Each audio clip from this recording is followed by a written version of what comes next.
There's nothing like starting off a rigorous lecture about my models and theory on personality, uh, and sort of my theory,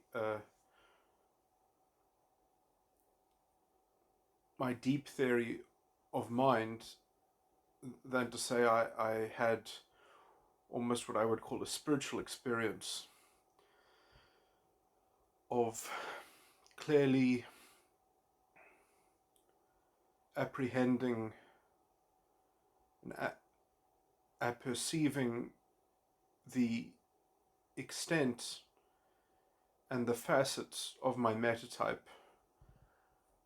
taking a long look at the territory that my metatype covers and tracking certain objects within that as a primary sort of touchstone, as the route into imagining the internal machinery and seeing how this system operates within yourself, and how you operate within it, within the system that it is. And there's still a lot of speculation, but the reason why I'm making this recording is because now I think I can finally update many sorts of things that perhaps will mark a watershed of not having to make so many recordings that start off with "this is going to be an embarrassing recording."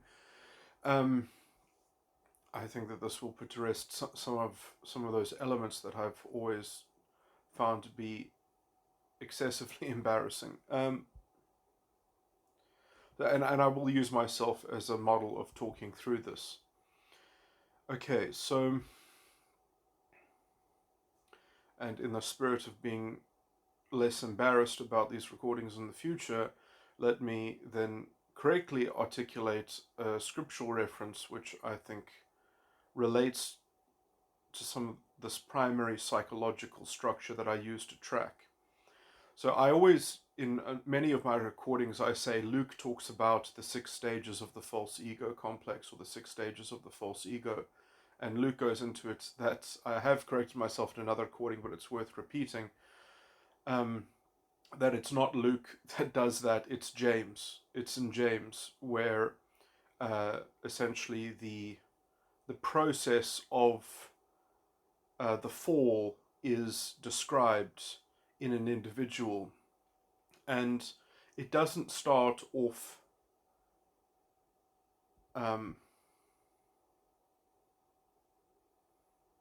with the death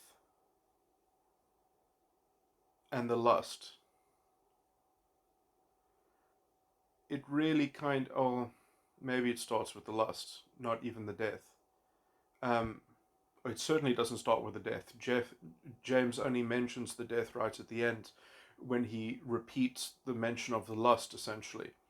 So in some sense, I would say that the real start of it is between the lust and the vanity, which he doesn't directly name as the vanity. He calls it being drawn away by the lust. But I just to summarize that phrase into a single noun, I just call it the vanity. And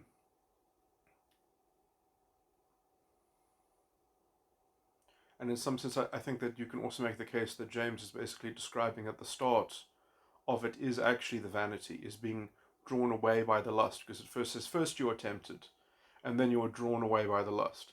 So I don't know if the temptation would really necessarily have to be the lust first and then being drawn away by the lust. And then he says that you're enticed by the lust, and then you're essentially a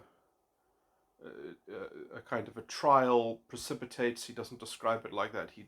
How does he describe the trial again? He describes the trial as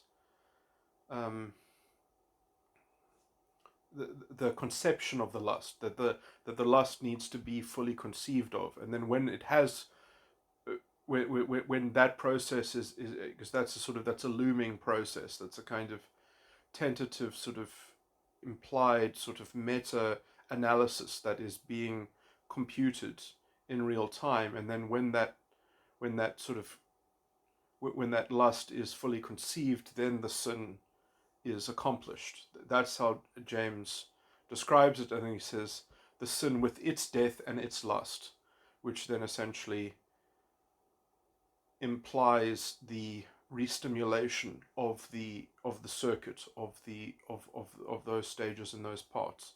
I understand that perhaps some people who take different views on religion or the scripture, I just take it as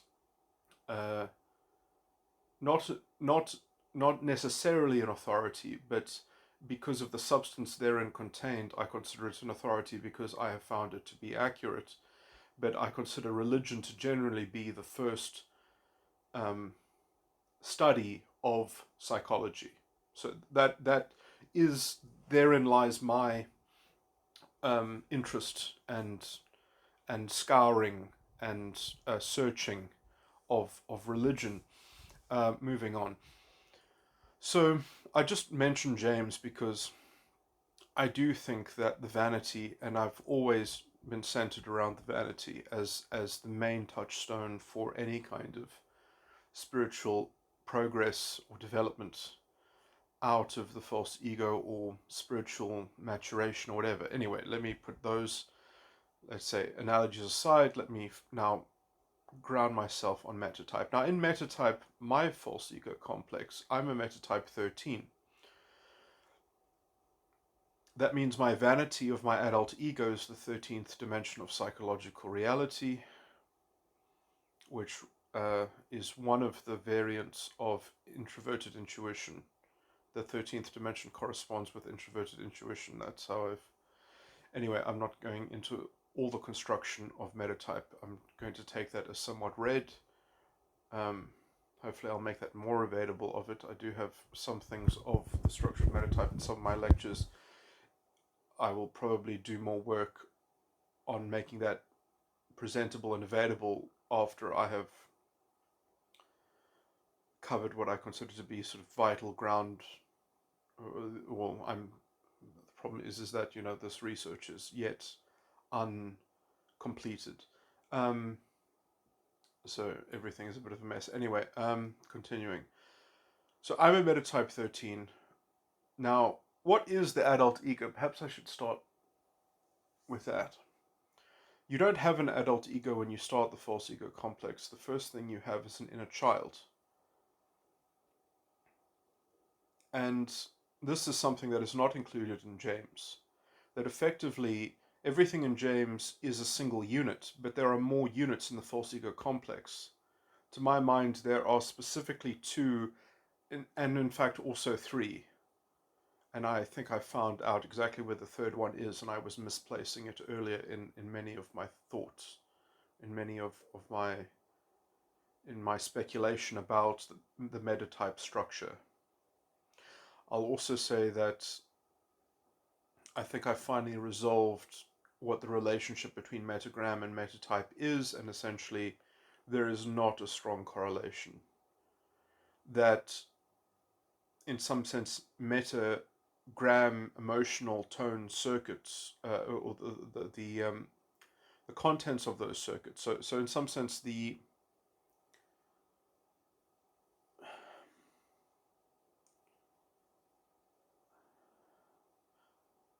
structure of those circuits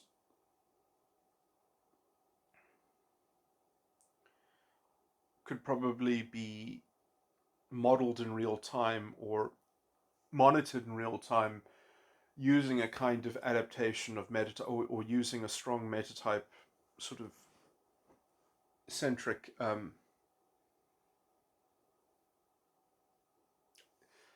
metatype, I think, is actually more important and is where sort of therapy would actually gravitate to. The actual metagram particular circuits was an important thing to do because I wanted to do it as well, because it would essentially, it could be used to empirically falsify all my theories, because the level of detail that then could be confirmed by psychometry would be undeniable, and its specificity and predictive capabilities would be essentially the pinnacle of typology. It would not be able to be surpassed. So that was the value of doing Metagram. That to develop two distinct systems, I could also use the one to what's the word to course correct the other um, at certain stages of theoretical development, or refinement rather. Because I mean, roughly you have to get the outline absolutely correct, and it has to be absolutely built with strong bones. But the flesh on the body is another is a much more arduous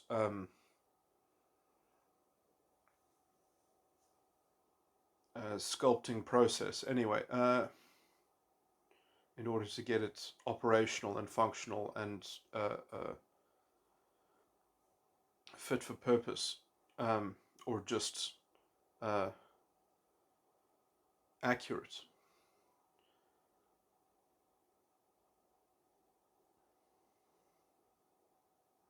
It's a bit of a horrible analogy, but anyway, because accuracy is not a degree of, it's not, it's exacting, it's directly correct. It's not just that it's accurate enough or something. It's not a question of accuracy. It's a question of true or false, really. But anyway, that's why that analogy fails. Moving on. Okay, so in some sense, therefore, the psychometry of Metagram will be centered around the 12 model, which is also a much more stable, compacted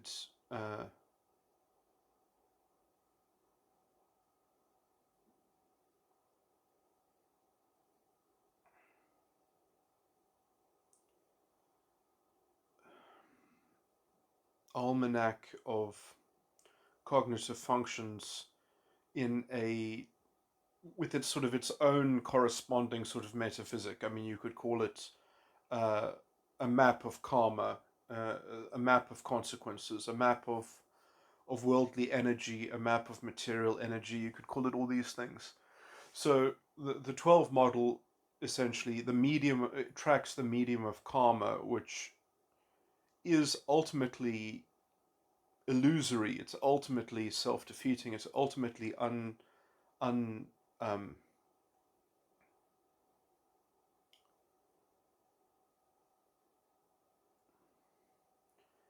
unstabilized within its own structure, and in some sense that's the 12 model inculcates that, in that it's almost like a fractal that you uh,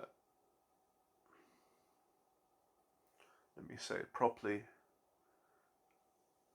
Oh my word, can I remember it? I should have had it printed out. 12 model. Um,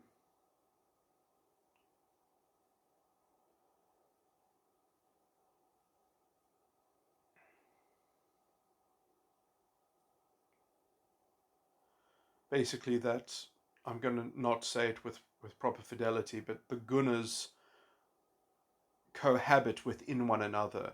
That one guna, one set of four in the 12, are sort of within the ambit of one of the elements of one of the other set of four, which live within one of the elements of the other set of four, or are interchangeable with one of the elements of the other set of four, which is why gunas essentially can, why people with separate aspects of karmic energy can be converted into different states of karmic energy, or essentially why, to put it in psychological language, why introverted intuition can be translated into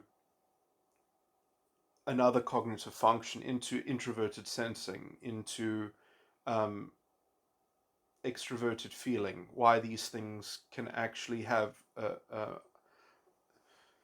I didn't, these examples have no fidelity, but I could probably create tangible examples, but that's not the focus of this recording.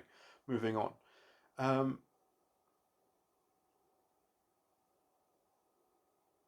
okay, so there is actually, so when I was describing metatype and trying to find a fixed correlation to metagram, I was coming up with all of these weird and interesting speculations that the center weight of metatype, sorry, that metagram that metagram emotional tones are representing is the death, the lust, the vanity, and the enticed lust. Um, I mean, that is maybe even roughly true, you know, um, just because essentially of how important those aspects are in the structure of the anatomy of the false ego complex, just how central and how those, so essentially what this recording is actually going to be getting into is to talk about essentially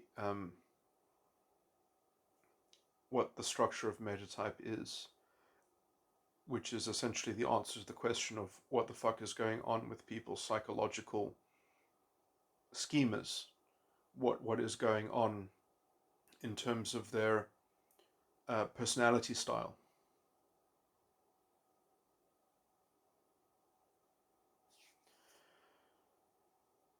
Okay, all that aside. Okay, so now where to begin? So when I was uncovering this, when I was experiencing my own false ego complex with aid of my modeling of the 17 model of the dimensions of psychological reality, that particular stack of cognitive functions, um, and my rough modeling of how metatype fits into that, which has not changed to the most part. The only aspect that has changed has been the third unit, which I roughly refer to as the God of the world, or what would in more psychological terms be referred to as the environmental unconsciousness, which in fact lies beneath the inner child, slightly intermingled with the inner child, but is is is more unconscious than the unconsciousness of the inner child. Um, and in some sense, as I said before, on when I was similar talking about this topic, of, I called it the woman and the dragon or something like that. That that unconsciousness was never directly committed to in the development, in the original development, in the ontological generation of the, when I say generation, I mean creation, the self-made creation of the false ego complex. So when the child or the infant is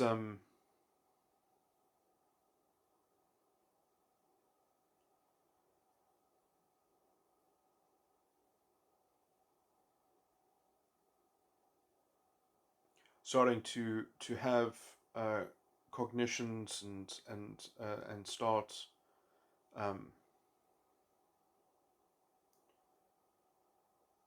producing structures which will later be relied on and will be sort of consolidated into a functioning vanity in the inner child.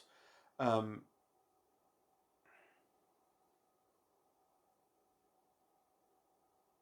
when it is eventually relied on in the inner child, and the death and the lust become, let's say, the proper. When I say this, I mean this. You know, everything. This has to have a little pinch of salt when I say this. But the unconsciousness of the death and the unconscious section of the inner child, the death and the lust, which is not really unconscious, especially when you only have a vanity and an enticed lust. The death and the lust are certainly not unconscious, but they do become unconscious later on. But that what is happening surreptitiously and beneath that is is other things, which is what I have been referring to as the third unit, which I think could be called. I don't really know what to call it. What the scriptural parallel might be. Maybe that would be what you would call the spirit of man. I was thinking of calling at least one of the dimensions the lust of the world and the death of the world, um, and then the vanity of the world starts becoming kind of psychologically pertinent in a very unconscious way, because the vanity of the world and the enticed lust of the world, um,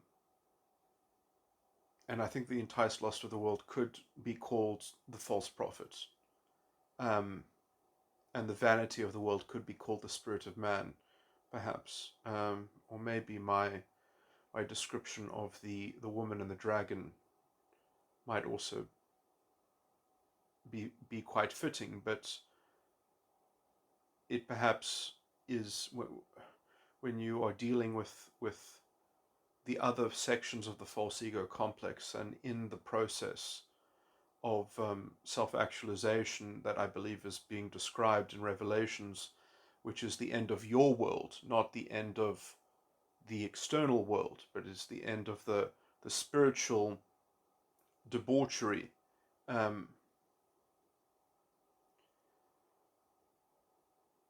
What is actually happening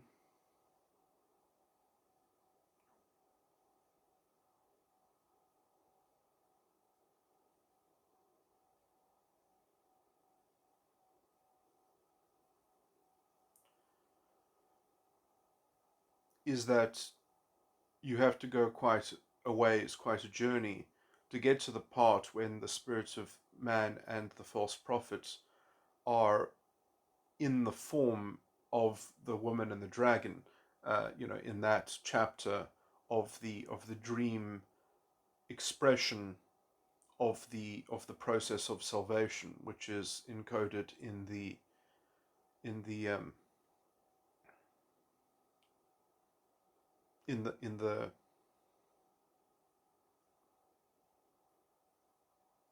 in the gift of the prophet, which is resident in John's dream. Okay.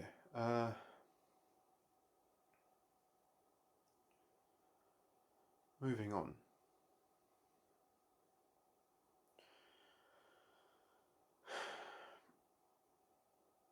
Okay, so these units which overlap and which I've already named basically, so it's sort of the adult ego, the inner child, and then I don't exactly know what to call the third, maybe the environmental unconsciousness, the world, uh, the which is essentially not something that you experience, that you have to sort of come to see from the outside, and the only way to see it from the outside is to first having sort of transcended the adult ego function. The adult ego function is really in a privileged position because these these three parts, which I believe also correspond to the three heads of the beast in Revelations,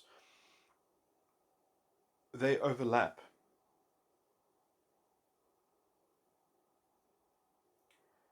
And in some sense, that the world part, most of it is not even within your false ego complex, because the only thing within your false ego complex is the inner child and the adult ego. And so you just get a taste of the worldly one in terms of its overlap. It's very small overlap. 2/3 of it is outside. So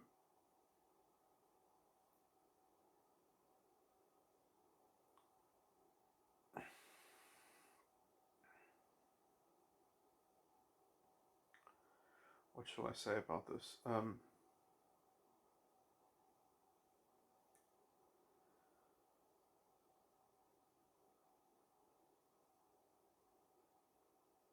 I will mention this because I mean it's always been in my mind that uh,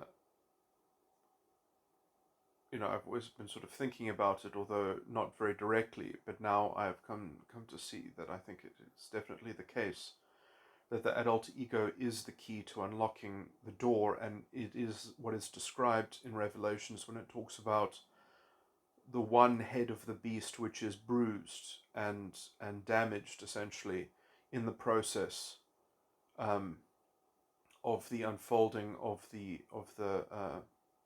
set of events laid out in the book of Revelations. And to get that beast, the head of that beast, to be bruised, to get to essentially bruise the adult ego, what that in fact means is when I talk about perfecting the vanity, because you are sort of exploding the vanity on such a level, because the vanity, I have come to give it a different name now within this description of the meta type. I'm going to call the vanity the director. It is the director. It is the prime, whatever the vanity of a particular section of the false ego complex, or the vanity of the adult ego, the vanity of the inner child, the vanity of the world, is the director of that section. And the director is a very powerful force because it has the power to direct its own undoing. It has the power to direct its own dissolution. It has the power to direct its own disaffection. It can sacrifice itself. And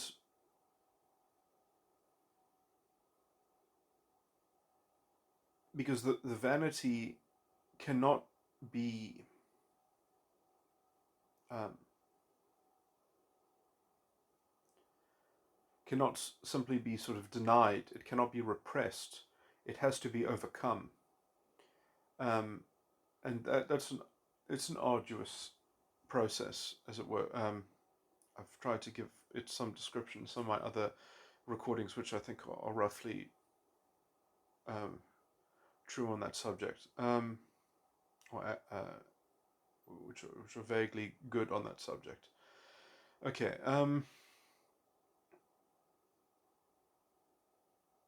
Okay. So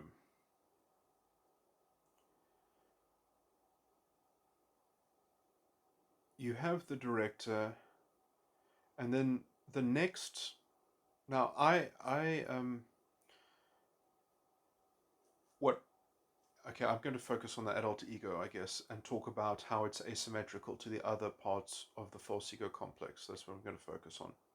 I'm going to focus on what I looked into first in terms of uncoding and unlocking, let's just say, um, the apperception of the functioning of the false ego complex. So, how I noticed and tracked within myself my false ego complex is not the director, but what comes subsequent to the director, which I call the control factor, um, or the controlling factor, as in it controls you.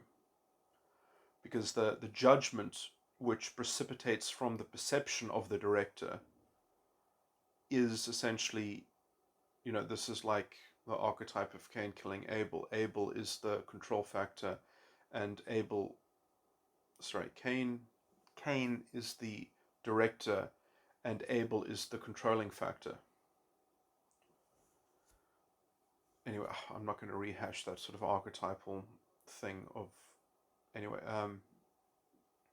it's a kind of archetypal metaphor of how these things relate to one another. But okay, so I just look at the controlling factor.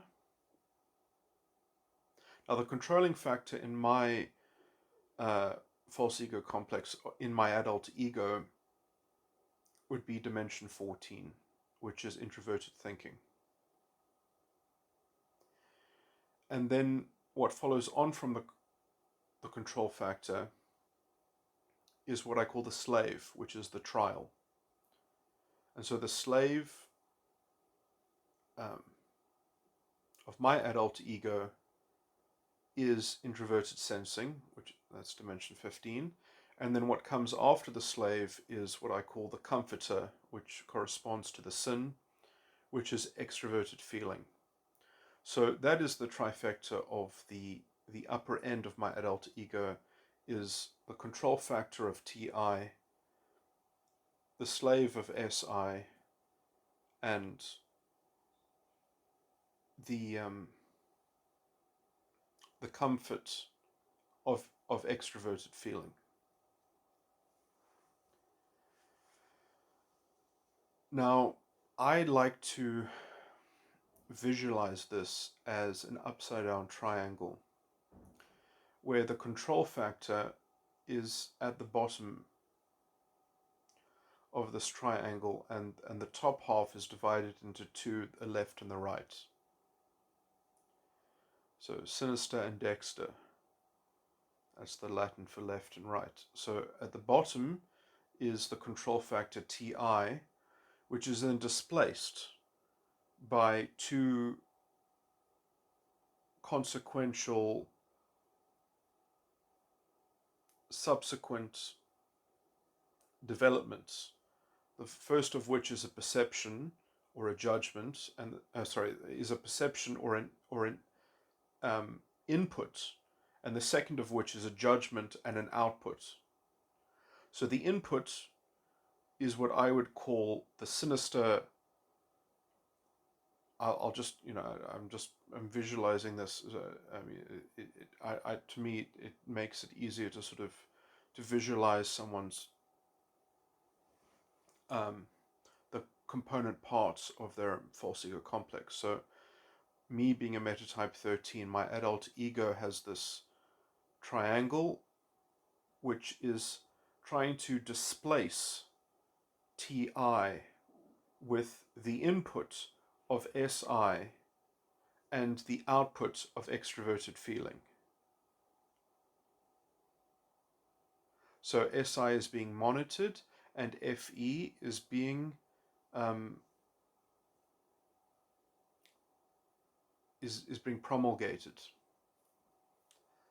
So SI is being monitored and tracked, and FE is evaluating that.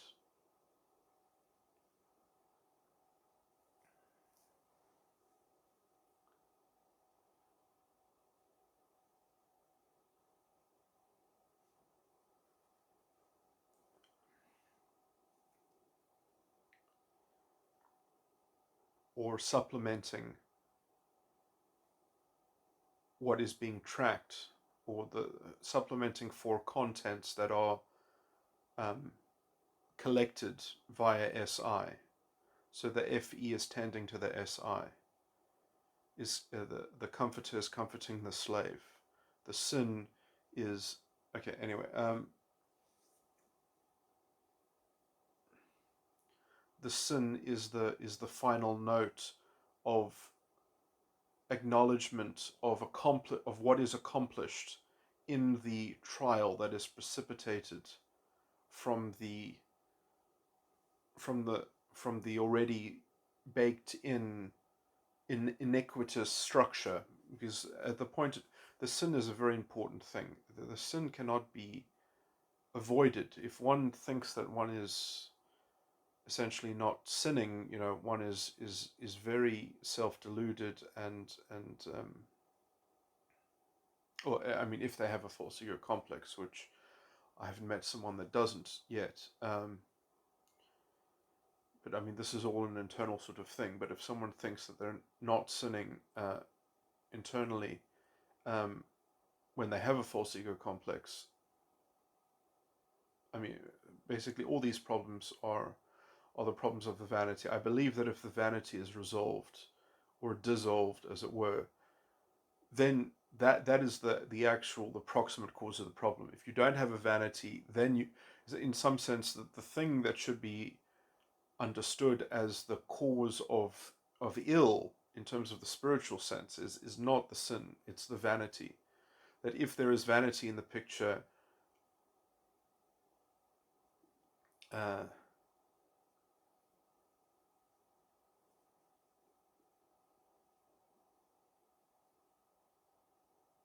the argument around sin is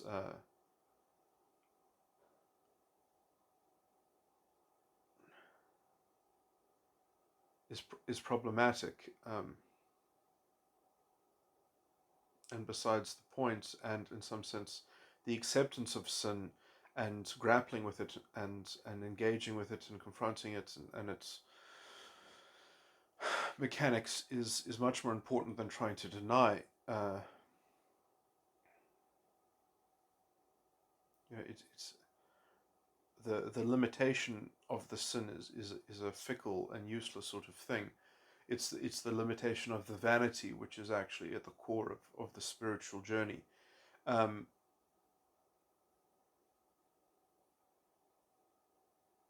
The director, which I have not mentioned in these three. So the reason why I talk about those three is because then, as a nice set, you can very almost visualize the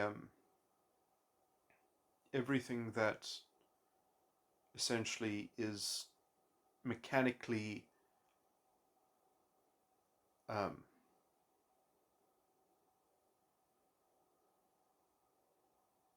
generated from the director. Now, what happens underneath the director? Because beneath the director is the death and the lust, which is sort of in a kind of epistemological sense is prior, comes before the vanity. So, but it's weird that I believe that it is somewhat true to see these things as separate. That in the prime sense of the word, in terms of the inner child, which was the original self, the original body of the false ego complex, the first self-image that confined the soul with its vanity. I do think that the vanity comes first, and then after the first sin is sort of achieved, then the death and the lust are, are, are, are generated in some form, or filled in. Anyway, so now this is a big problem, because what is actually the death and the lust?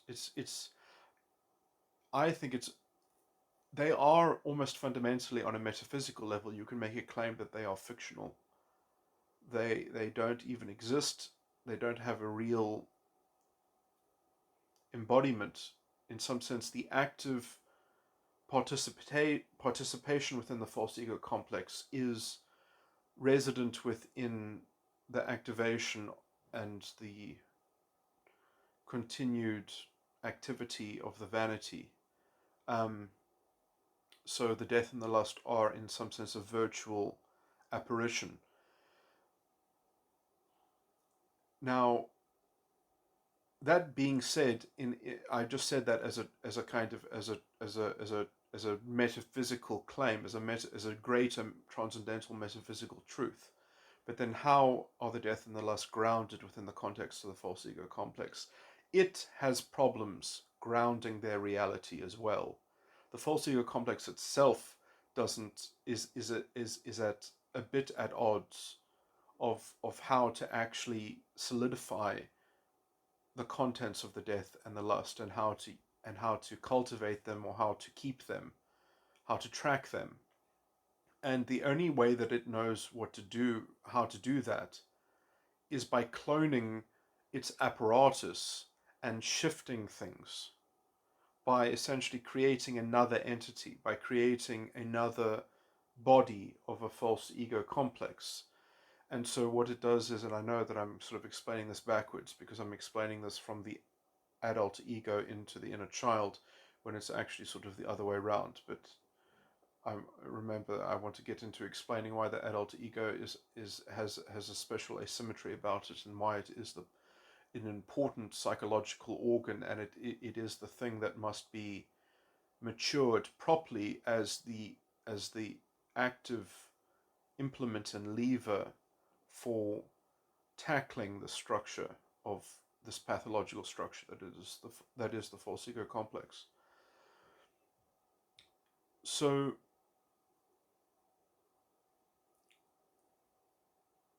what is happening here is the inner child's slave and comforter is the adult ego's death and lust, repurposed.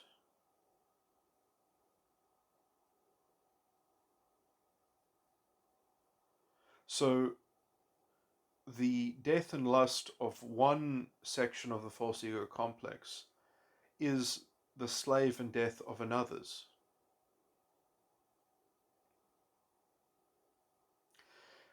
But how does that affixing happen?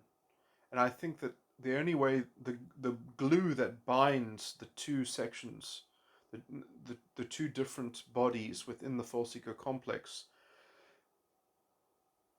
has to come from the border where there is no overlap, but the actual border. And what is the actual border? The border is the one below that, which is the control factor. And so what is the control factor to the preceding body of the false ego complex? So what is the control factor of the inner child to the adult ego? And in some sense, I think that the control factor can just generally be regarded as its false prophet. So in some sense, each section of the false ego complex has its own false prophet. So the control factor of the inner child, for me, is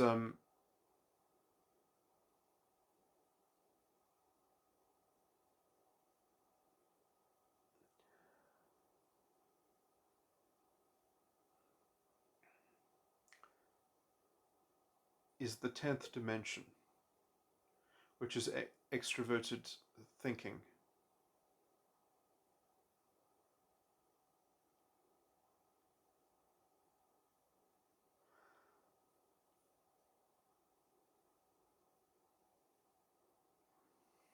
I'm going to have to redo my approximate model of the four sides of the mind, because with these structures I would probably be able maybe create a much more sort of confusing collage of shapes, but I would be able to create a much more accurate summarized cognitive description um, of, of metatypes, of which there are only 17.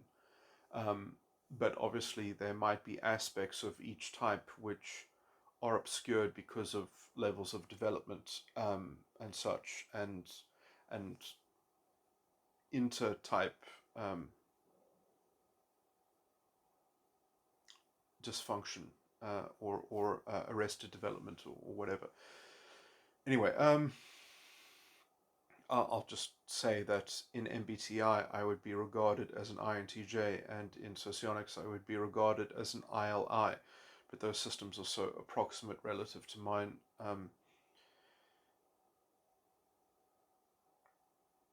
Anyway, let me not digress. Okay,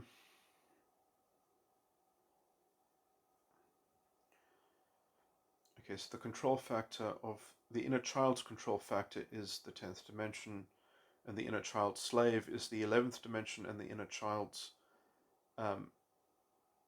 comfort is the 12th dimension. I'll just name those as well. So the 11th dimension, the slave, is of the inner child, which is also the death of my adult ego, which the conditionality of the belief structure.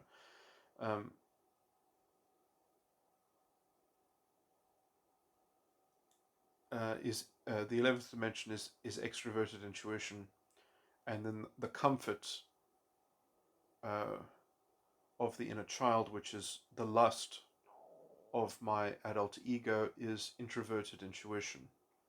The 12th dimension corresponds to introverted intuition. And I'll just point out as well that the 13th dimension, this is a bit strange, but the 13th dimension also corresponds to another form of introverted intuition. So the director of my adult ego is also introverted intuition. But anyway,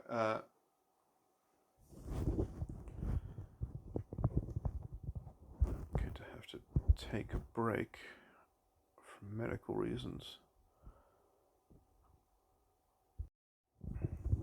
Okay, continuing.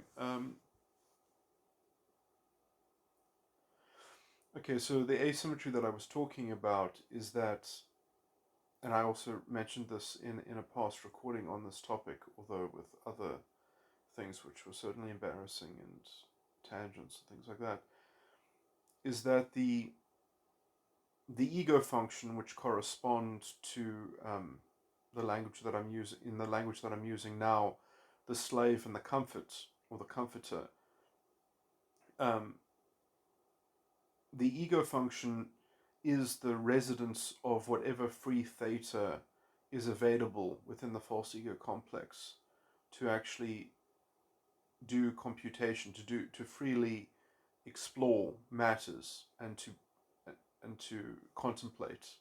It is, let's say, the active,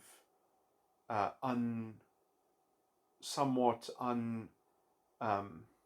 constrained. It's sort of because it's right in the motion, it's right in the cusp of finding a way to comfort its monitoring of the situation. So it's this reservoir of perception, of input, that has a particular style, but the form of comfort which is brought upon it um,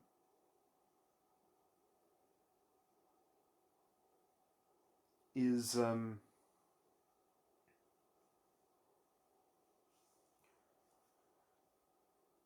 able to sort of be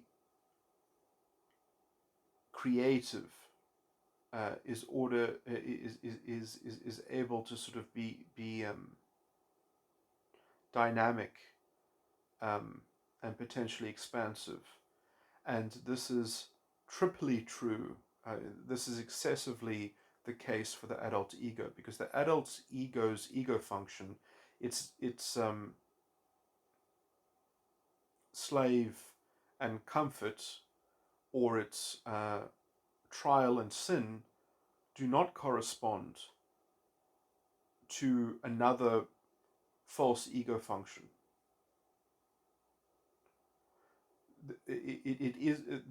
Those things are not repurposed as some other element of the false ego function to be used as its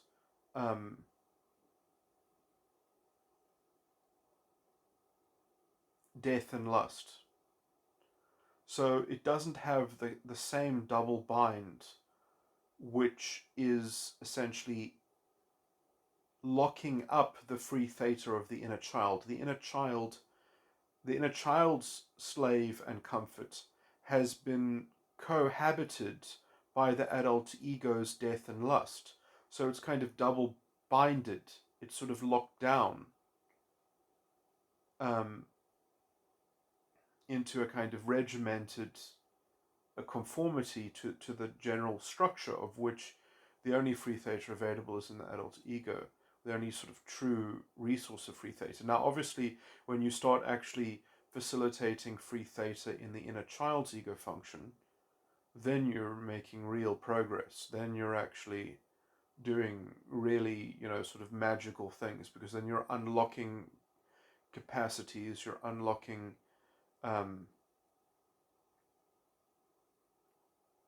insightful, essentially you have doubled in a very robust and dynamic way your purview of reality. You have an interdisciplinary set of faculties now, that some come from two dimensions way up in, and some come, you go from being an organism with one eye to an organism with two eyes, to see depth in the world, as it were.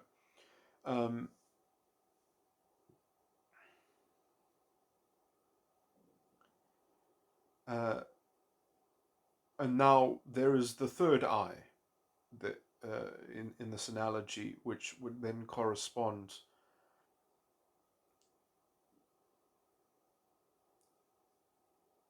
to the free theta of the world, which which overlaps with the death and the lust in your inner child, but which sort of always had a kind of murkiness to it. It always had a kind of, you know, very young children are often measured as having theta brainwaves. It's very dream-like. It's very anyway. And that I think might also be, in the gift of the prophet is described in Scripture as having three manifestations. It says the young will prophesy, as in they will directly from their mouth they will say the prophecy. It says the adults, I think, will dream,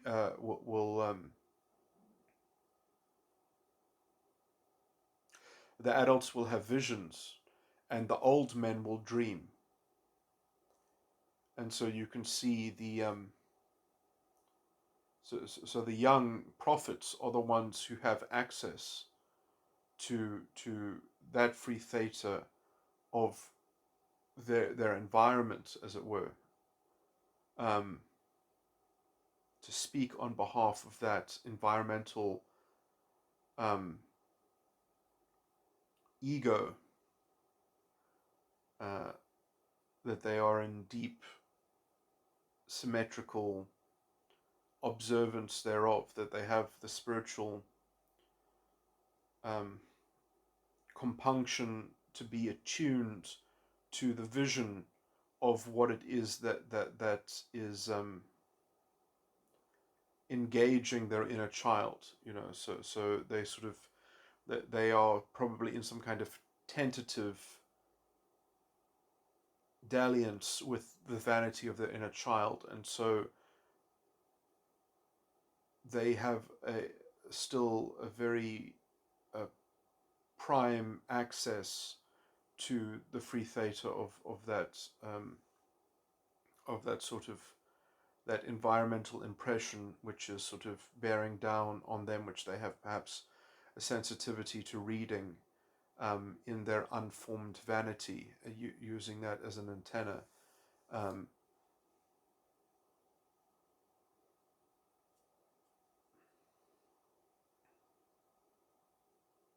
or their highly um,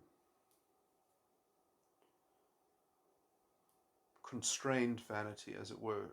They're highly diligent and ordered and um, perhaps it has almost no inequity in its construction, essentially. Anyway, I'll speculate on all of these smaller aspects later. Let me move forward. Um,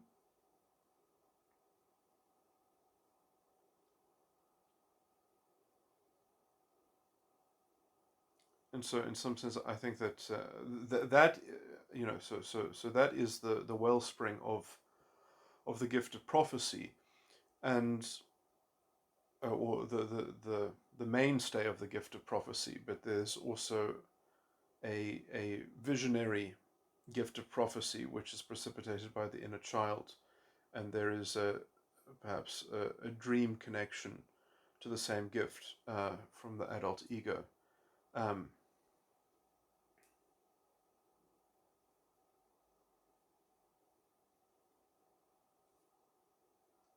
and the cultivation of the spiritual gift of the prophet would increase on that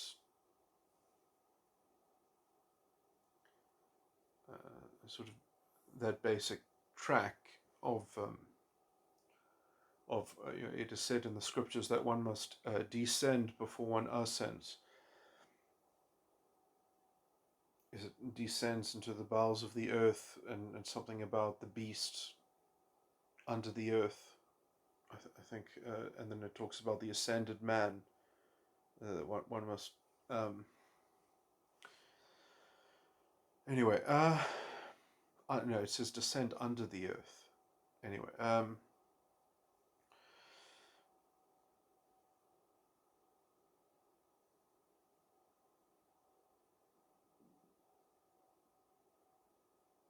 also talks about angels descending and ascending. Anyway,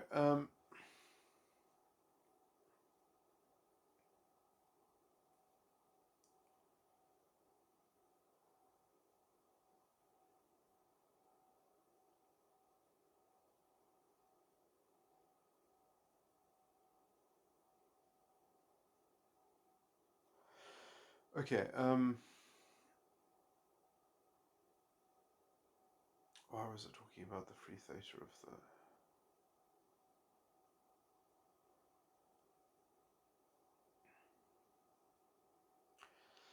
Okay, so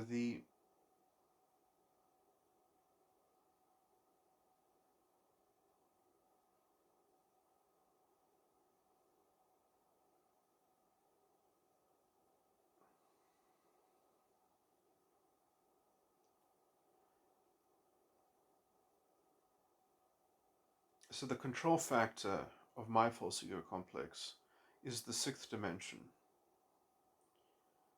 which is introverted feeling.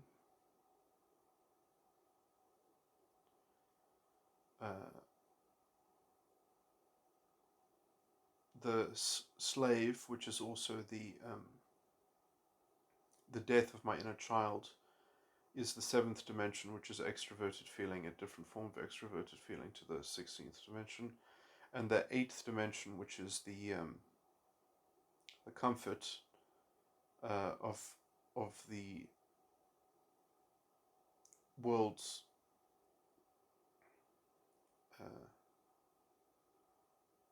section of the false ego complex, and also the lust of my inner child is extroverted sensing.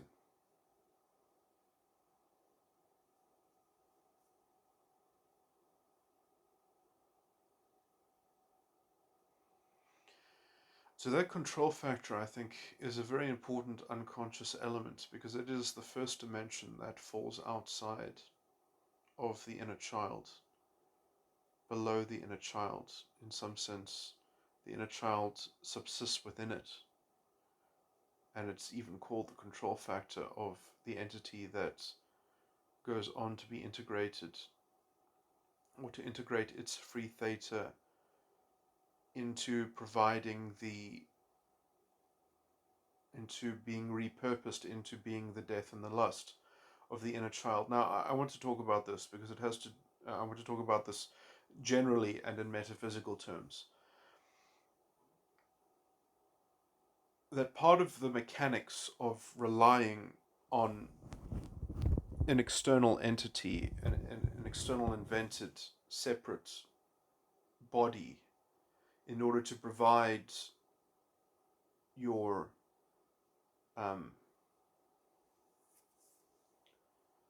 essentially the source of your schematized no wait that's the wrong thing. The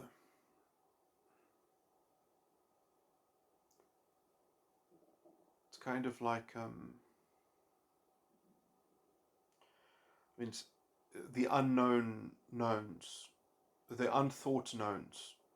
That's it. The unthought knowns. It's all to do with the unthought knowns, um, of which that there can be kind of schematized sort of modeling of that done by the free theta. So, in some sense, more mature people will use their ego function to try to get a grip of managing the contents of those unthought knowns.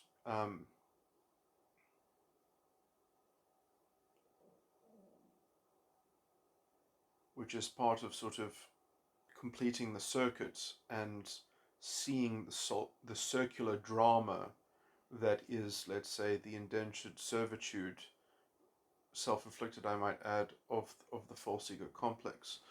Um, I mean, I don't want to sound too harsh, but I don't want to sound too permissive. I mean, false ego complex, you could say, perhaps is a necessary step of growth and development when the spirit is incarnated. Um, Perhaps a necessary teething process for essentially the gift of free will and liberty, and let's say real integrity or spiritual enlightenment. We are not automatons. We are free to develop as we may, and it's not the divine's fault that we have not cultivated yet and precipitated a mature culture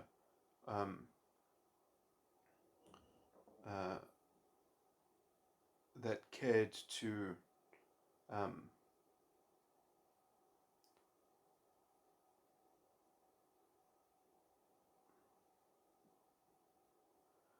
discover and keep the knowledge of the inner workings.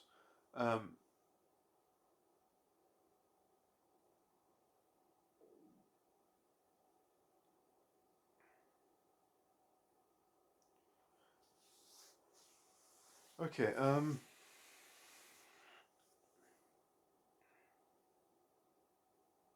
Or that it also must be done authentically. It must be done by our own hand, by our own free will. Anyway, by our own motivation, by our own authentic intention to seek the kingdom, as it were.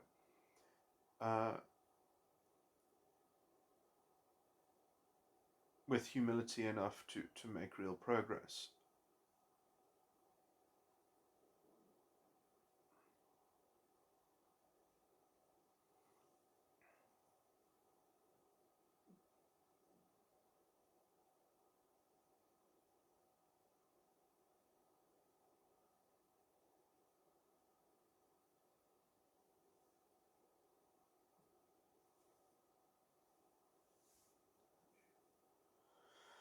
Okay,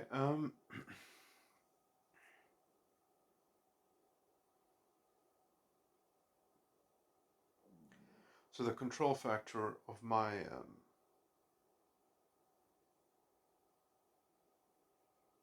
environmental unconsciousness or environmental ego is introverted feeling. Let me just mention all those control factors. So the control factor of the environmental consciousness is Fi. The control factor of the inner child is extroverted thinking, and the control factor of the adult ego is introverted thinking. Just trying to look at those things, because in MBTI, my stress function, or the tertiary function, is Fi, and my secondary function, which I think is also called the creative function, is extroverted feeling, and I'm not sure exactly how to source my primary function, which is Ni. Could either be the comfort of the inner child, which is the lust of the adult ego, or it could be perhaps be the director or the vanity in the adult ego, perhaps. But it actually it would probably be the comfort of the inner child.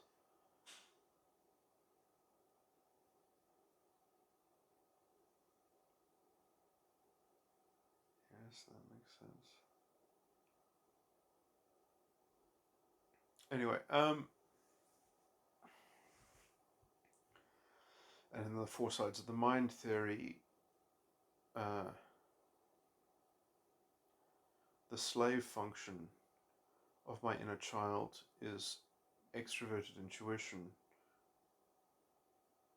So that would probably, I think, be a correct correspondence with the, what is it called? Man, I can't remember the four sides of the mind. The thing that sort of corresponds to the hero, but on the unconscious. I can't remember what it's called. Oh man. think about that later.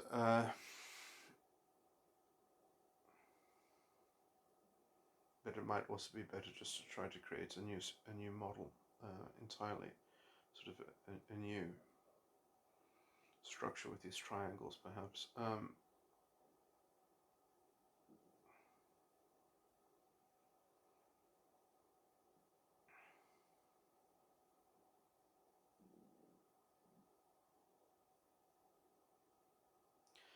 So, I mean, perhaps I'm wrong about that there isn't a fixed correlation between metagram and metatype.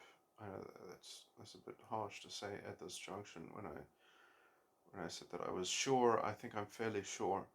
But I mean, I think that would sort of have to be true because I can see no way that these things could ever be translatable. That in some sense that they are sort of necessary fictions in relation to metatype. That the metagram emotional tones themselves are constructed as a kind of independent structure from an independently sourced model. So relative to metatype, they're kind of fictional, but they are still useful fictions because they can suggest in a very accurate sense how people using different emotional tones on different parts of their metatype anatomy would be predictably or theoretically um, influential on others.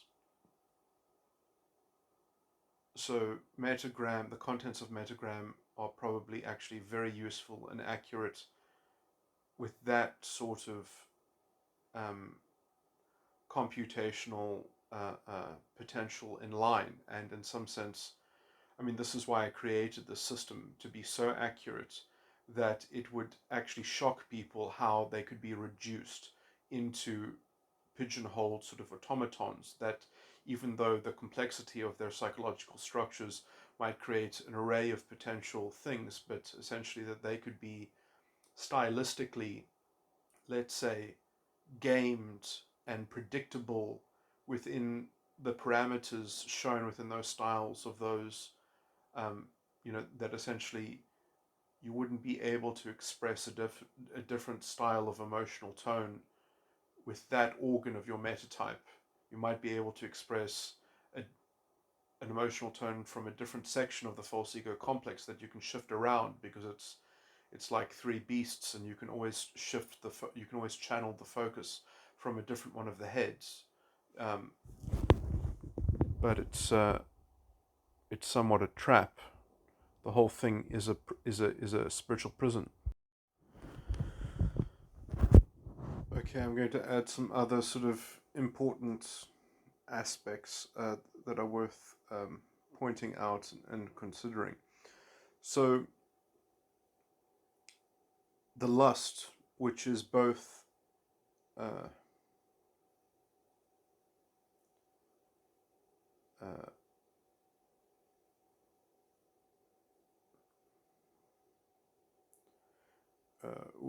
which is repurposed from the comfort of another entity.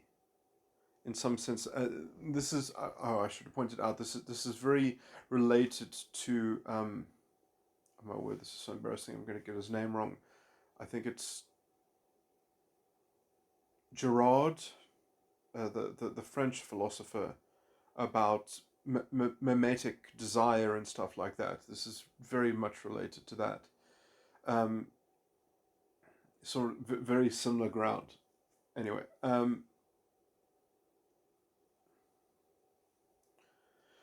so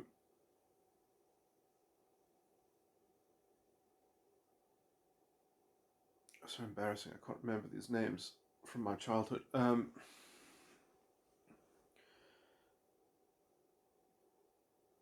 The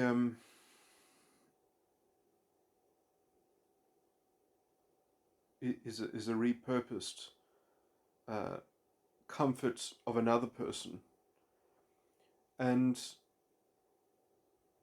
of another independent section of the false ego complex. And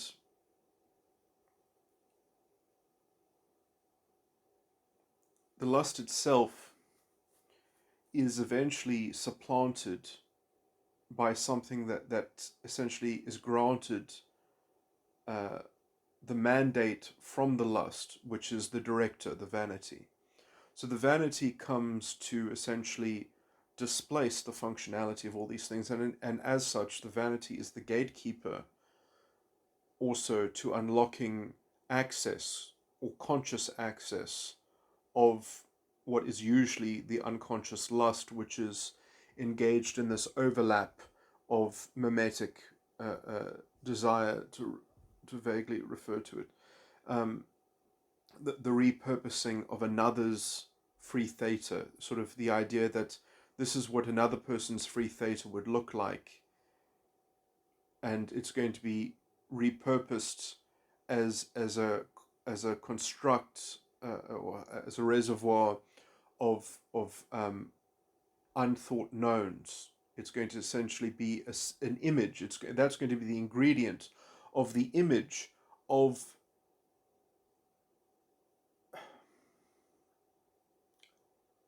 the image is the container of the other person's desire, which then, or the other person's comfort, which then becomes your lust.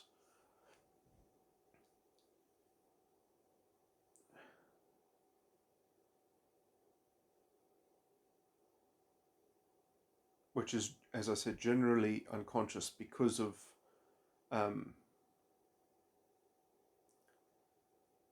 the operation of the vanity. And then what proceeds from the vanity is its own secondary complication, which is that the vanity, usually direction without a purpose, is somewhat oxymoronical, or it's self infuriating, it's self aggravating. This is the problem of the vanity, is that eventually everything becomes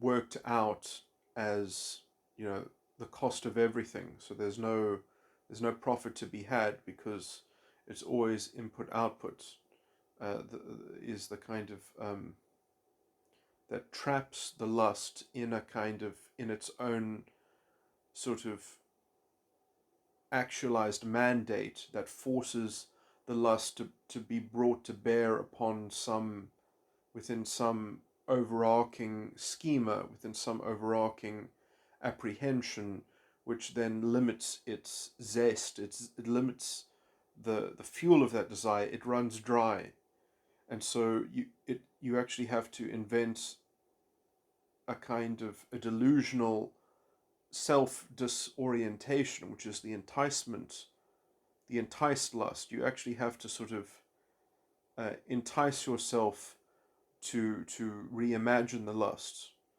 and this also becomes the borderline of what will also then be this is just outside and on the border of the next looming section of another entity.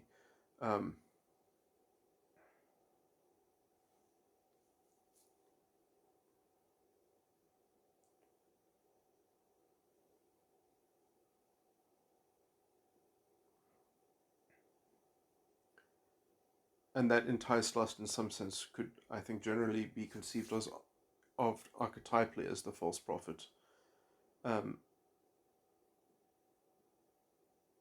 in relation to, because that enticed lust that must be experienced just in order to assuage the feeling of sort of compulsory mandate.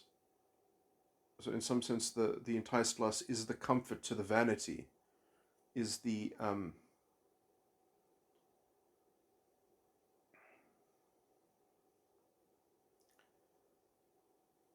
but in some sense, it's actually the only way that it can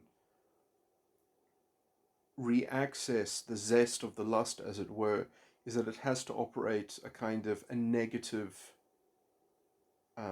procedure in order. So, in some sense, it doesn't transpire a invented enticement of the lust. It constructs an enticement towards the lust by obviating reality, by obviating parts of reality, by taking the formula of how Cain farms the earth and he farms his fields, and changing the formula up and farming a herd of animals that feed themselves, and that you don't have to farm the animals, you just have to keep them safe from their predators, that you essentially become a kind of a pseudo predator to the herd, but you make them domesticated. So you've kind of changed the structure of these entities. You have adapted their nature. Instead of cultivating it, you've sort of parasitically uh, uh, um, you found a way to hack the system. You found a way to refine the vanity that might be archetypally represented by Cain, and the enticed lust, which might be archetypally represented by Abel. And then we must remember that Cain kills Abel, and the result, the replacement of Abel is Seth, which is in the image of Adam, which is, I would say, an archetypal representation of the death. Anyway, not to go into the metaphorical analogy too much, but that the trial does have a parallel with the death, in that it is also the death of the next entity. It is the death of the adult ego. The trial of the inner child is the death of the adult ego, and the sin of the inner child, or the comfort, the comforter of the slave, which is the trial, which is sort of like the position that Seth is born into, that he is born in the image of Adam. I said I wasn't going to bring up the analogy again.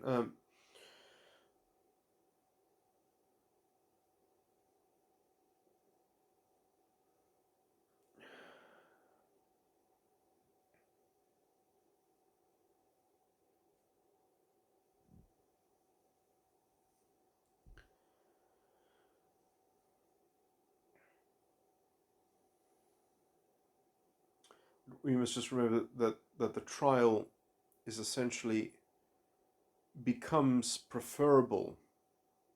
The perception of the trial becomes preferable to contemplating the state of the control factor, because the control factor, maybe I should come up with a better name for it than that, but I think it's roughly correct. The control factor, which essentially controls and filters reality in order to try to excrete a form of, let's say, delusional filtered reality, in order to re-access the zest of the lust, as it were, the mandate that was granted to the vanity. In the analogy, the firstborn was Cain. Cain was the firstborn, the elder.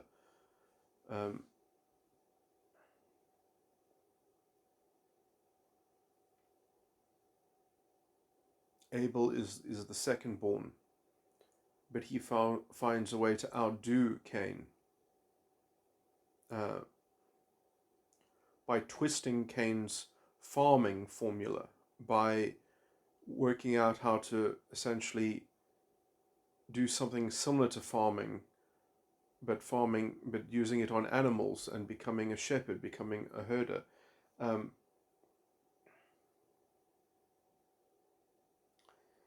and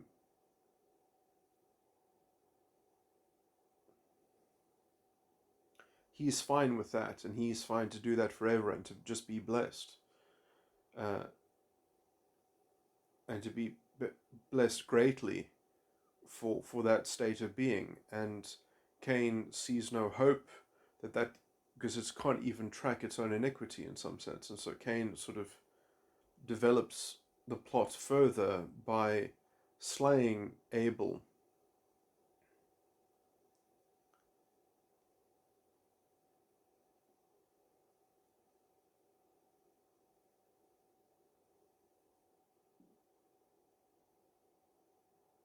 But not able to properly defend his action or to justify it, because it is also, well, the vanity has to go through quite a quite a ways of refinement, but which I think is essentially discovered in Lamech, which is a descendant of Cain, I believe.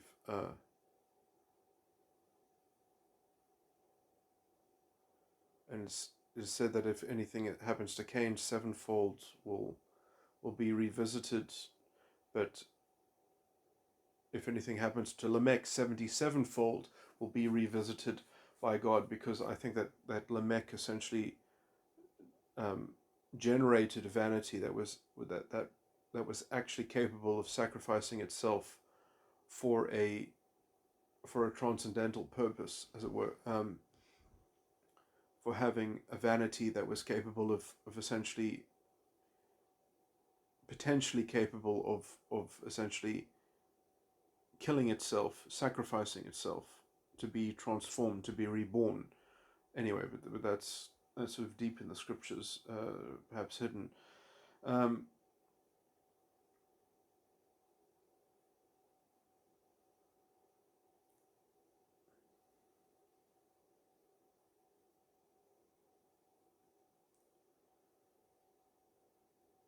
but the reason why it's the control factor is because um,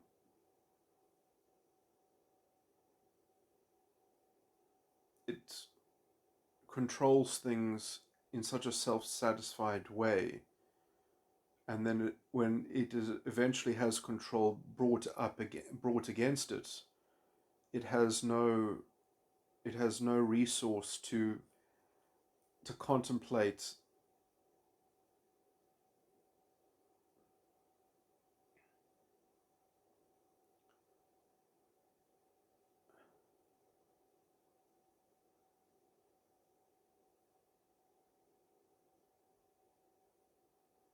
It the subsequent dimension of psychological reality has to preside over um,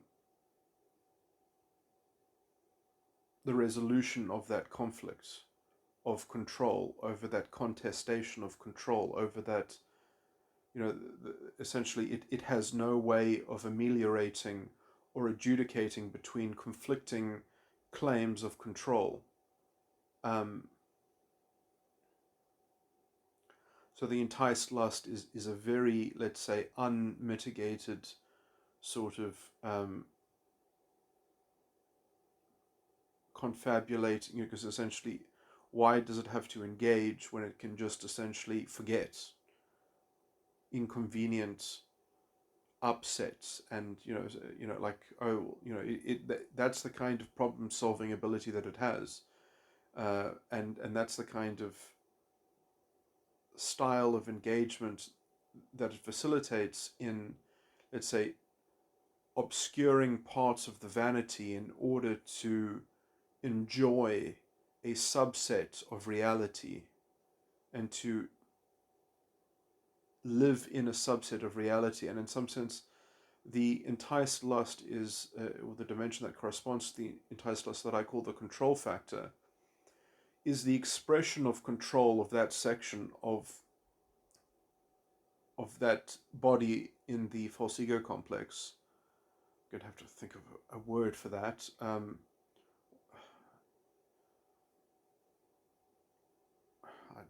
The three distinct entities. So the control factor is how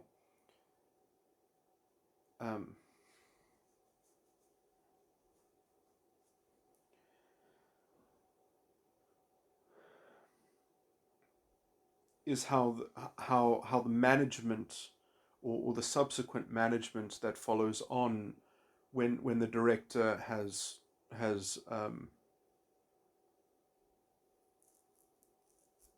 after the director has done their work, the actual style of management that takes place is essentially represented by the control, which will try to operate subsets of what the director has administered, and obviously it will try to control in terms of generating convenient subsets, that can be rather gerrymandered and can create sort of simple solution, very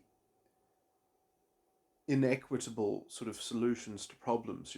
The sort of it's a very sort of unjudicious frame of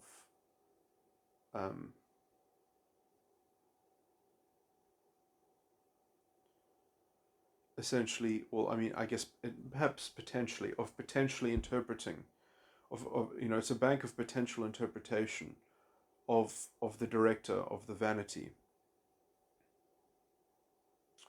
And so in some sense it's also the repository of an array of social masks and feeling bodies, so there are different versions and variants of oneself, and some are more holistic than others, and essentially the one that is capable of wearing the whole laden and burdensome suit of the vanity is, let's say, the more just, but will be derided or will be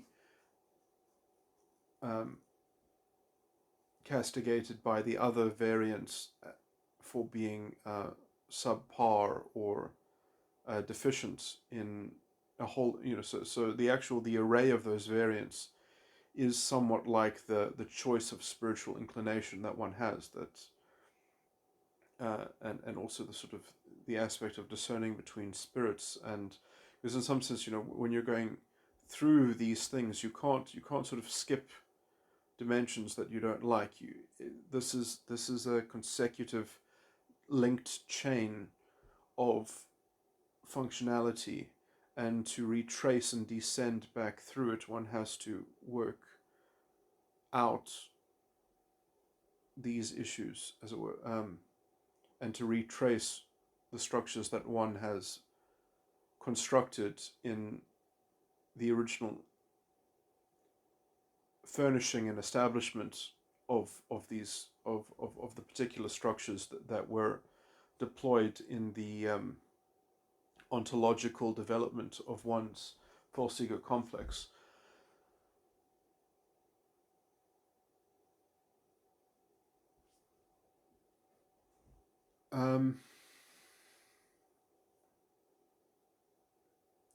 So that's the control factor.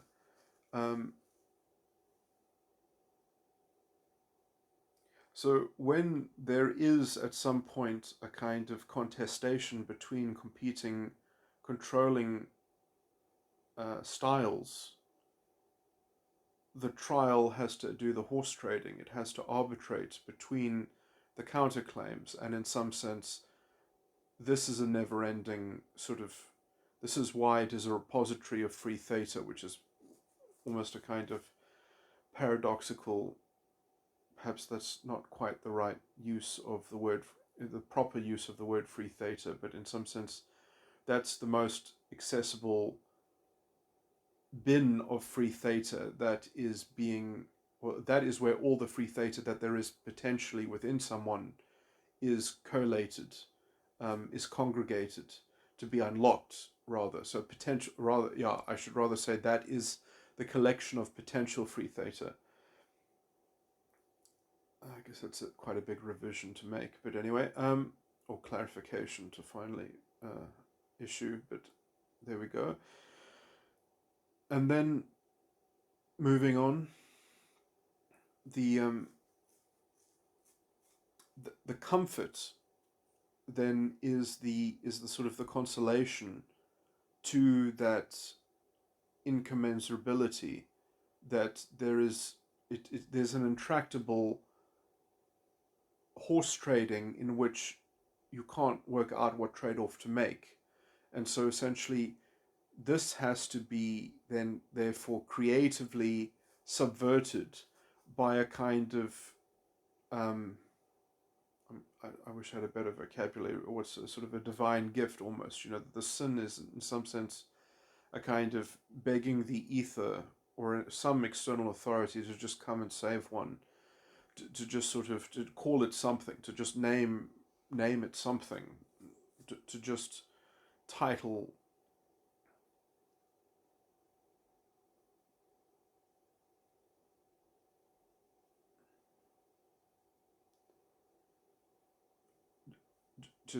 to title the book and to close the final chapter on it.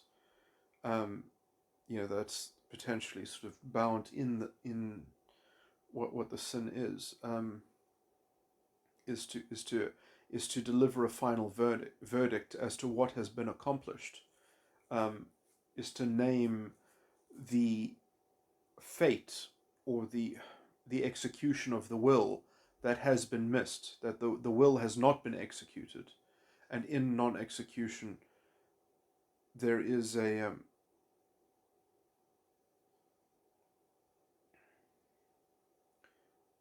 that can only be realized when there is a label put onto what has occurred, what has transpired, when essentially a fact is precipitated,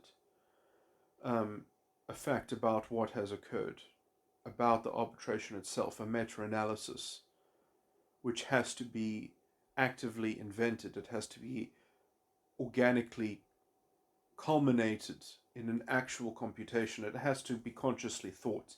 It is a conscious moment. It is a very clear form of thinking in the mind, and in some sense, that is the process of thinking. That is the meta sort of analysis, which one is always in the midst of, which one is always sort of in the process of churning out.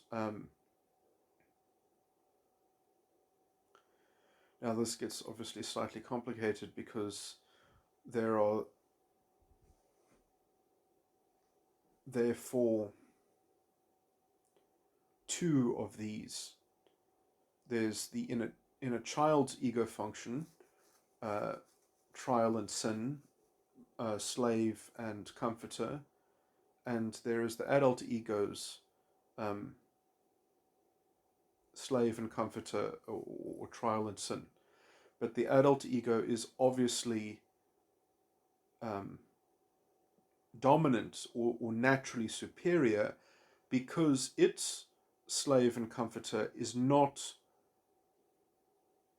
thereafter repurposed as something else's death and lust. So it doesn't have a double bind. It's not bound to anything else. It's actual free theta, as it were.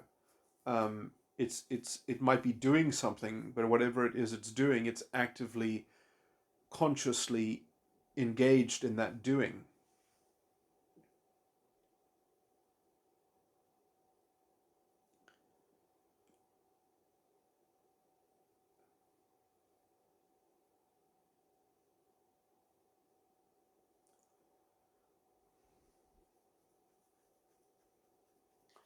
And I think I'm going to have to probably at some point redefine narcissism and other personality disorders to sort of fit some of this clarification in metatype. But obviously, narcissism has got something to do with being trapped in a kind of ideation, to do with the control factor, and to do with kind of transposing um, a model of that control factor into um,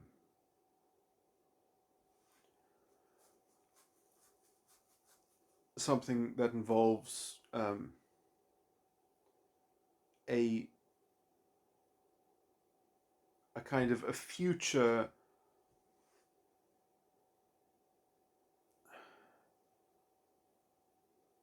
conclusion uh, within a kind of hypothetically constructive, if I can just get away with saying that quickly, um, free theta, that essentially their free theta is therefore transmuted into a kind of narcissistic supply, which has a kind of representative transposition in terms of the control factor, that essentially the control factor still has a large sort of looming hangover and a kind of overbearing overflow into co-mixing with the elements of the slave and the comfort.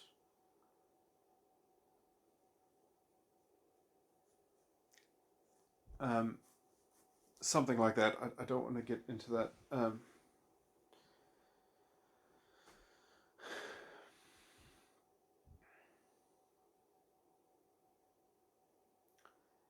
And because of, perhaps, let me add as well then, that because of the undeveloped or the mangled ego function of the adult ego, the narcissist therefore is sort of um, the seat of consciousness, as a metaphor that I use, is still somewhat grounded in the inner child, is still resident in the inner child, that the focus of free theta is more orientated within the inner child, which is bound also to engaging in that mangled adult ego pathological structure. Anyway,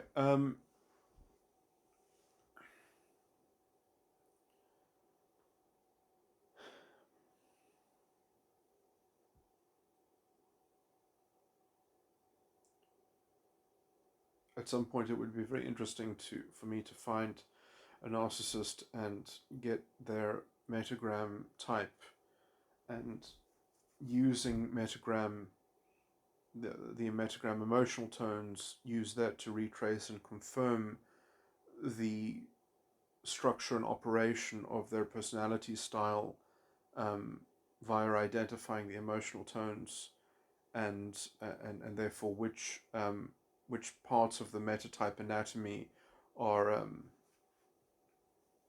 are structured in what ways, um,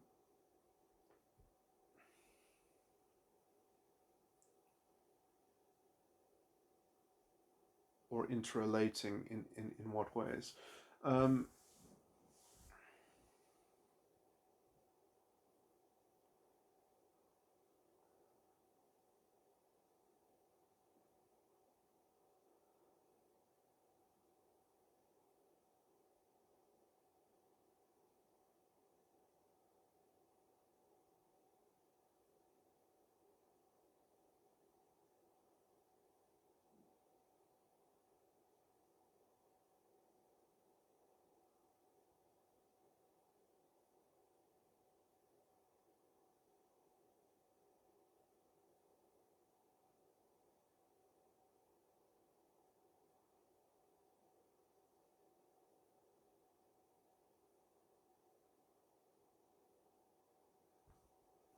okay.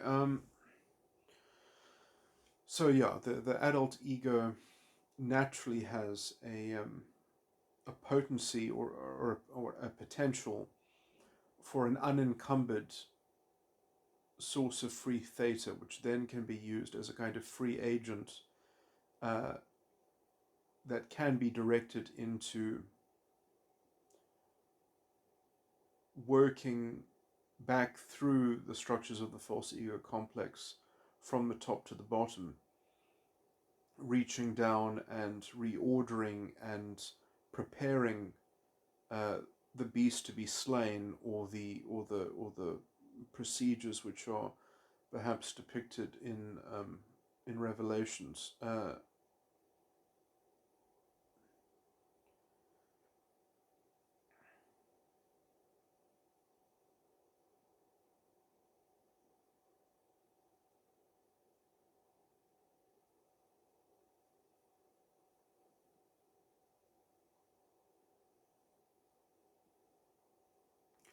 But when I mention these three things, I am, it's a very clear model of being able to see these things. Those triangles with the three things in them, they don't have the director in them, but I think I quite like that contrast or that juxtaposition.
Also, because I think that in some sense, well, at some point, the work in the higher free theta has to precipitate into the development of what I've also called the perfecting of the vanity, which is because when that work is done, that is, I think, a stable form of progress, because in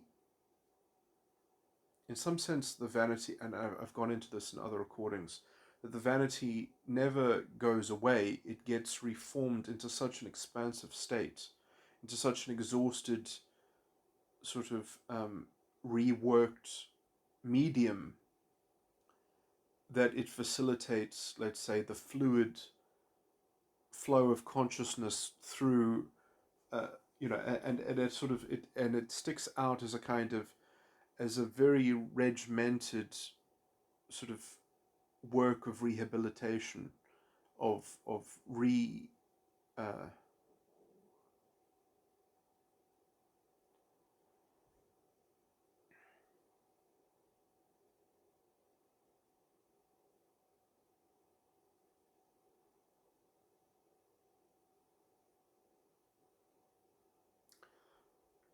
of a kind of,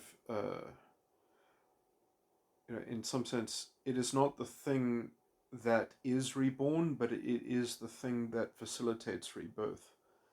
Um,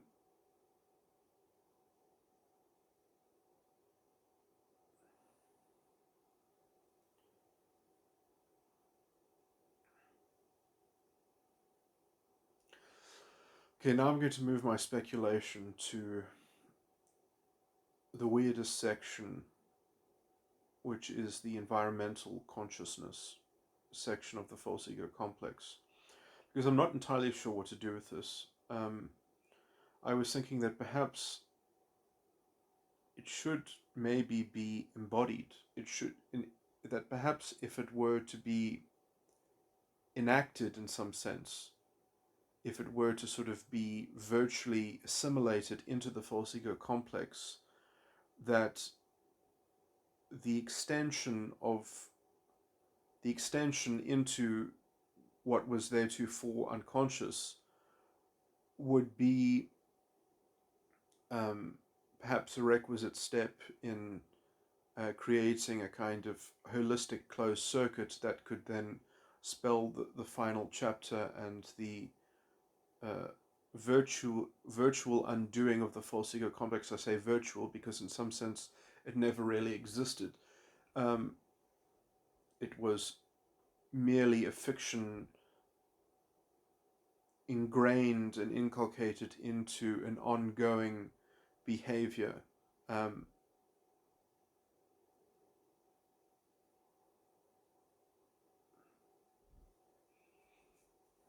behavior in a cognitive um,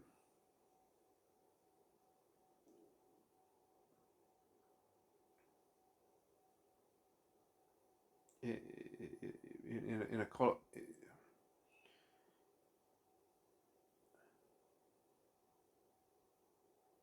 in a cognitive manner.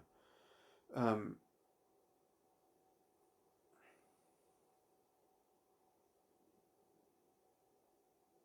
behavior in the realm of cognition. Anyway, the other thought that I had was just desensitizing oneself to that section of the false ego complex, that perhaps there are elements in it which are very raw and charged, and if they were just sort of dissipated and um, mediated by a form of integration, which is again like the extension into unconsciousness and a kind of virtual embodiment in a kind of contemplative way, would be a way to kind of dispel it, or dispel its grip, or dispel its, because in some sense this is only half the picture of the solution to the inner child, because in some sense the problem of the inner child is the vanity in the inner child, but then it's also in some sense the vanity of this unconscious um, section of the ego function, or this environmental section. It's also the vanity of the environmental section of the ego function, um, which would be, in my case, the fifth dimension, if one is to be vanity focused.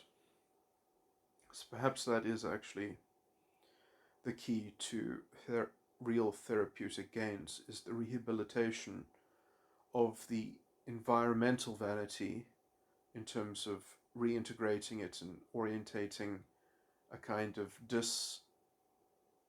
disentanglement from its reactive force on the inner child's um, unconsciousness, or its because obviously the director is another way of summarizing the control factor, the slave, and the comforter. So if you can remember that when you're dealing with the vanity and the environmental consciousness, that might be a good way to clearly operate a kind of a psychological um, sort of visualization, or a psychological um, exploration and play, in order to play out and unlock the bridled consciousness that conforms to the gilded shape that is the prison of the false ego complex.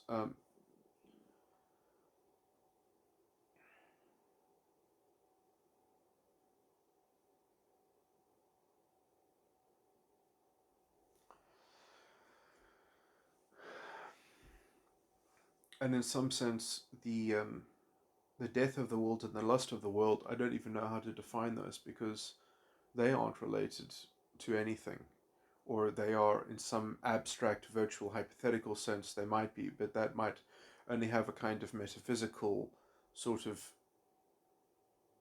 analogy that makes it pertinent. I don't know if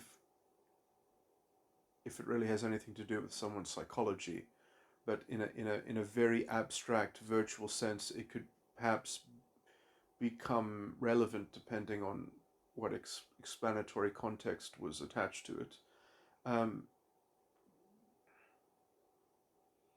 and in some sense, one can say, well, it is receiving a virtual mandate, therefore, by that lust into the director. And so, I mean, perhaps it's actually, I guess maybe that backstory does need to be imagined to help to desensitize and disentangle the contents of the vanity of the environmental thing. So, I mean, essentially trying to imagine that as an entity and to sort of debunk that entity, perhaps that would disengage from the need to react to that entity, because it is, in some sense, the implicit perpetual reaction to that entity which is feeding the death and the lust, which is essentially the kind of the linchpin that's holding the vanity in the inner child, which is why the inner child in fact created the adult ego, because it couldn't escape its own structure. It couldn't undo itself. The inner child didn't know how to disentangle and to essentially how to release itself. So it created the adult ego instead as a kind of as a uh, by as a side adventure sort of escapism, and it did actually accomplish that escapism if it is done properly, because the free theta in the in the adult ego does actually have the power to kind of play doctor. Um, as perhaps that free theta in anyone's adult ego has potentially the force of playing doctor on other people's um, false ego structures, that would essentially be what is described as communion.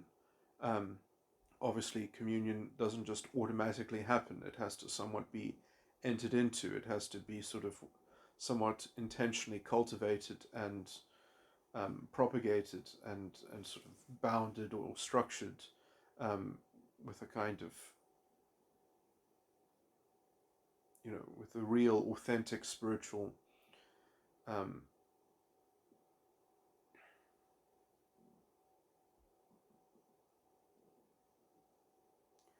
activation and operation, with enough of the requisite gifts involved in the process.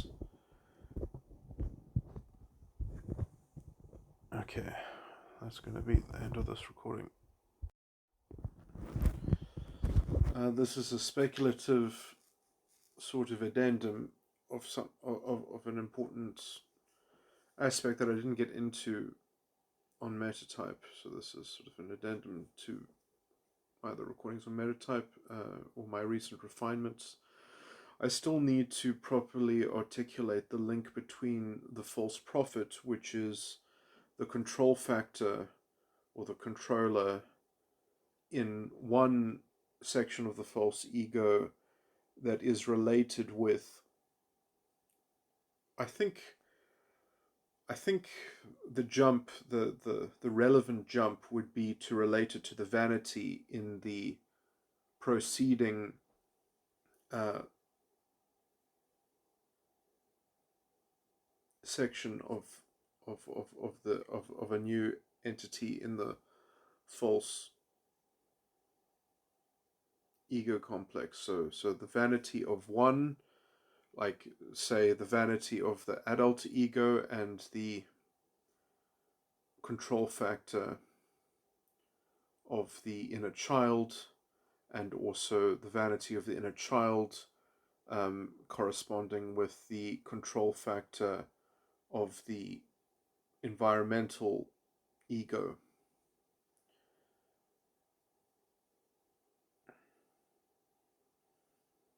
Or the world ego, which the inner child is a reaction to. Um,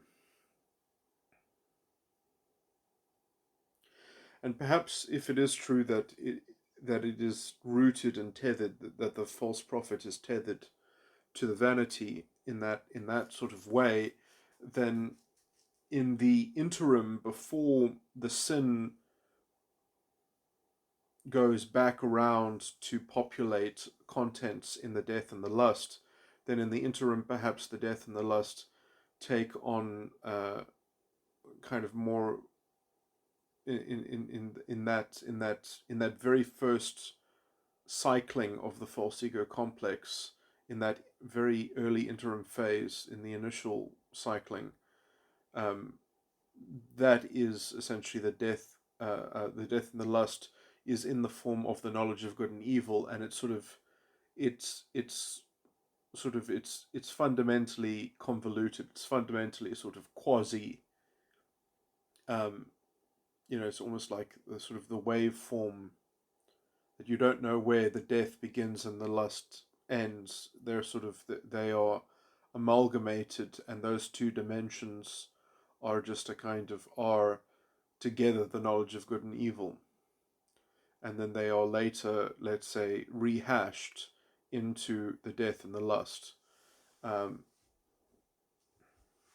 but in relation to the false prophet's relation to the vanity, um, and then the mechanics of that might be better elaborated by repurposing some of Girard's descriptions of mimetic desire, um, perhaps with some adaptation required. I remember that man. He was a very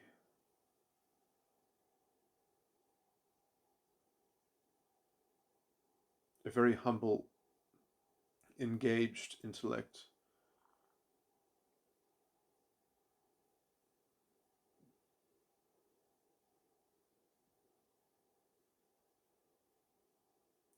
Able to naturally uh,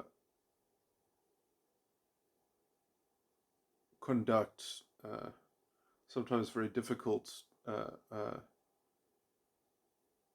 contentions and dialogues with a child, um, or challenging, should I say, rather, not difficult, but challenging, uh, which, I mean, I was always, I was an incredibly intelligent child, but one thing that I always lacked was essentially a vocabulary. In fact, my vocabulary by the end of, sort of by my late um, pre-teen years was actually quite astounding. I mean, I've lost so much more vocabulary than I'm able to use today because of probably still some damage from major manic episodes, which I suffered from while I was bipolar, or while I was under a diagnosis of bipolar type 1, when I was also using my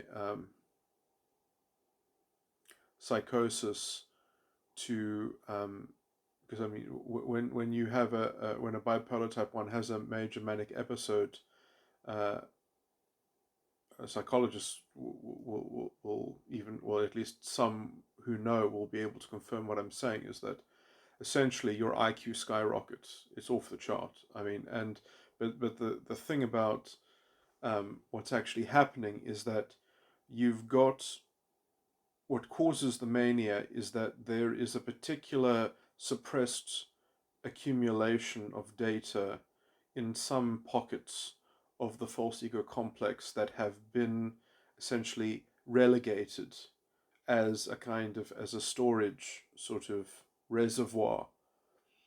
And then something happens in the decision tree, um, that essentially uh, collapses the confidence in the current formulation of the seat of consciousness, leaving it vacant. And a new uh, uh, formulation is needed in some sense. So the spirit has been slayed and a new one is re-emerging, but it's re-emerging with access, with unfettered access to banks of uncollated uh, um,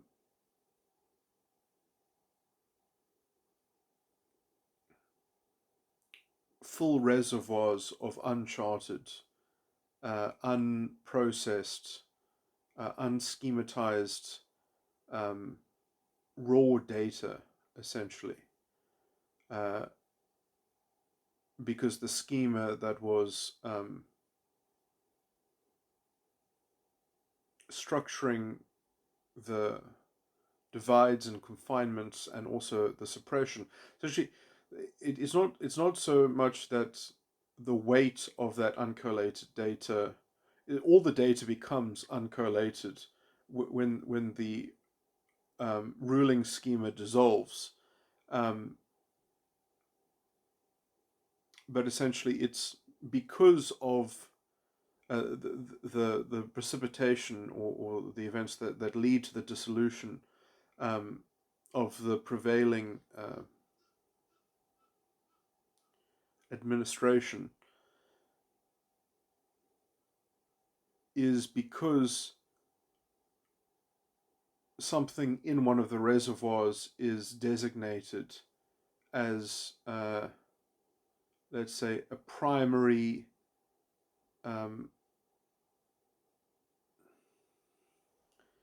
how to phrase this, a primary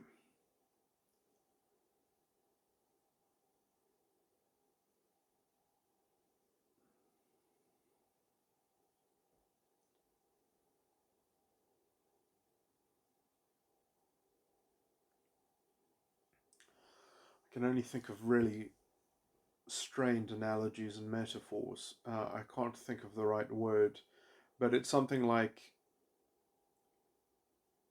a primary key to the answer to an important question, a question that is more important than the current entrenched schema. And the current entrenched schema, because essentially when you have bipolar, what that actually means in a metaphysical reductive summary, I'll tell you what it means, is it means that you've seen the truth, you know that the false ego complex is itself uh, a fabricated construction that's built on fiction and falsehood, epistemic reliabilism. You know that you're away, that you are dirtied by karma in some sense, that you're embroiled in karma. You know the name of the game, but you don't know how to extricate yourself from it. And you do have to work through the false ego complex. And then it is discovered that essentially the key to the next step in the way forward is not accessible to you, but is mixed in a suppressed bank. And also bipolar are much more have a much greater mastery over their false ego complex, at least the type 1s are, because they know that it's false. They know they can do a kind of internal alchemy that other people can't do. But just because you can do alchemy doesn't mean that you aren't saddled with the burden of the effects of that unnatural, artificial, or synthetic treatment. So, engaging in synthetic treatments of alchemical internal suppression or rearrangement, then when you start to accumulate sophisticated machinery like that, the the machinery that one has left behind in the dust sort of um, at some point uh, the treasure has been locked behind those vaulted doors. and the path that one has taken has led one down on a wild goose chase on down the garden path, and now you need to get back to serious business because you've lost yourself in a foray of uh, uh, listless wandering, and the schema is capable of allowing itself to be evacuated. Um, and so the looming charge and the looming promise in the dormant machinery gains not the seat of consciousness, but the hope of the seat of consciousness, or the key, or the kind of, it comes into possession with some signet that makes it the inheritor of the seat of consciousness, but it has to emerge out of a sea of re I mean, there have been a history of great geniuses that have had breakdowns in their early 20s. Newton, Milton,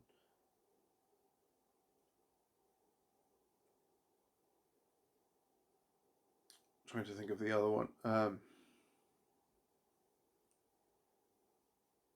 Wittgenstein.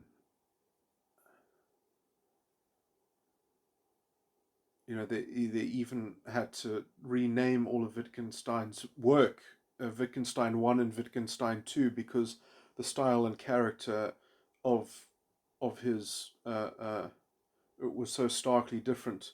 You know, Wittgenstein before and Wittgenstein after, essentially. Um, was a different philosopher. But I mean, essentially, what happens is people that go through this, they go through a kind of reorientation when they are re-encapsulating their adult ego. They are restructuring or reconstructing rather from the ground up, but they have all these resources and they have an unfiltered unconsciousness and grasp and access to everything that they. So you can use a major manic episode essentially to store data, which then can be purviewed at the same time. And this is going to sound crazy and too incredible to believe to some people, but I actually designed my project at the age of 7, and I already knew also some psychologists, and made this plan that somehow I knew that the type of false ego complex that I had was capable of developing bipolar or whatever.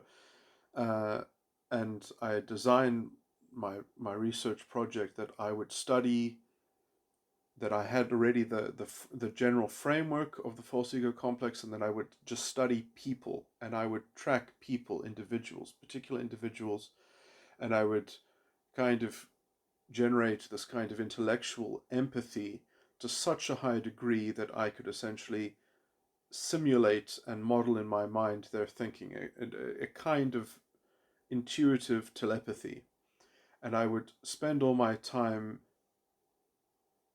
witnessing people and just tracking them and monitoring them and tracking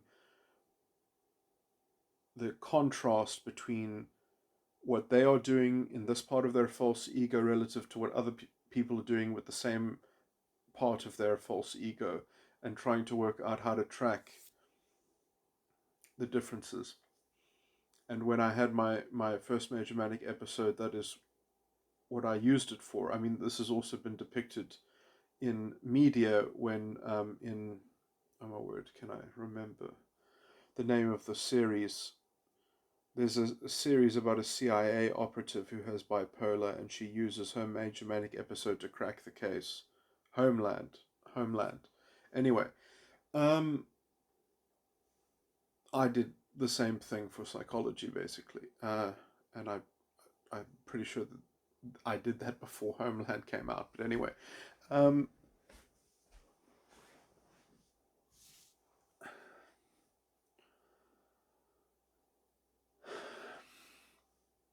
moving on. Um, So why am I talking about myself like this? Anyway, well, but yeah, this is a speculative video, so I'm going to digress into some interesting other things as well. And so people who have seen the truth, this is a wonderful depiction of this in the anime series Full Metal Alchemist. When you have seen the truth, and it takes part of your body, because the false ego doesn't function the same way after you have seen the truth. You lose parts of it. Essentially, they get locked behind the door in compensation for the truth that you have seen. You pay a cost. And the quest to restore what was lost in that series. Shall I really go? But essentially, or people who have seen the truth, they can do alchemy without having to make use of a transmutation sigil or whatever. That they can just do it because they know essentially that the medium that they exist in is fundamentally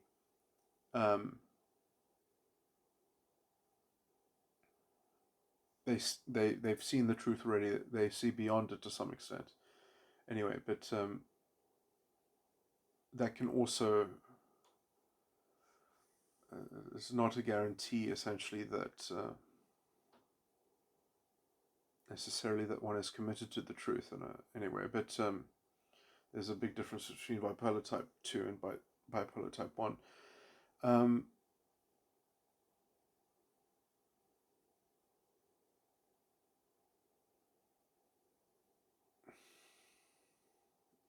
there's a spectrum within each perhaps as well. Yeah,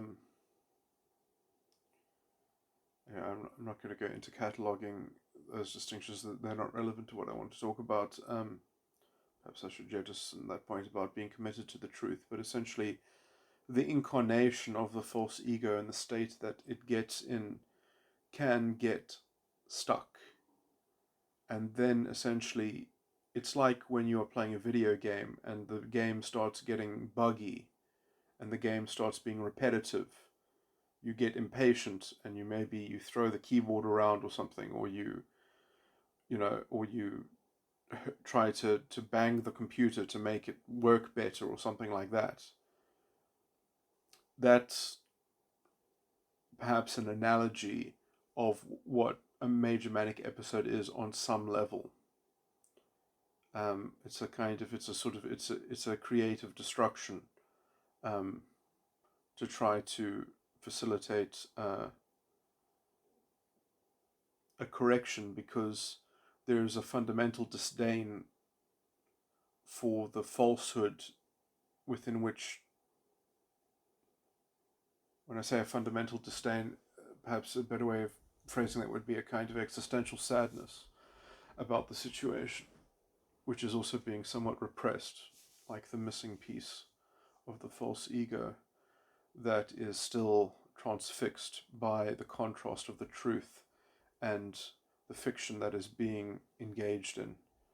And the quest of that sort of restoration, in some sense, is the quest for the philosopher's stone, is the quest for what transmutes the truth, what precipitates the truth from the fallen state.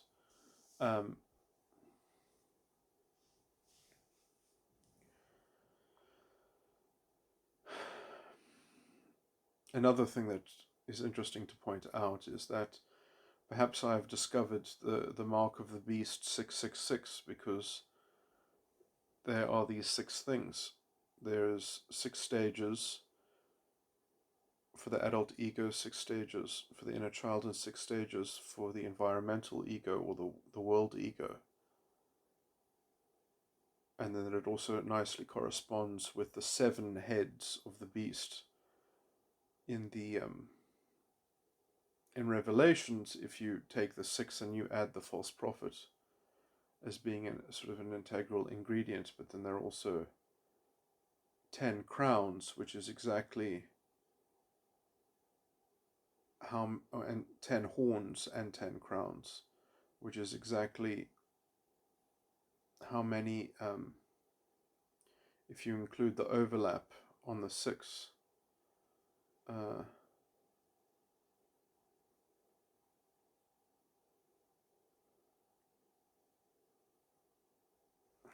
you can get 10. Actually, maybe I have to think about the 10, but if you go from sin of the adult ego down to, let's see how you would get 10. 1, 2, 3, 4, 5, 6, 7, 8, 9. I didn't count right.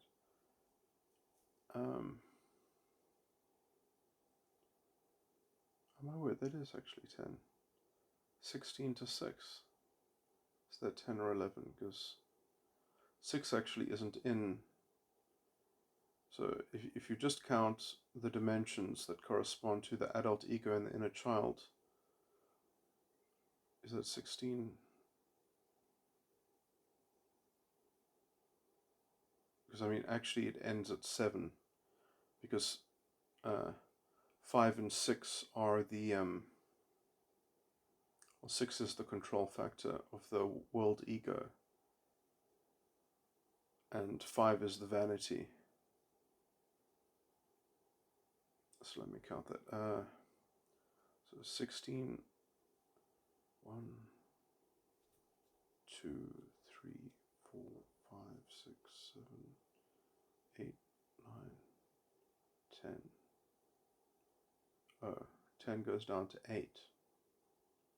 That's not helpful. Man, that doesn't make sense. 8, 9, 10, 11, 12, 13, 14, 15, 16. No, 10 would include 7. Oh, that is right, yeah. So that's 10 crowns and 10 horns.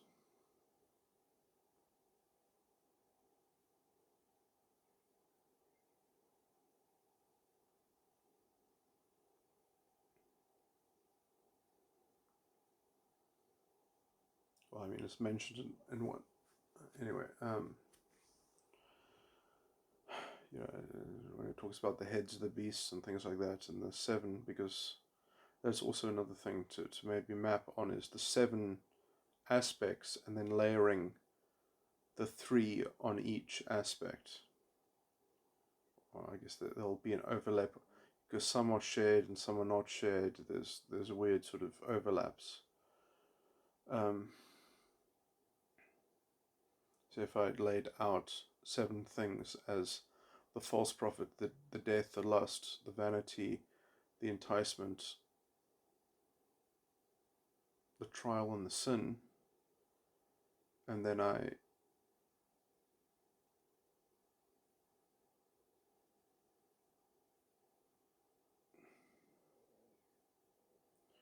guess that would just look messy.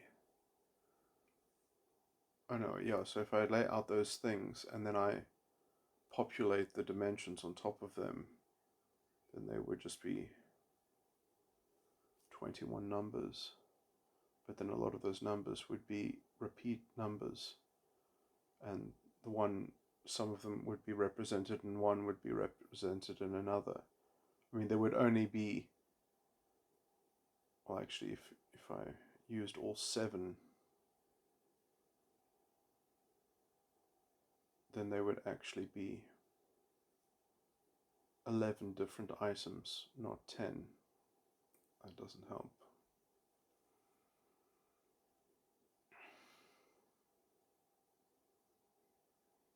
Yeah.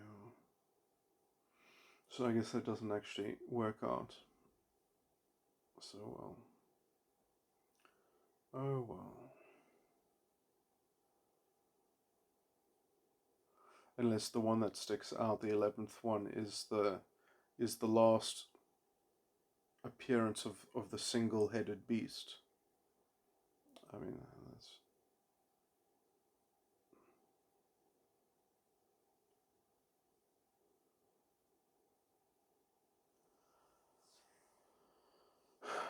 which is essentially what I've described as the prime false prophet, perhaps, or the worldly false prophet.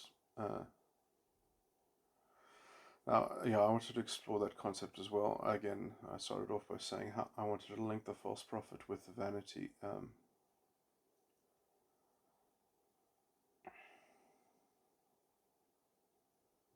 Because I think that's the sort of the natural connection, the false prophet of the world with the vanity of the inner child, in terms of a therapeutic process. I've got too much of a headache to think about that, but I'm recovering from surgery at the moment. Anyway, what are some other things to be said?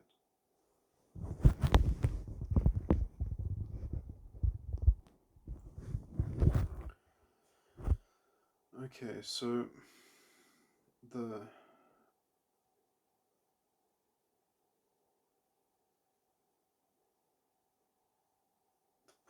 false prophet and the vanity. Yeah, so I do think that the world false prophet is essentially the original tempter, or the kind of the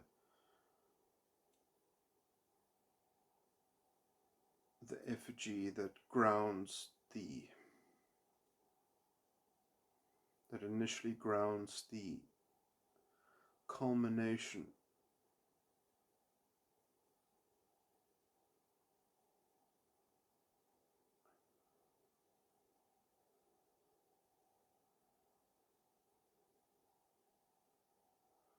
of the vanity.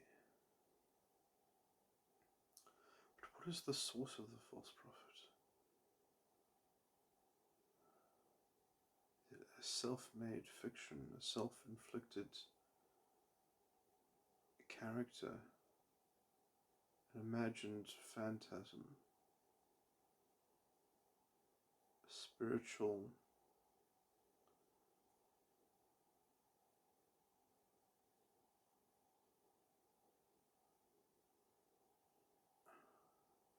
indulgence of mental puppeteering, a kind of a prime imaginary friend, sort of.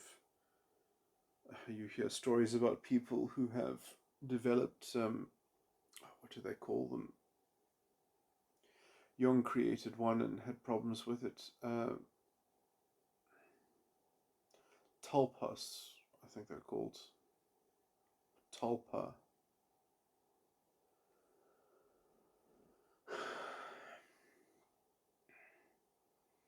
And perhaps the tulpas that one create are sort of secondary apparitions, but essentially that perhaps the initial encounter with essentially the false prophet that initiates the false ego complex, which then can later on sort of re-engage with a kind of secondary kind of tulpa, which is sort of orientated around the stratus, around the level of the dimensions that correspond to either the adult ego, the adult dimensions, or the inner child dimensions, but that don't quite have as deep a reach as the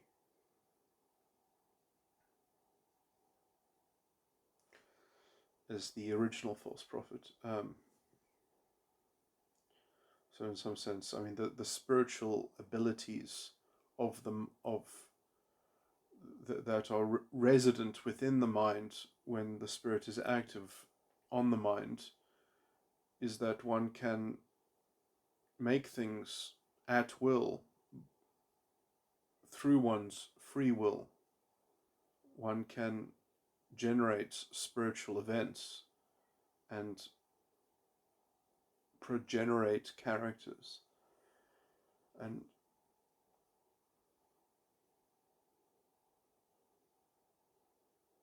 perhaps it is a construction of one of these characters that was made without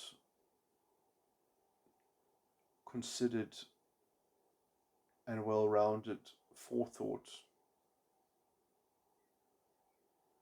Or perhaps it is an outside sort of spiritual invader, or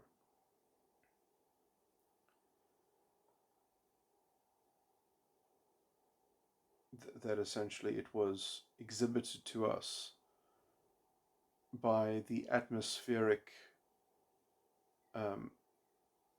influence of somebody else's inner spiritual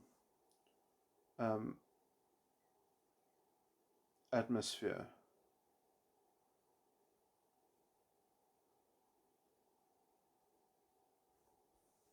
In the same way that people have shared dreams, that in real time people can essentially transmit mind viruses, essentially, is what I'm saying.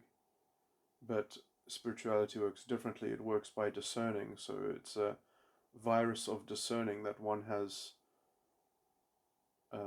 via a kind of permissive osmosis one has absorbed, or one has seen demonstrated or portrayed and has duplicated and replicated its impact in one's own internal construction, or one has communicated spiritually and conjoined oneself in a pool that was tainted with such apparitions. Or, I mean, there is perhaps a life of a realm of characters which have spiritual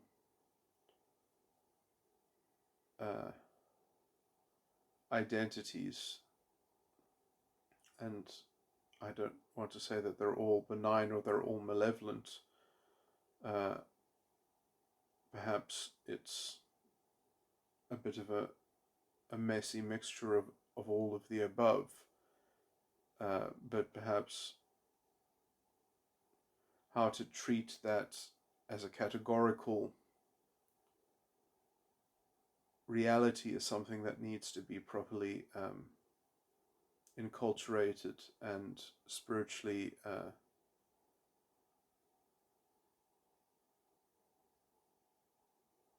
taught. Anyway, as a necessary sort of psychological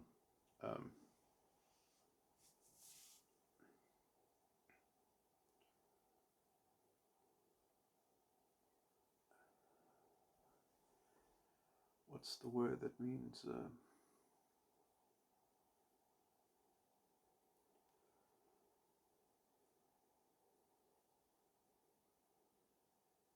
prophylactic. Okay. I've got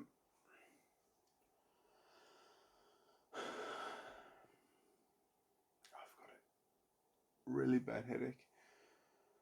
I think I still haven't recovered from the anesthetic. Anyway, or it's just the pain. But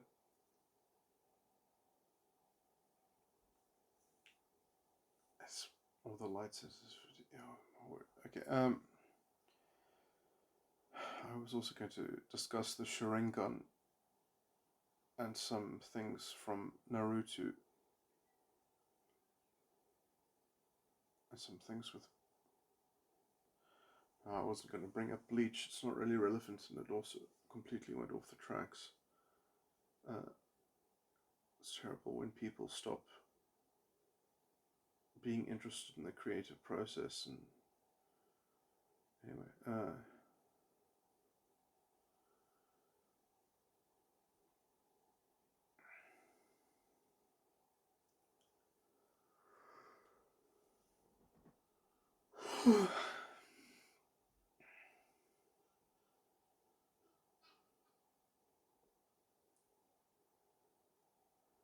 Itachi was probably the most autobiographical character that I've ever had a hand in generating in the world of popular media.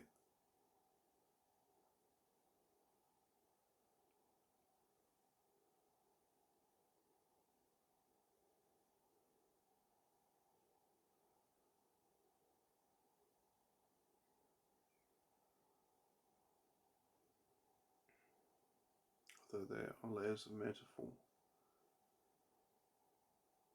But I wanted to talk about the Sharingan. One of the steps to unlocking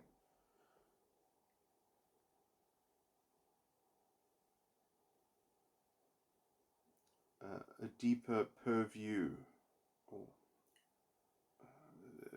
the deeper abilities of the Sharingan, is that you have to kill your best friend. And what does this mean? And you have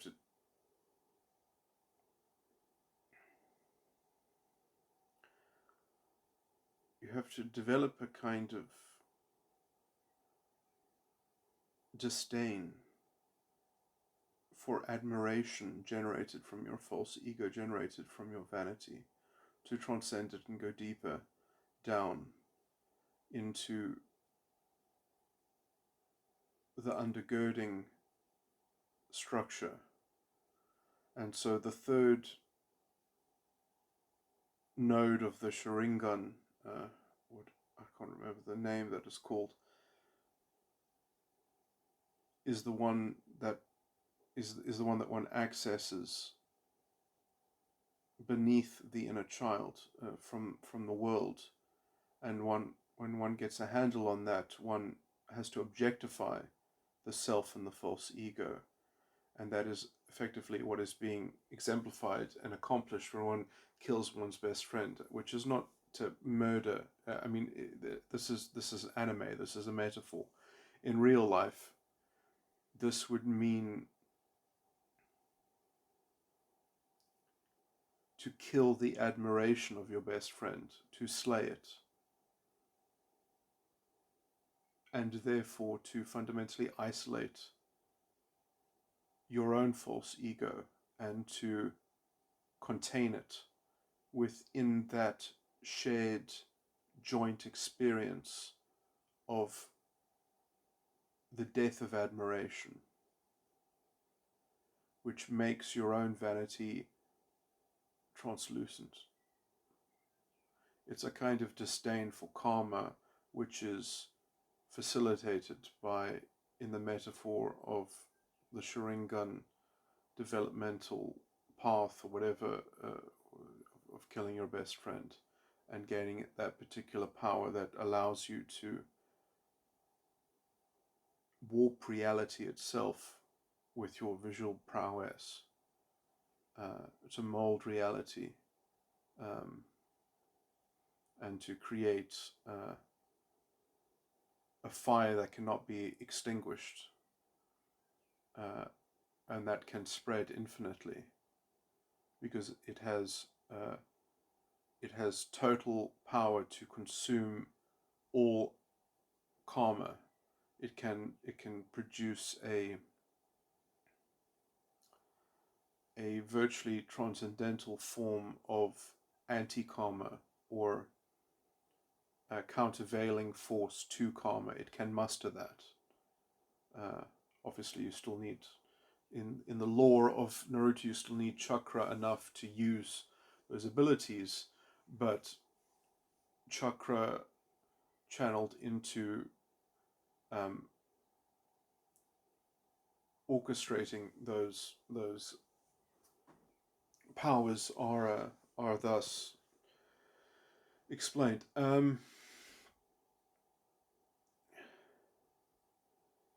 Yeah, I'll just let me talk up Itachi. I always like doing that because he's my autobiographical character. So Itachi had the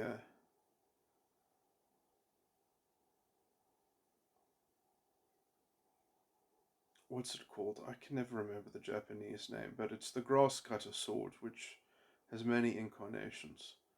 Uh, I can't say it. Tsuki something. No, it's long. It's longer than that. Tsukinomi. No, that sounds like the god of. No, that's one of the Sharingan things. Yeah, no, I'm misremembering it now. This must really hurt the ears of some anime fans if they're listening to this. But the Yatta shield and the legendary grass cutter which has many incarnations. These are spiritual devices which can be used, and I mean the Yato shield is also an expression of. It's very akin and similar to some of the Sharingan things that I've sort of already shared. I mean the Yato shield, which can absorb anything. Um, no, sorry. It can rebuff anything. It can reflect any force. It's actually the grass cutter, this particular incarnation of the grass cutter, that can actually absorb anything. Now, when other people, I mean, people can create legendary spiritual. Well, should I even be talking about this? This sounds so self-aggrandizing. But anyway, it's interesting. What's interesting most of all is Madara's fan, which has within it the lance of Longinus, which is, I don't know if that's ever in the lore. I don't know if that's ever spelt out.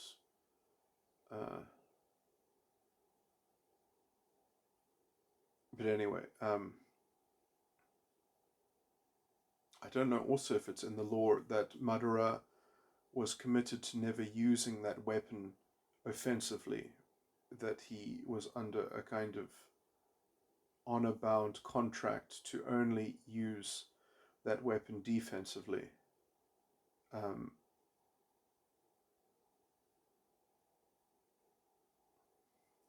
but essentially it also had the power to just absolutely nullify anything, any chakra, uh, because the Lance of Longinus can even cut the divine flesh, or the Lance of Longinus, I guess a Roman name,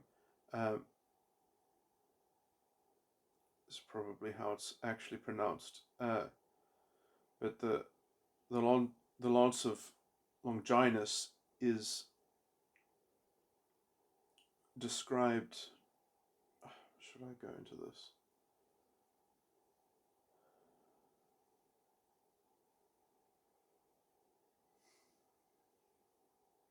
It's going to be too much to explain. It's too much of a setup to explain that.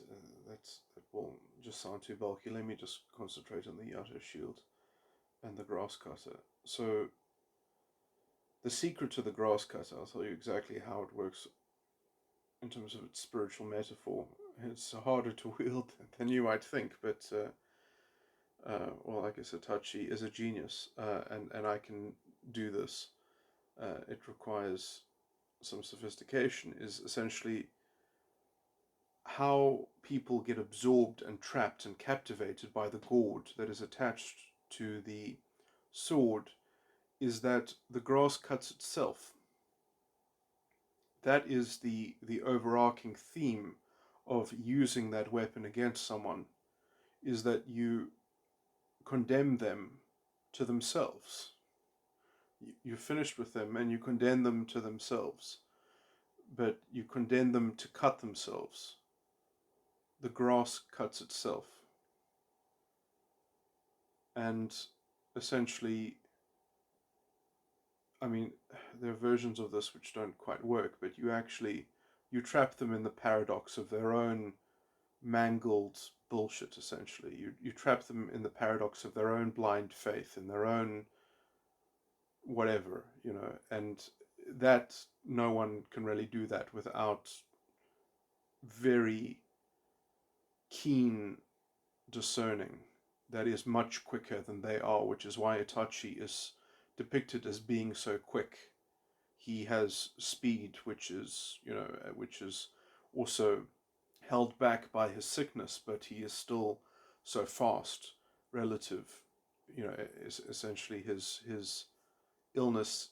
Without his illness, who knows how strong he might be, essentially. But even with his illness, his speed rivals. There's no match up in which he ever appears in which he is one for speed. And and the match-ups that he gets to, he has already prepared for, because everything he has essentially prophesied and planned for.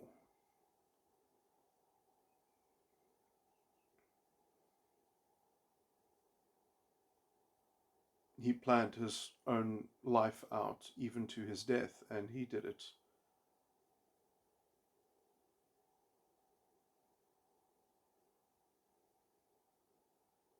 With the right intentions.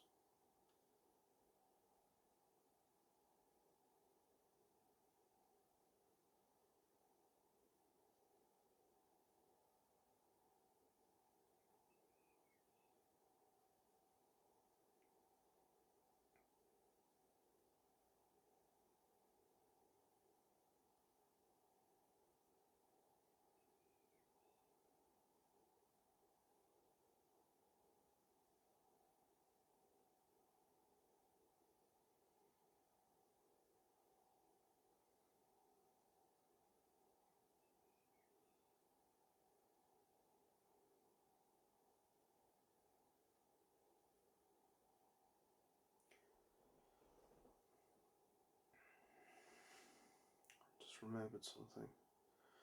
Anyway, there's no way I'm going to be able to fit in mentioning that. But and the Yata shield.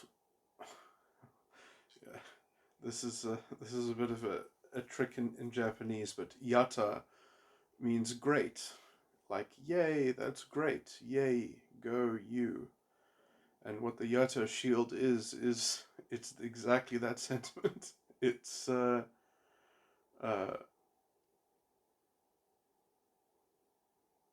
that it's basically saying that's great to the spirit of man. Like, okay, you want to be great, fine, you're great, that's great. There you go, you did it, you did it, you actually did do it. I can see what you did. It's great. What more do you want? I'll give it all. I can give it all. It's great. That's it. You've surrendered to it. And then it just rebounds off you. It just deflects, absolutely, because you have that flexibility. You have that, uh, because it's only karma. I mean, that's all it is. That's all it can ever be. That's as great as it's ever going to be. It's going to be karma. It's for the fire. That's what it is. I mean, what are you going to do afterwards? What is the purpose? Where does it go? Where does that get you? And then what? And then what? And then what? And then what? And then what to infinity? Oh, no, it's still great. It's great for what it is. What is it? Do you know? But it's great. That's all we know. Ha! It gets less and less funny, and it gets more and more great. Yeah, and they get greater to nothing. Because that's what being great is being grated. You just let it be grated.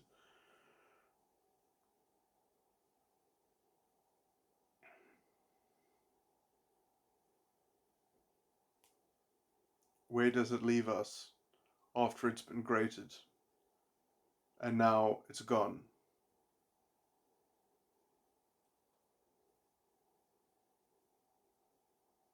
And now what? And now where to? That's where being great got you. I guess, what do they call that? An intermission, a time waster.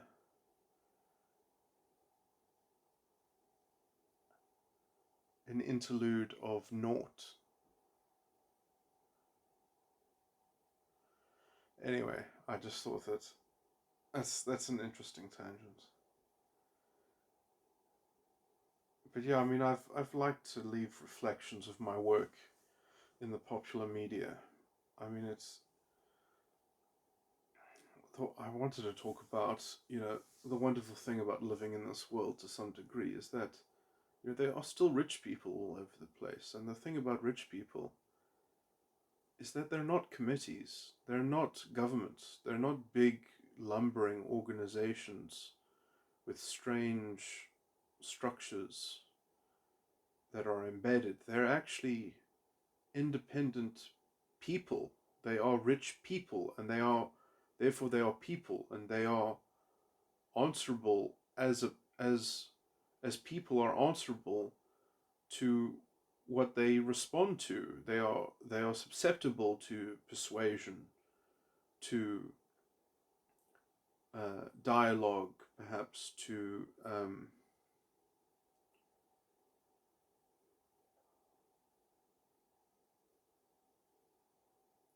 developing an understanding that then means that something can happen. The world is somewhat open to one who is capable of participating. But you know how easy it is to get a song on the radio. I mean, all you need is an address, a stamp, and a letter. I mean, those are the material conditions required to get a song on the radio.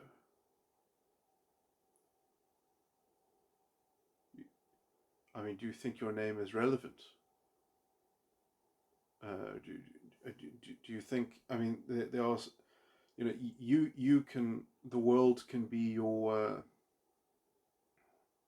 the recipient of your message, but but for just the imagination. I mean, I guess I'm somewhat in a privileged position because I come from a family in which I was taught some of these things. Uh, the example of my great aunt. No, she wasn't my great aunt, she was just my aunt.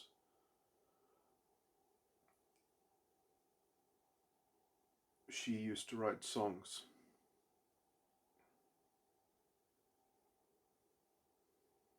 She did write songs. My grandmother told me about her.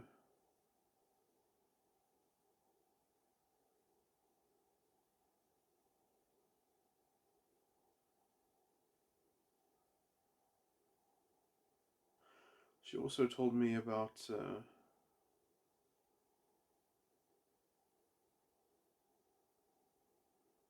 some spiritual mysteries.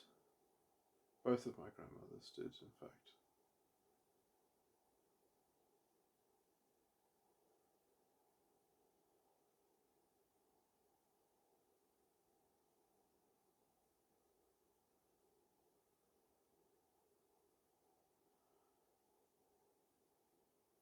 Although, in terms of having an immediate family, I guess, I've spiritually been an orphan.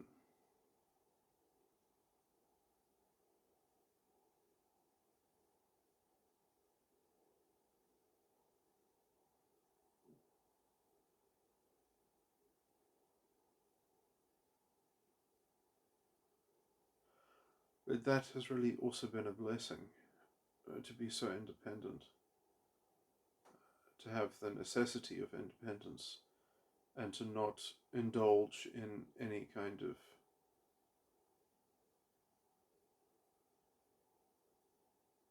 self-sympathizing about that.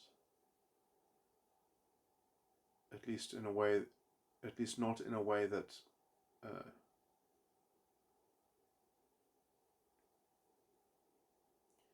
has hindered my maturity.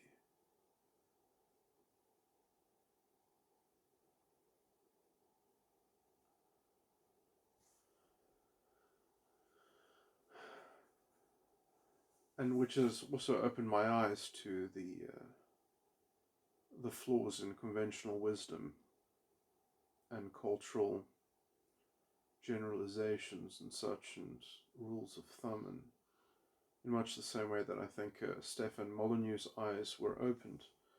Um, by his general narrative.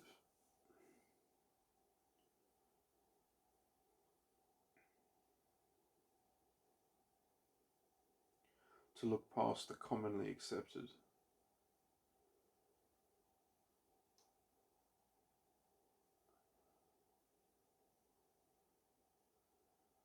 And to make up your own mind and substantiate your own claims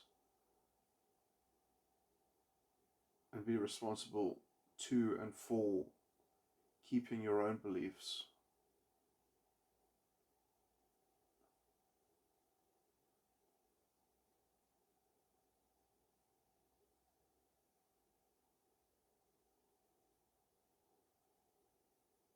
Not in the beliefs themselves, but in the keeping.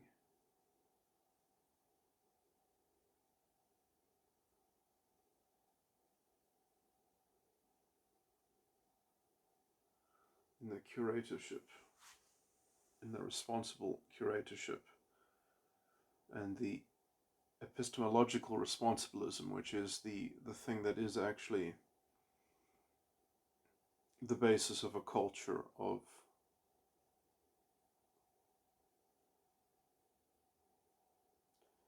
connected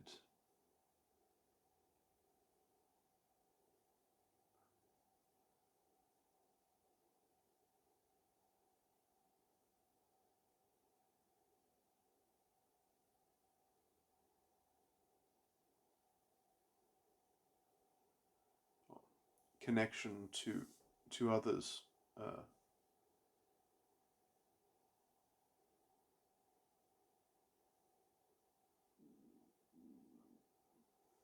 In terms of a significant community.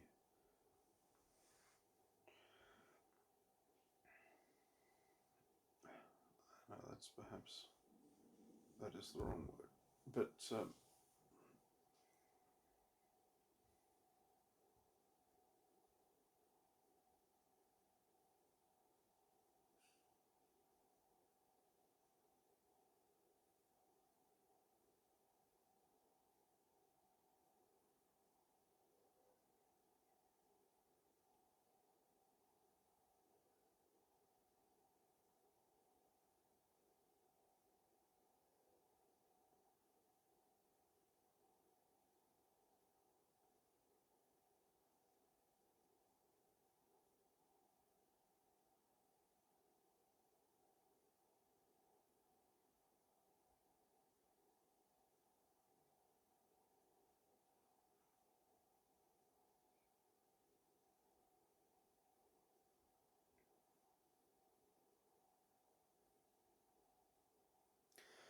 by the way, the things I was saying about rich people was to do, or uh, very poorly expressed, was to do with my access and involvement with, essentially, I don't know what to call myself, a covert producer, a secret,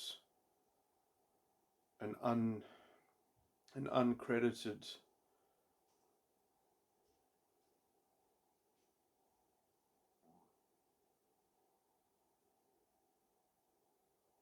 crafter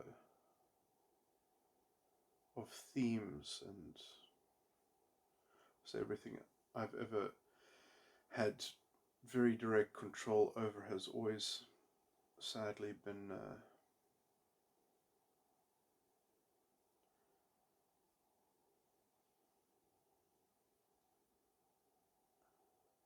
plagued by. I don't understand camera work. I don't like camera work. I don't like. I don't even want to think about it because I can't even imagine how to make camera work help make the story better, because anything that it does, I feel, is just going to distract from my themes that I spent so long crafting.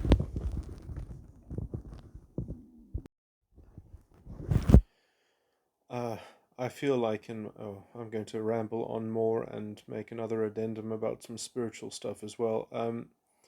I feel like in some of my explanation of some things, they were perhaps a bit too shallow and also read in some ways perhaps frightfully, slightly misleading if they are read into too deeply when I was just merely depicting or expressing an impression of something and not giving a full expose of it. But something like the Platonic ideal forms, something like the greater of the greater section of the divided line, uh, the greater realm of in the realm of the intellect is a kind of eternal. Is also sourced in the Platonic worldview by the brilliant light of being, the I can't remember the term. I think it might be supreme luminosity. No, that doesn't sound right. Something like that. Anyway, the brilliant light of being is what it translates to in English. The source of all creation, and everything is ordered below that. It's somewhat relatable to, in the Kabbalah, Ein Sof, Ein Sof Or, which exists prior to Keter, Keter, excuse me, Keter, that's how it's pronounced.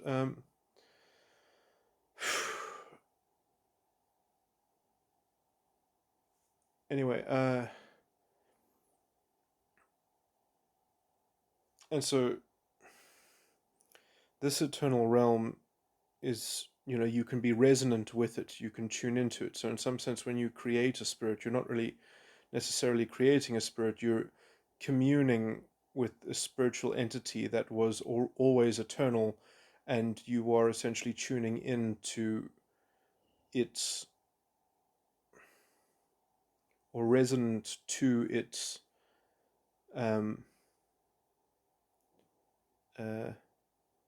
beginning of its experience. So you connecting and accessing the beginning of its experience is somewhat, so in some sense, there is no creation or destruction on this level. It's just sort of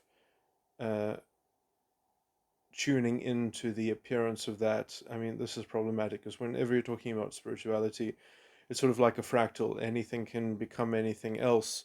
The only thing that stabilizes it is effectively discerning.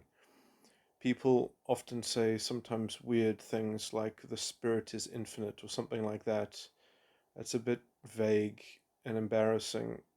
I don't like that kind of sloppy grammar. It's more like access to the spirit is infinite. But the spirit is eternal, and it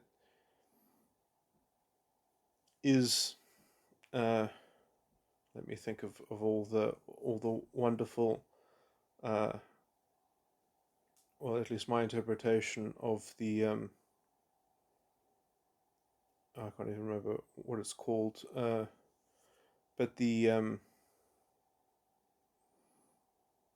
it's limitless.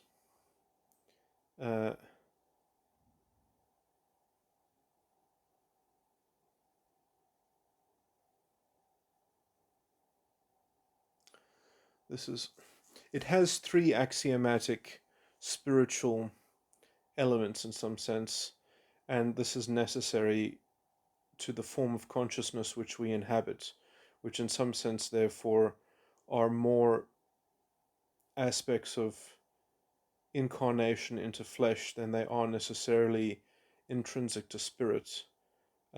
In Genesis it is described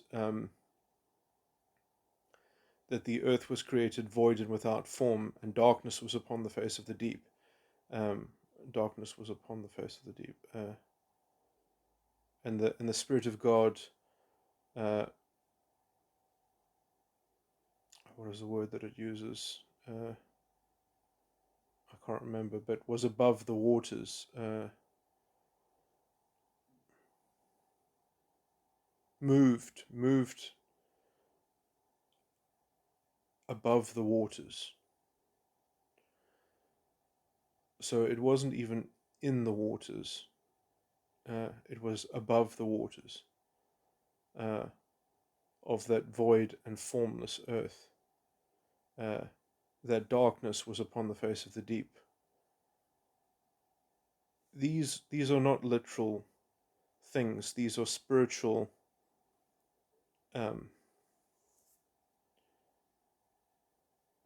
realities uh, and aspects to the. Anyway, I didn't want to get into that sort of digression, but I merely wanted to say that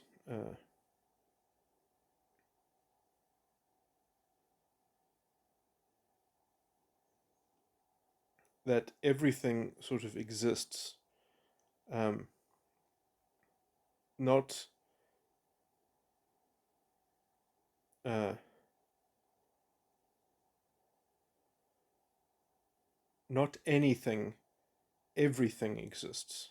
So everything that is a thing exists, not merely anything. Uh, some things aren't things and they can't and don't exist. They can be, they can appear to be mentioned, but they are not things. So essentially, people can talk nonsense. That doesn't mean that they're talking about a thing.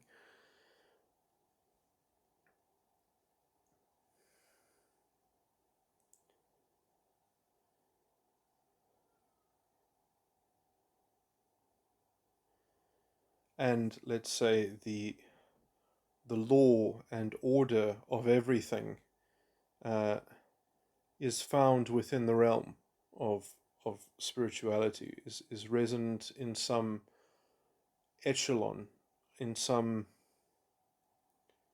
uh, high rate of functioning. Um, and let's say integrated. Now, and the thing is that these things are this is going to perhaps seem heretical when I say it, but these things are somewhat static. What makes them come alive is their um,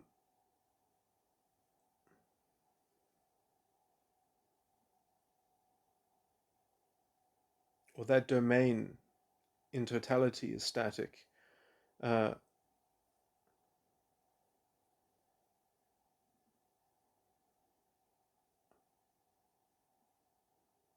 Incarnated creation uh, via the consciousness of man, uh, which is made in the image of God, is what actually uh, brings cohesion uh, to incarnation itself. It doesn't have an independent existence. Um, you know, put on a small scale, it seems silly, but it really is similar to the fact of if a tree falls and no one's there to hear it, does it make a sound? And the answer is no, it doesn't make a sound. It makes a noise if there is such a thing as the forest and the tree, which I already spoke of, so that can be assumed that it happened. So there was a noise, but there wasn't a sound.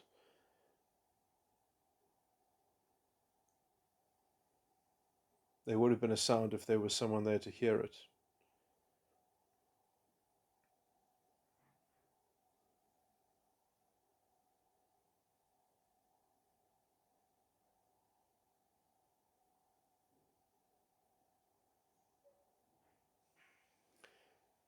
Perhaps some creatures uh,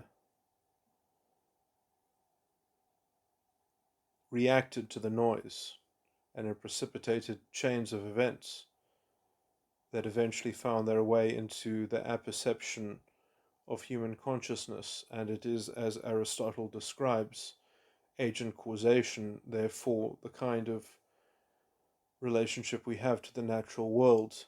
The rock is moved by a staff, which is moved by a hand, which is moved by a man. Agent causation. We are the source of the door through which the prime mover unmoved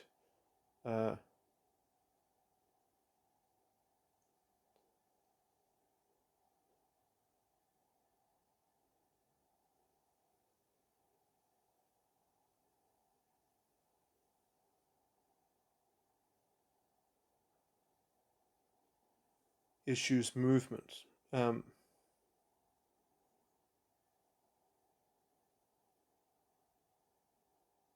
Sometimes we have the sentience, which means we have the capability to open the door to the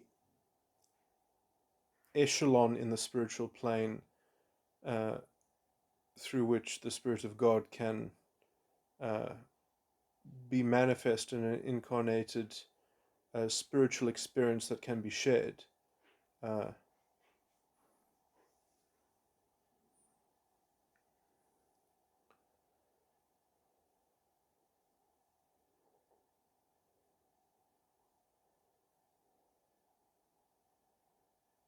Now, this medium, as I say, is in some sense static, and it is accessed by discerning and by, as it's described in the scriptures, when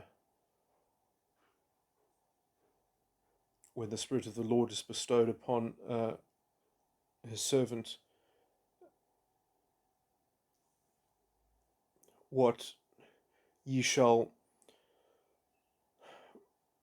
bind in the earth will be bound up in heaven, and what ye shall loose on the earth will be loosened in heaven, which also has a parallel alchemical sort of transcription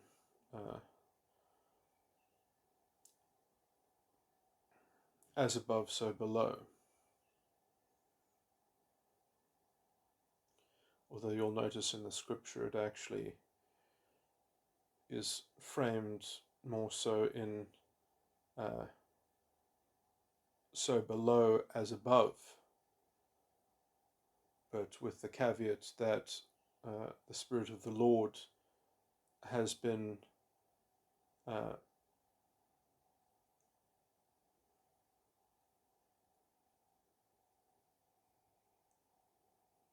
vested.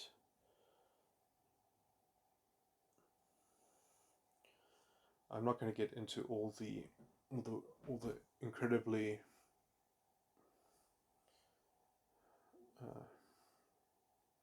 freaky powers over reality that the Spirit of the Lord has, and it must also be distinguished from, shall I say,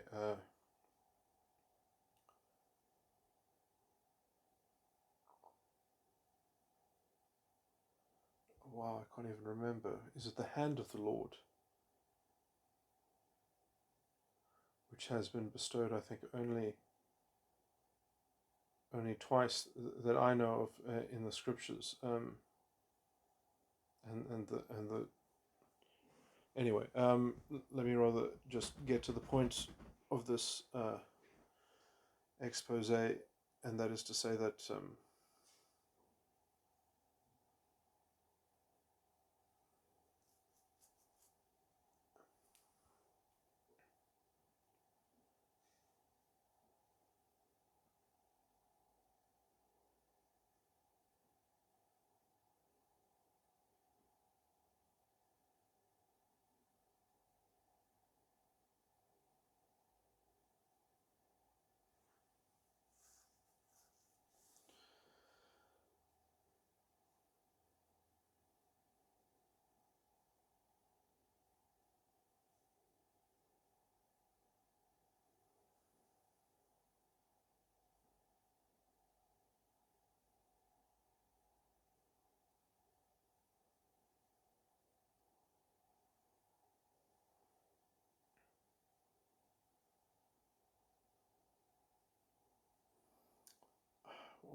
what's the point of that? The spiritual plane is freely accessible.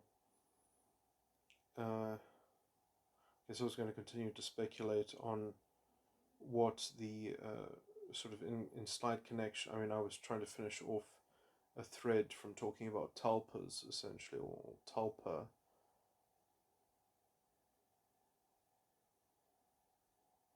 And in the same vein as trying to give some more context. Oh, that's the point that I wanted to say, is that the control in terms of the spiritual plane is, as I say, as a domain itself, it is rather static. But our relation to it and our view of it is distorted and has a track record. But there is still an absolute sort of trump card which it holds, which is essentially it holds the management of context. And in that sense, life is always a mystery. And I've got recordings where I talk about the tree of life and such.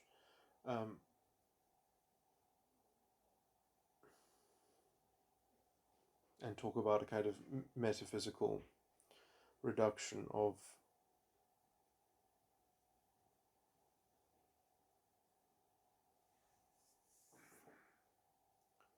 or sort of summary of the development of the false ego complex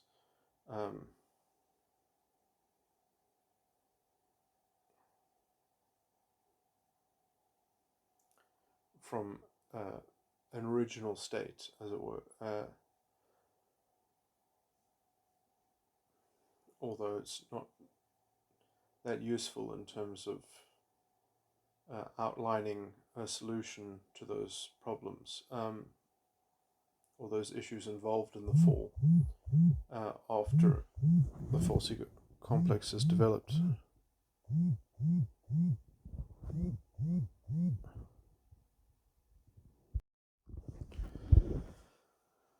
This kind of context, I don't want to call it manipulation, more like unfolding, is a more supreme form of reframing, but sort of works on a similar sort of analogous property to the kind of reframing that psychologists sometimes try to perform of issues.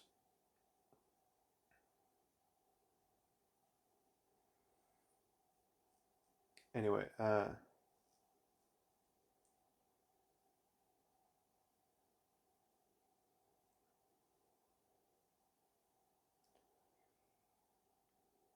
moving on from that and centering back on the false prophet. Now, I think the strangest thing about the false prophet, the original one, in terms of the world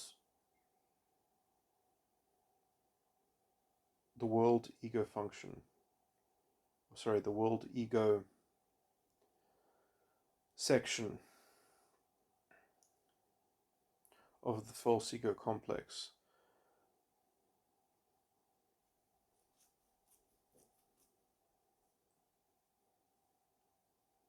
I've been trying to work out if the world vanity is perhaps not also an important goalpost to dissect, and if perhaps the world vanity might not be what is described or what is fundamentally being referred to in the scriptures as the love of the darkness, because would it not be the vanity of the world that is in fact because essentially the world ego function section of the false ego complex is perhaps should be regarded as the shadow to the inner child and the unconsciousness, even. So it's the unconscious, what is sometimes referred to in Jungian psychology as the the shadow, but it's the shadow the shadow of the unconscious shadow, which is a bit of a kind of involution.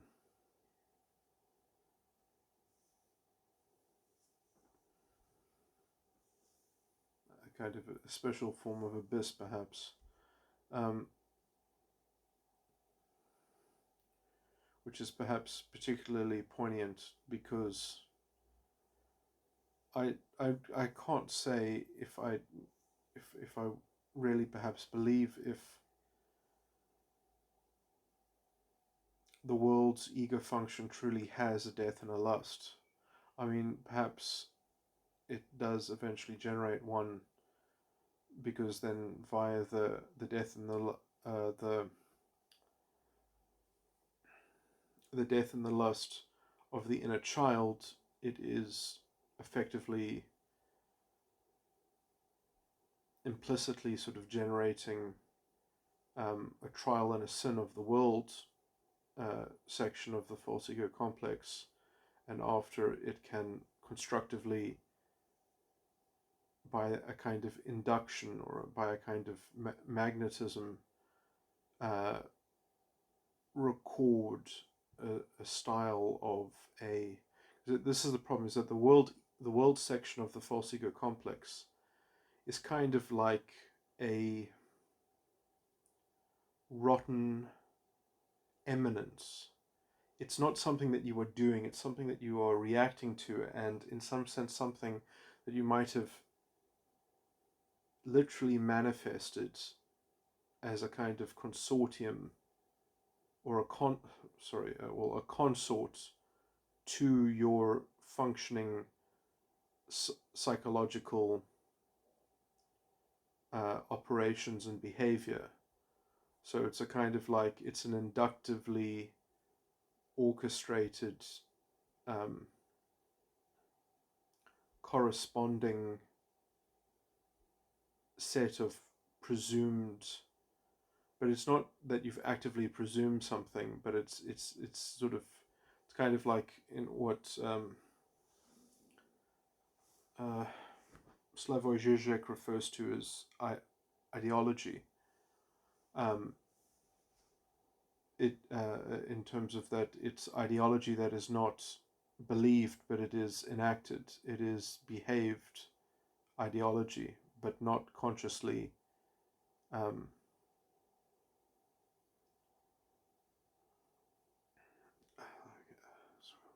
my head is somewhat killing me. Um,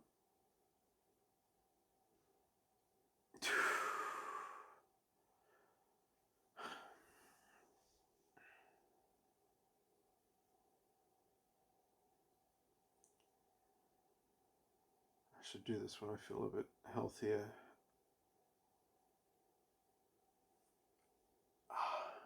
Maybe it's the blood loss. It's probably the anesthetic that's still wearing off. It's been like 4 days.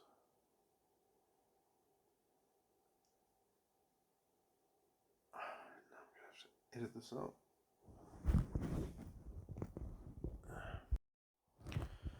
There's another important thing to mention before I forget it, is that I used to also sometimes describe the trial as the goal, not as the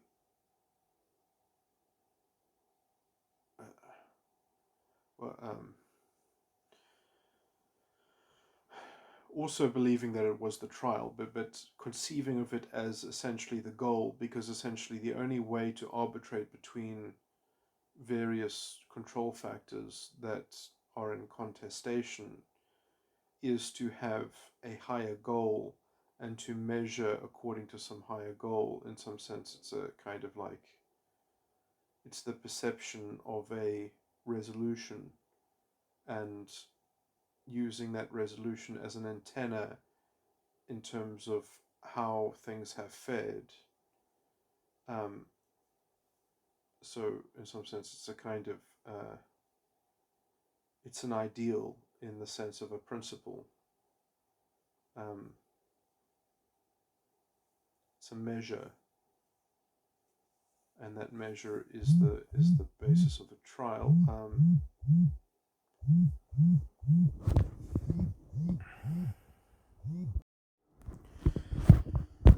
Yeah, there are two other things that I wanted to sort of continue my rambling discourse on. Let me just quickly finish this up before I move on. When I described the Yatta shield, I didn't fully describe all of the mechanics of it, because even if you can conceptually understand what I'm describing, it's not easy to actually use. And so, like, I gave a kind of example of it, but I didn't fully explain it. The Yatta shield you can't just actually know the general concept of how it works and use it. You have to specifically know. You have to have a full reading of everything that can come. That can. You have to know everything about karma in some sense. That's too vague. You have to know about all material energies or karmic energies or emotion, which in my system are the emotional tones effectively. So if you know all the emotional tones and you know the kind of the feng shui of all the emotional tones, you know which ones validate which other ones. And so because you know the chain of validation, you can essentially transmutate any karma into any other karma. And so you can basically get it done with. So the Yatta shield, when you say that's great to a form of energy, you validate it, and then you basically it's kind. So this is why you can't copy it just from knowing the general concept, because the general concept in some sense amounts to misdirection, but in practice it's not a misdirection, it's a redirection. And so in order to achieve what is in the end a misdirection, you actually have to specifically know all the redirections that are part of every avenue of every uh, facility of the intellect in some sense, or of the spiritual discerning of things. How all the mechanics of the understanding in some sense in terms of the objects of understanding, or the kinds of objects at least. Not all the objects specifically, but all the kinds of objects. Okay, I wanted to continue my sort of rambly discourse on speculating further on how to deal with the world section of the false ego complex. So I think the world section of the false ego complex, which has the vanity, which for me is dimension 5, and it has the false prophet, which is for me dimension 6. So the vanity of the world and the false prophet of the world, or the or the control lever. That's a much better phrase. The control lever. So the control lever, which is the lever of the vanity, to some degree, the lever over the vanity, which is why the vanity eventually rises up to sort of to slay it, and then essentially, or another way of putting it is that the thing that ends up sort of disposing of the control lever in the preceding in the preceding stage of the false ego complex is what I've also called the slave or the trial, and what I've also called the goal, because essentially when you precipitate an overarching goal that you're actually trying to achieve, now you've actually got a standard to reach, and so there are competing contestations of how to use the control lever in order to reach the goal, and none of them actually work. But in some sense, some of them might work if you take a bit from here and a bit from there. The problem is that those bits can't actually be binded together. They can't be forced to work together, and so you can get them to work together but then you have to sort of deal with the aftermath, which somewhat undoes it or creates other sort of undesirable things that transpire, which you can try to defer. And essentially, that's what the trial is. It's like, it's almost like in practice when you have a court proceeding and one of the parties is always just trying to delay and defer and just slow down the whole thing because they're not interested in a resolution in some sense. And then the sin, which is the proceeding stage, which I've called the comforter, but I think actually a much better phrase for the comforter would be the sympathizer, or maybe the sympathy.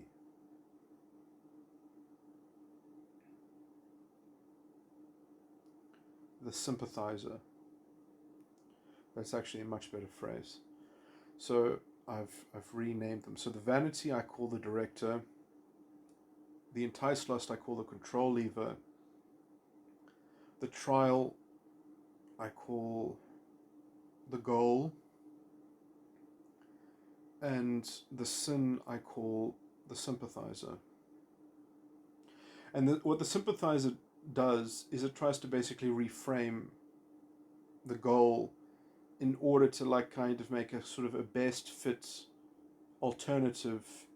Well, you didn't do that, but you did something else, which is kind of not the same thing. But I'll tell you what you've done as a form of sympathy.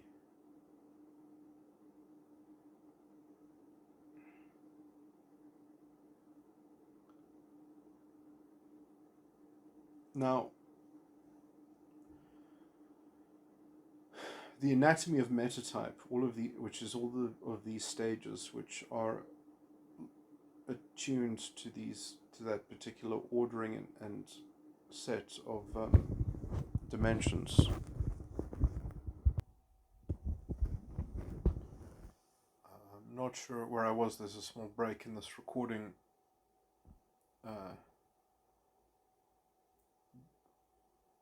But if I was talking about the stages of a section of the false ego complex, and I was ending on the sympathizer, the sin. What the sin actually does is it finishes a cycle of that section. And the enticement or the control lever then is kind of reprocessed via the sympathizer, because the sin in some sense is a representation of the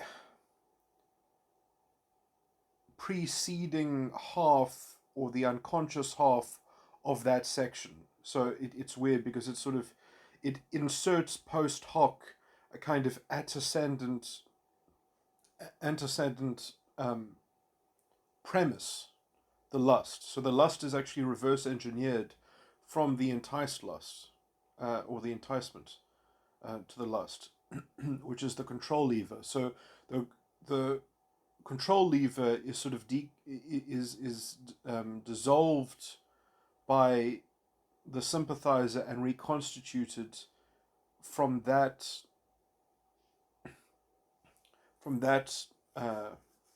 organ of the metatype, from that dimension. This is, I guess, is very important on a functional level, because then the function that the sin corresponds to is kind of like the gate through which the death and the lust,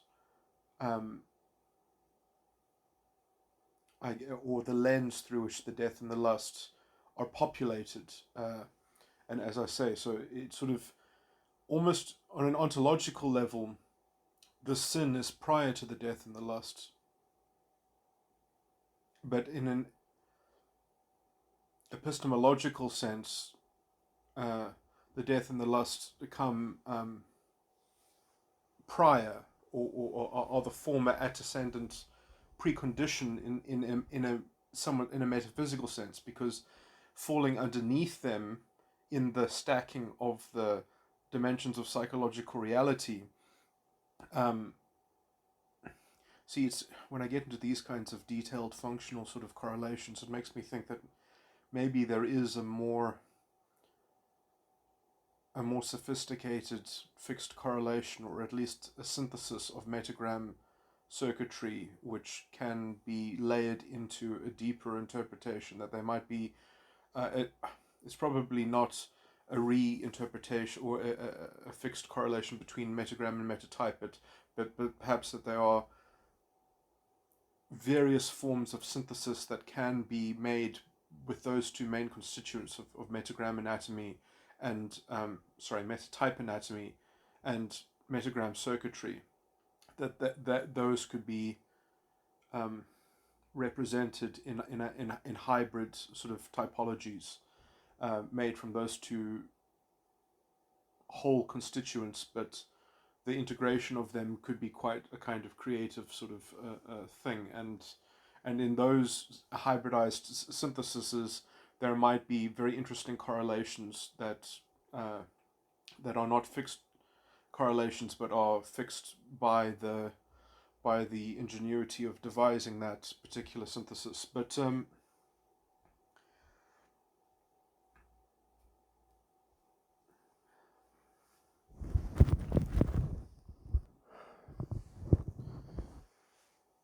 so, and a lot of this is still sort of speculative to me, I guess, at this point. But so is the sin the factor that is reimagining a connection with the false prophet and extracting from the false prophet the repurposing? No, not the false prophet. I think the false prophet and the vanity are connected, but the sin is the agent of repurposing the objects and the residue of the false prophet that has already done its work in connecting another section of a different part or a different body within the false ego complex, in terms of providing the objects and the aftermath of another section's trial and sin.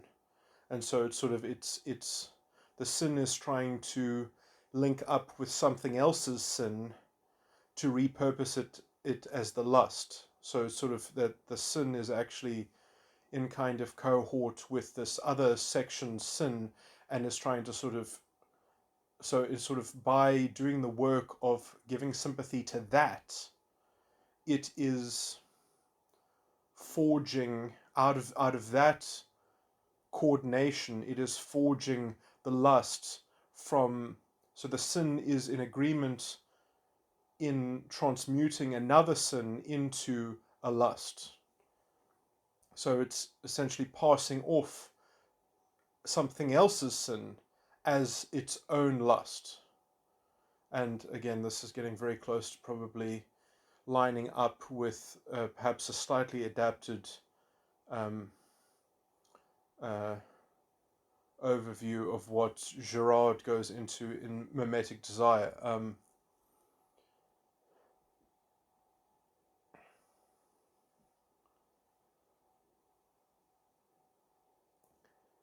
But obviously we must remember that the sin doing this, performing these things, is itself, it's not the prime progenitor, it is the progenitor of the lust and the death, or the proximate progenitor of the lust and the death, but the sin is essentially an invariable consequence of a set of events that are precipitated from the vanity, and it is in some sense the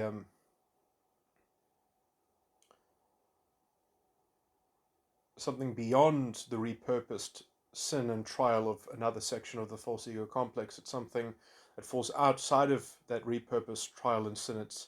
It's the other section's control factor, control lever, that that collaborated actively with the vanity, because the other section's control lever is a judgment, and vanity is a perception.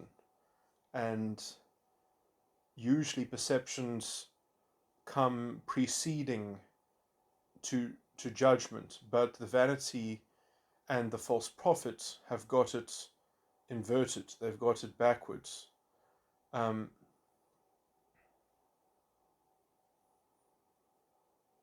There's an interesting exception to this, but I don't want to confuse the situation by talking about that. I'm talking about the effects of that kind of exception, but even as that is an exception, that's an exception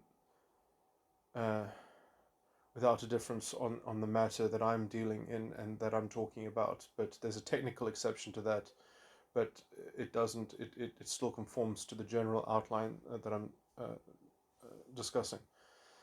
Anyway, moving on. It can't really be called an exception, but it's an interesting.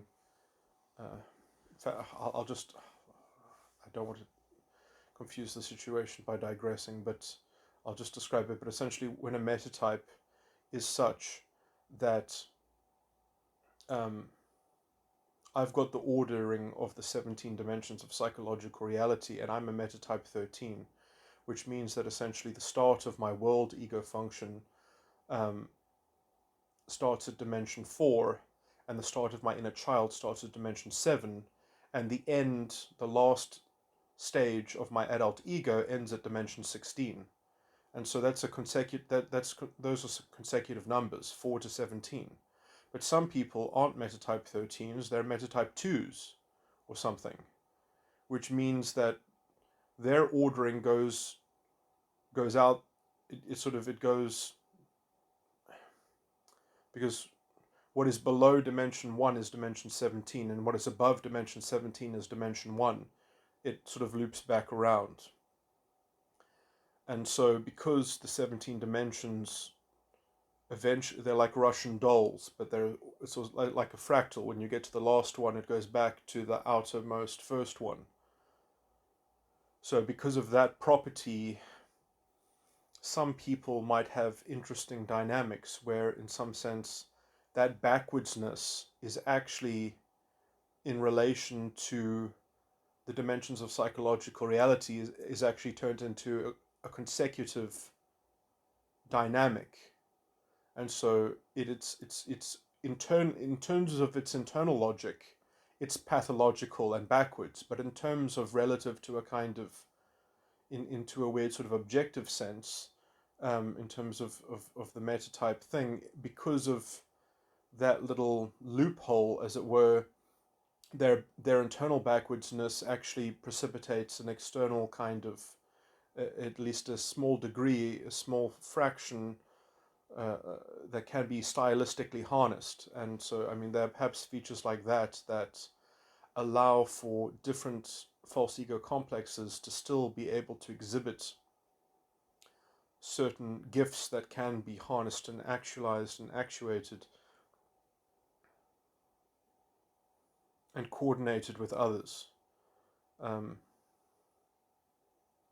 to do real spiritual work and to perfect salvation and such.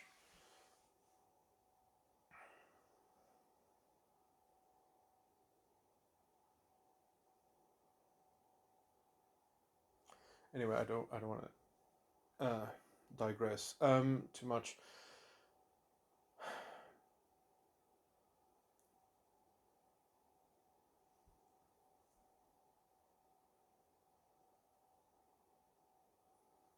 Now, the world section of the ego function, the world section of the false ego complex, is, I'm still speculating about it slightly because I'm not sure.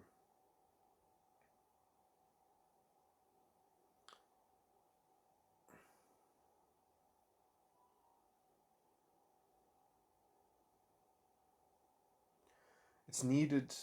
It's probably. I mean, it's hard for me to commit to saying that it's real or that it has a a real, I mean, in some sense, it's real relative to the inner child, but it's not real relative to the adult ego. And so if you're going to use the adult ego as the primary tool of overarching rehabilitation and resolution of the fall, let's just say, that is going to mean dealing with that dualism that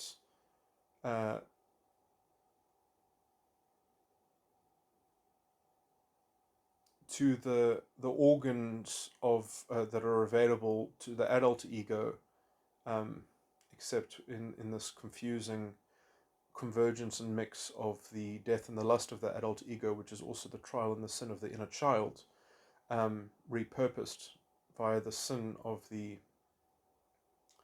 adult ego.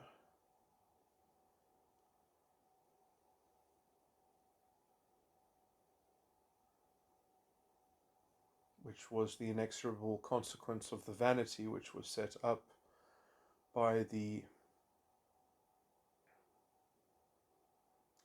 false prophet, which is the control lever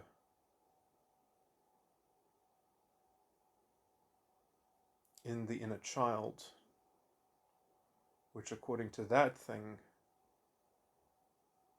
the world ego function is real.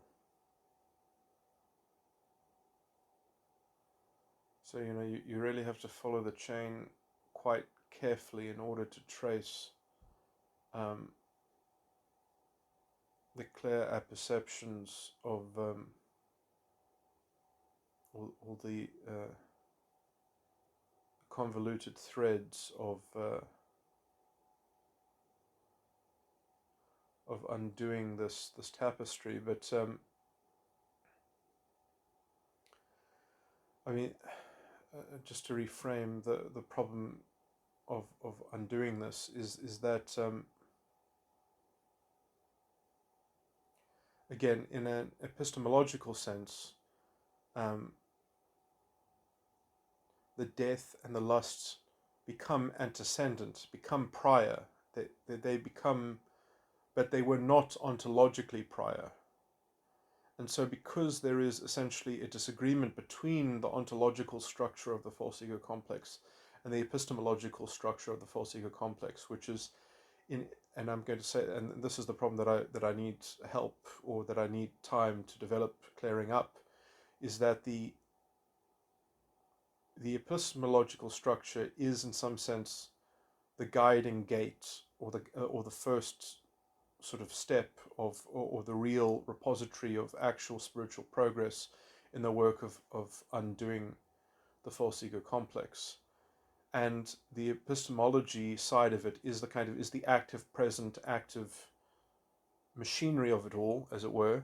And again, that's always grounded in the vanity. That it essentially, if you just stop doing it and you never do it, and when I say it, I mean the vanity. If you put that to bed, if that's over, then essentially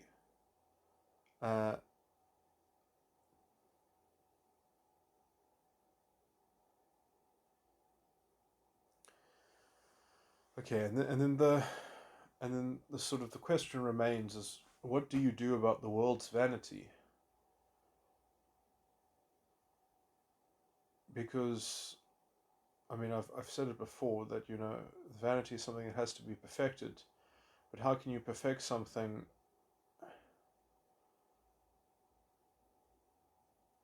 I mean, I think that this might be what is being described in Scripture when it says, "For God so loved the world that He gave His only begotten Son," or does it just say only Son? Only begotten Son. And it says a whole lot of other nice poetry, but actually what it says, if you read very carefully, it's just slightly later on after that, is it says, "And the world cannot receive it." So God gives His Son to the world, but the world does not receive it. But it is still given.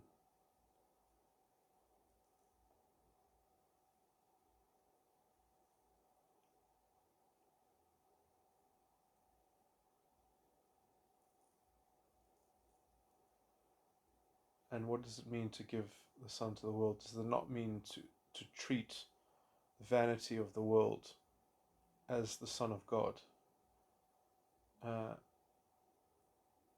As in to honor it, to validate it,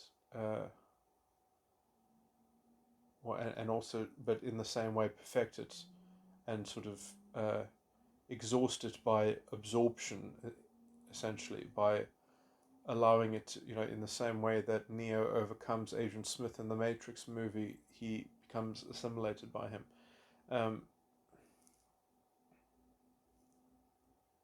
And somewhat, I mean, it's not really depicted in the movie, but he is exhausted from the inside by allowing Agent Smith to, inverted commas, win.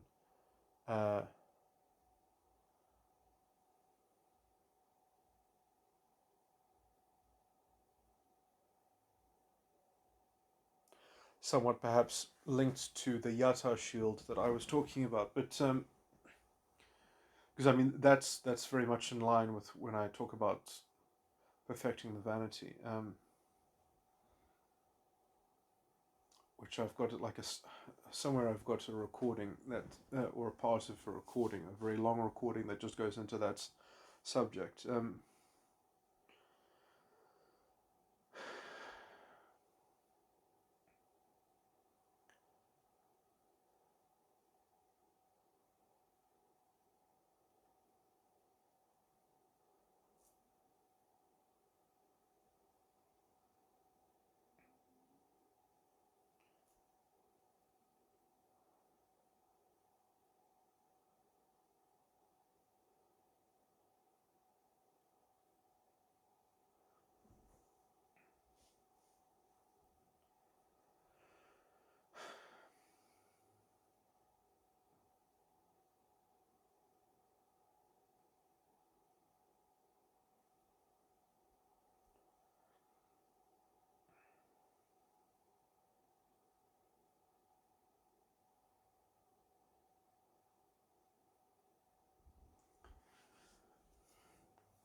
But how does the world's ego function even work? Because its death and lust can't repurpose from anything else. That's the biggest problem, is that the world's ego function is a weird kind of half breed that never has the same stability as the rest of the ego function, because its death and lust is never resolved, or as in it never comes into resolution clearly. Perhaps that is what is also called, maybe that is the description of the knowledge of good and evil, are those two dimensions, which in my ego function would be dimension 4 and dimension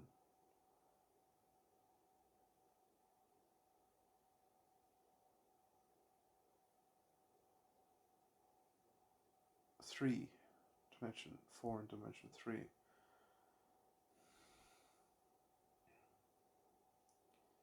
Which one would be the knowledge of good and the knowledge of evil?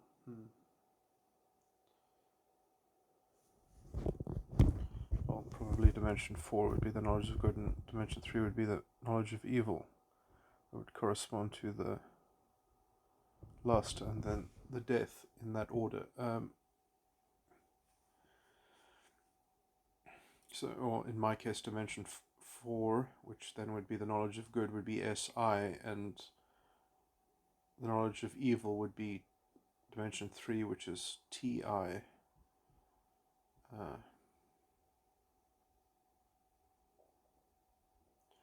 What to do about it? Again, the active thing is the... Oh, well, let's think about it. Well, the active thing is the vanity, and the vanity, in this very special form of vanity, in the world's ego function, can only be sourced not from another section of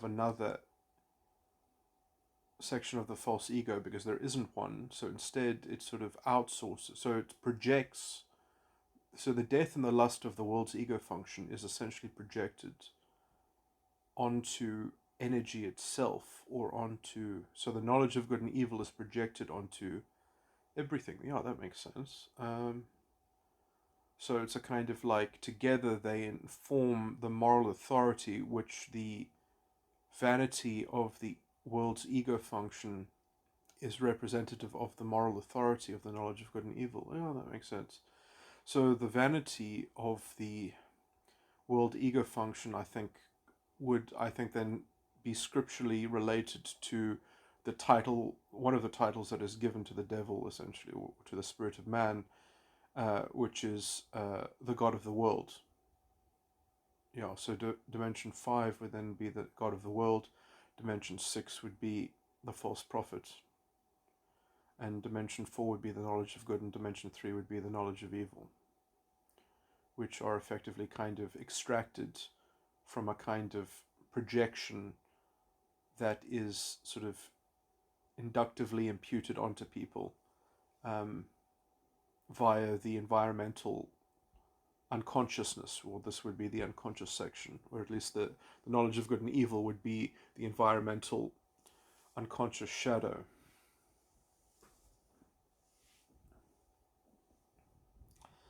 Yeah, I think that's all pretty much in order. And I guess if you can track that you are that you are inductively, let's say, putting that onto people. I mean, there's a description in Revelations when it's talking about the great city of Babylon uh, that holds the blood of the saints in its mortar and in its stones. That it's sort of it's built out of the blood of the saints, and in some sense, I think that that's a depiction of the city, the great city of Babylon, is the god of the world, is the vanity of the world ego function, and the blood of the saints is essentially the projection, because you see, the blood of the saints means that you have had to kill a saint. A saint is a believer in the truth.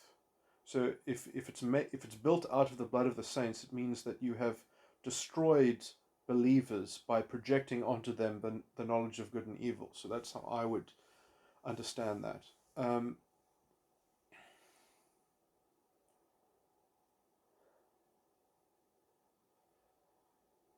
So if you can catch yourself doing that, then you can essentially dismantle the great city of Babylon, which is the vanity of the world, your world, because the world is not an outside thing. The world is a spiritual, internal thing. And then you're dealing with that. So that's great. I think that works. So, yeah, maybe those dimensions are important. That you are just identifying those and you're not going to project them anymore. And let's see, what does that say about the vanity then, the god of the world? Because essentially you just want to shut you want to shut the false prophet up, because then the inner child will stop being sort of re-stimulated. And the only way to shut the false prophet up is to essentially circumvent it by defeating or overcoming the god of the world, which might be a continual exercise. It might not be an event. It might be a form of active spiritual eyes open. Um,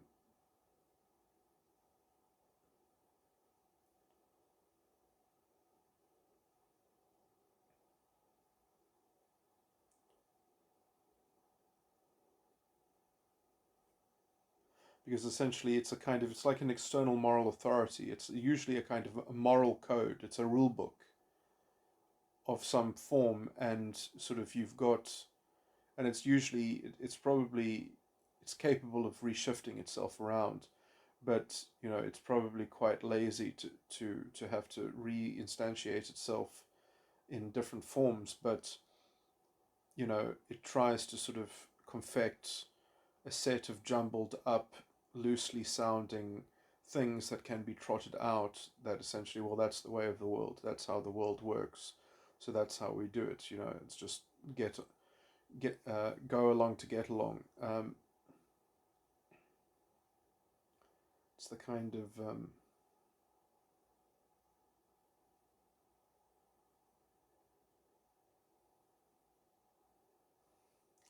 was going to think if maybe it might not also be the repository of what has what is often, sort of, there's a somber thread of literature in the human imagination that corresponds to this kind of melancholy about being in the particular form of regret over life. And I think the source of life regret might also be sourced in one of these stages of the false ego complex, and it might be the vanity in the world section. In the worlds section. Okay. So I think there we go.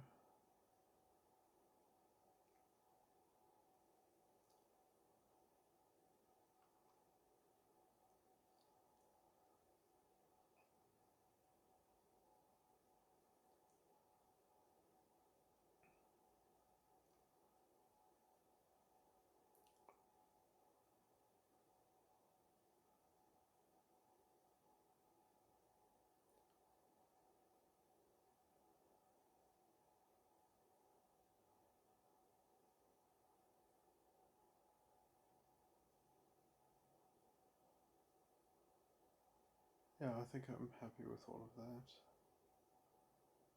I guess I'll think about it some more. Was there any other point?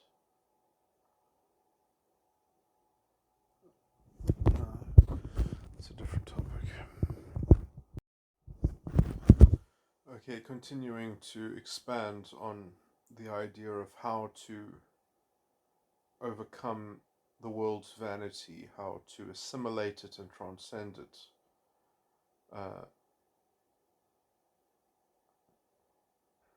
By according to it some gift, some spiritual gift that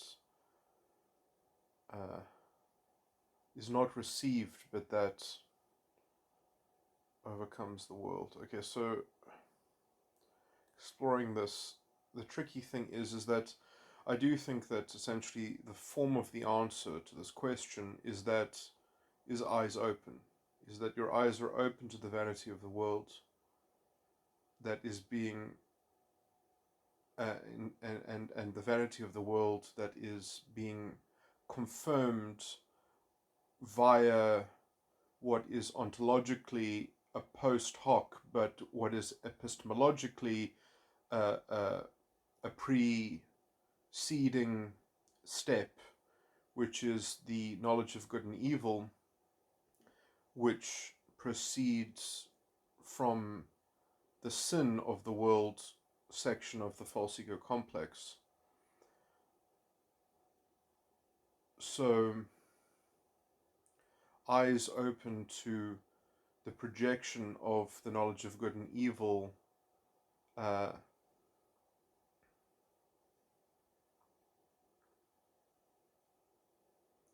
from the sympathy that is granted to the goal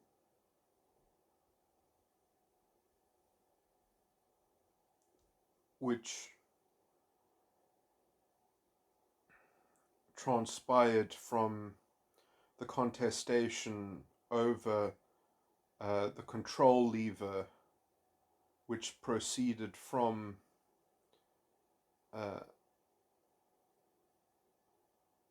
the direction of the vanity.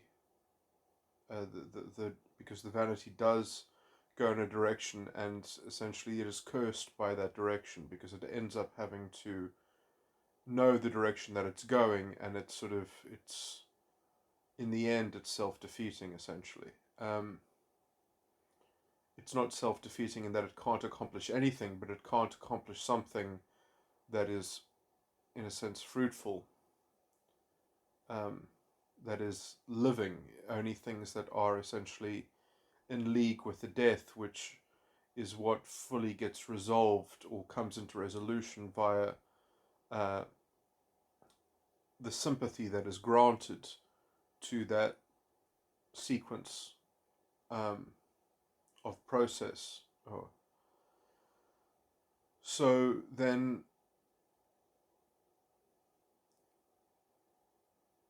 the sin of my uh, world section of the false ego complex is the eighth dimension, which is extroverted sensing. I say that, but you can't just know the function. You have to know the particular subcomponents of the dimension. But anyway, that would be impossible to talk through this and to add that level of detail. Although I really should make my table available, although it will require decoding to learn how to read it. But anyway, so the eighth dimension is the sin,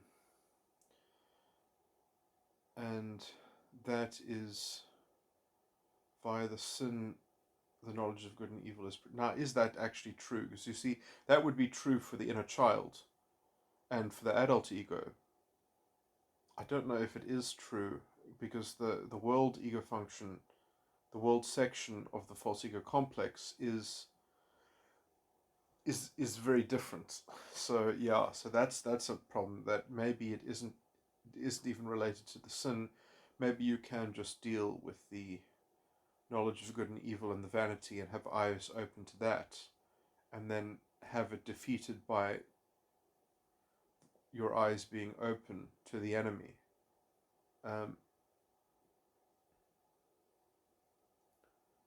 Spirit of man, the god of the world, which is the vanity, I think, represented by the fourth dimension in my particular false ego complex, or inhabiting the fourth dimension of psychological reality in the context of my particular false ego complex as a metatype 13. Okay.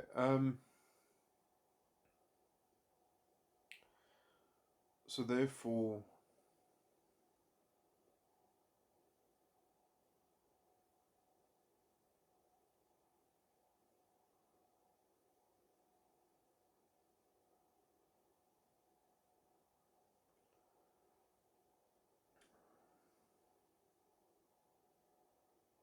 the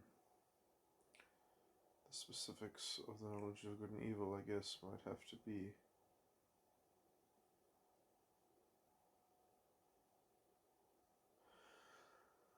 so yeah, I guess vigilance to that. And then I wonder what the I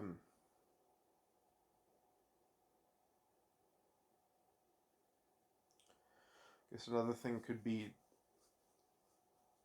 witnessing the healthy functioning of those things. Now you see that might be somewhat the solution, is that you, instead of projecting a a particular interpretation of those dimensions of psychological reality that conform to the death and the lust, you instead interpret them to be saintly, to be alive and not dead,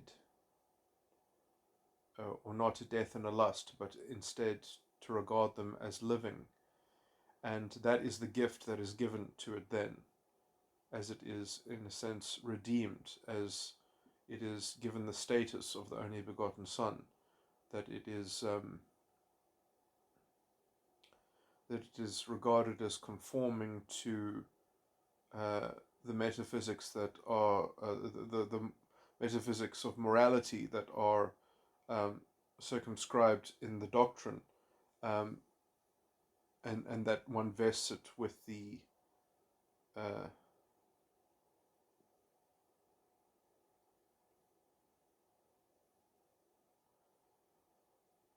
it's something like the on the theme of that one grants nobility uh,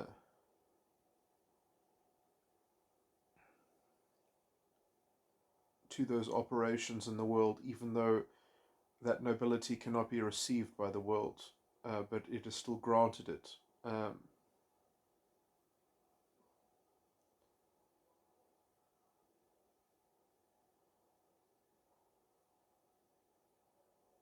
What does that mean in practice? Because isn't that a new death? Isn't that just a new atrophy or a new stasis that is being inflicted via projection? Well, no, I mean, okay, no, I don't think it's like that at all. But I think that the problem is that I don't have a detailed enough account of how the internal mechanics of the dimension is contorted in facilitating the pathological structure of the false ego complex, because it's going to be specific. It's going to be that the dispersal of one element of dimension, because each dimension has two dispersals, two flows, and two ridges as two separate circuits that reuse those there are in one dimension there are four distinct objects. No, word. I don't want to talk. I don't want to go through all of that again. That's I talk about this in other recordings.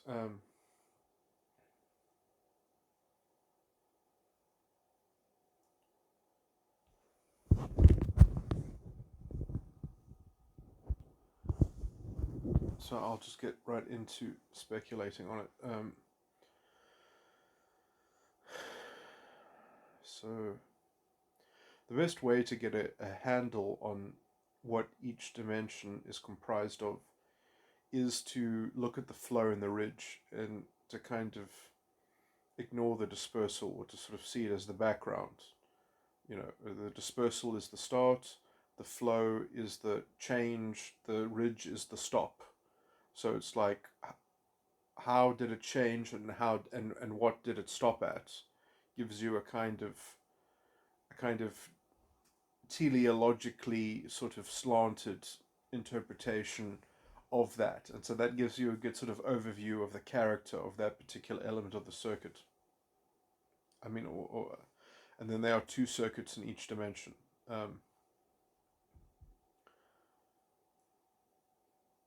That are threaded through the same four objects, essentially.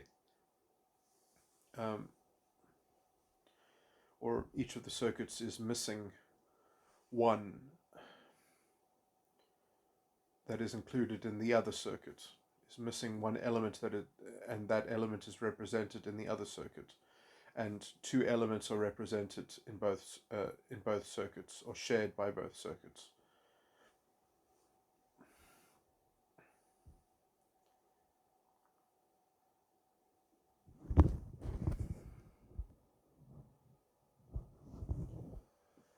Oh, I just wanted to interject something that I should have put probably at the beginning of this recording as a slight aside, but as an important thing that also, in terms of someone, I mean, I haven't given this much thought, and I'll give it thought in the future probably. But the other thing that people that might be quite significant to, in people's potential spiritual contribution, or a kind of a more unsullied aspect of their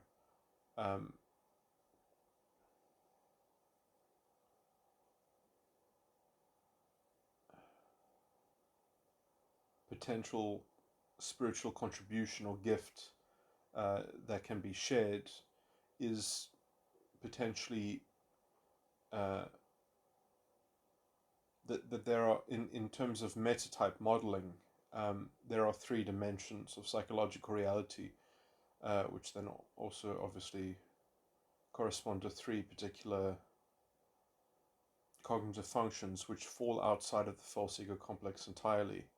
And those three dimensions might might have a secret about them. They might have a kind of a particular kind of, you might be able to draw out some sort of metaphysical narrative, or some kind of cosmology around the relationship between the dimensions that conform to the false ego complex and those which don't, and those which don't, and how they correspond with particular sections or elements within the false ego complex. Might have special potential parallel dynamics, parallels, and or particular sort of mechanisms.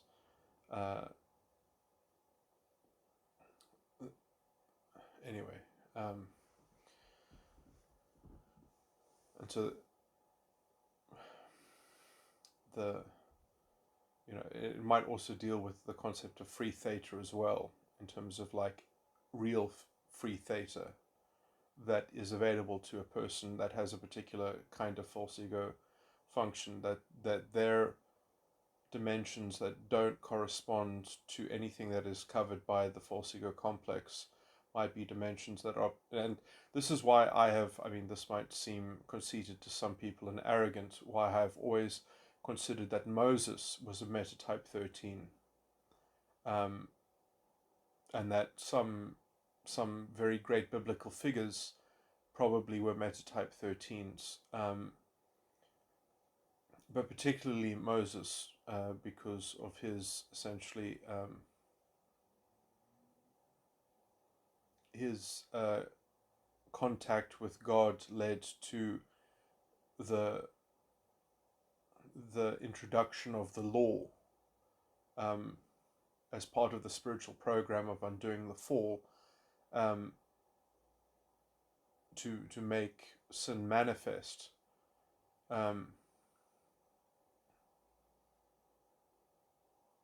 And that's, a sort of a necessary step in a chain of things. I'm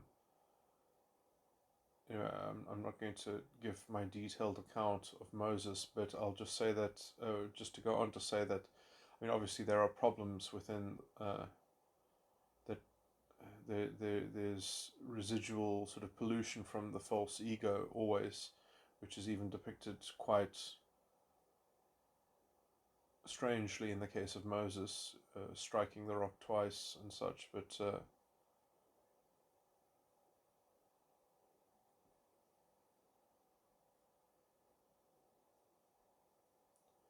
anyway, the thing that I just want to say, that the thing that perhaps makes Metatype 13 special, and perhaps makes them also, and this is perhaps what's going to sound conceited, candidate apostles. It might be that the natural gifts that correspond to particular types of metatype might correspond with the particular dimensions that they have outside of their false ego complex. Anyway, this is largely speculation, but anyway, let me just say that a metatype 13, the three dimensions which fall outside of their false ego complex, is the 17th dimension, the first dimension, and the second dimension. So it's the top and the bottom. And these are, so it's the beginning and the end. It's the alpha and the omega of the dimensions of psychological reality. So it's somewhat profound, and I've even also made other arguments and other recordings that metatype 13s can be argued in a weird virtual sense to not even have a false ego, that their kind of false ego is somewhat sort of a self-contained sort of thing. It is a corruption of a sort, but it is a corruption that somewhat burdens its own decadence or pathology or something like that. I'm not going to rehash all that stuff because I went into it in great detail. I'm not doing it justice now, but anyway, the idea like that. But let me just say that the dimension 17 I have called, it corresponds with the gift of the prophet.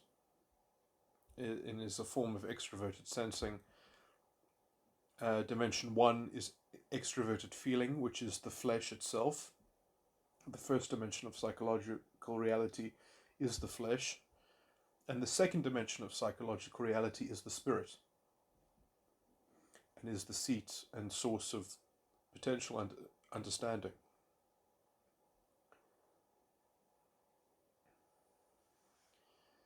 So the dimensions which fall outside of the false ego complex of Omega type 13 are dimension 17, which is the prophet, and also there are other readings of the dimensions which I give, which is that essentially all the dimensions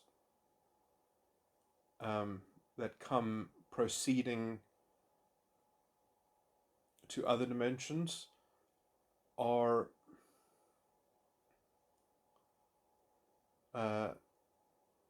culminations of everything that has come before.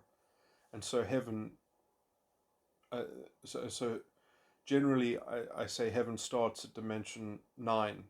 Dimension 9 I call the apostle and also the door to heaven, which is also the middle of 17. 9 is the exact middle of the 17 dimensions. And it is the first dimension that is ethereal in some sense. It's the beginning of the divided line in terms of stepping over into the realm of the intellect. Why it will be, introverted thinking, which fits the formula why it will be, or why things will be. To say why something will be does not exist in the world, does not exist in material form. It exists only in the mind. So that's that, and so in dimension 8, which is just below it, is what I also call the earth. So dimension 8 and everything below it are all in the earth, and dimension 17 and between 17 and dimension 9 are heaven. And so although I have a particular name for dimension 17, the prophet, I also sometimes refer to it as heaven, as I sometimes refer to dimension 8 as the earth. There are 8 spheres of the earth, and there are 9 spheres of heaven, which is actually that corresponds to the Shinto, the ancient Shinto belief. But anyway, which they have always depicted on their ceremonial dresses with 13 circles, which you can only make the 13 circles become 17 by putting a cross over it, or the sword and the stone, and counting it a particular way, in which the center circle is used 5 times, which also corresponds perhaps to the rosy cross, the 5 petals. Anyway,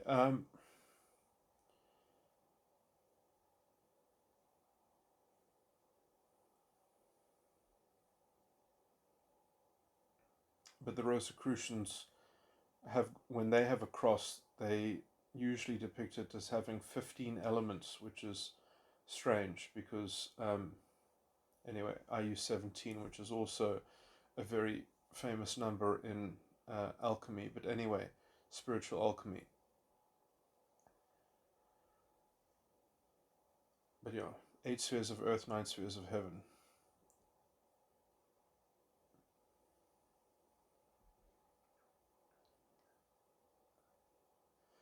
So so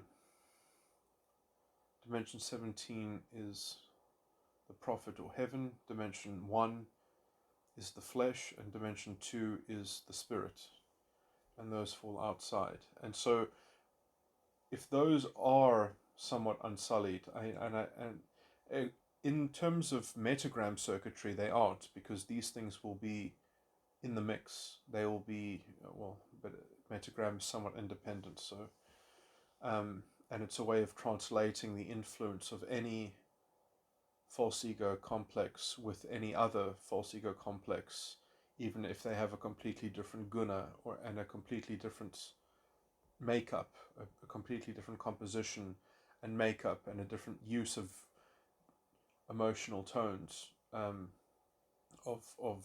a different, because essentially there are three major circuits of emotional tone, which are kind of mirrored by the other two, and those make up the three distinct gunas, which in Hinduism is regarded as Raja, Sattva, and Tamas. But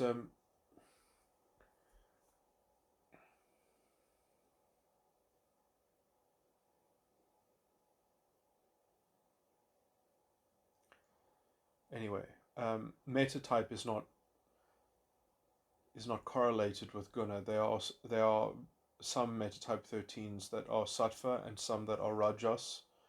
There are some metatypes that only have two gunas. Some have three. Some have variants that have all three. But anyway, because there's a fixed. Okay, well, I guess with that digression, I've pretty much derailed myself. And a lot of this was sort of speculation anyway, as to the world vanity.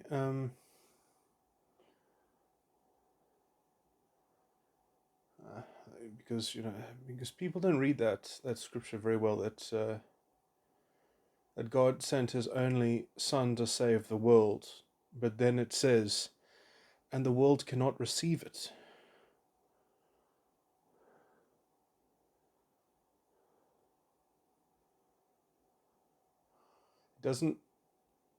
People aren't going to like this, but I believe it's actually more simple than less simple to actually read what's there.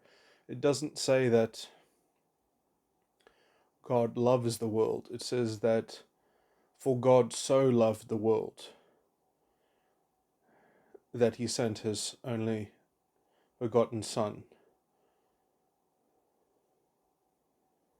and that the world cannot receive it.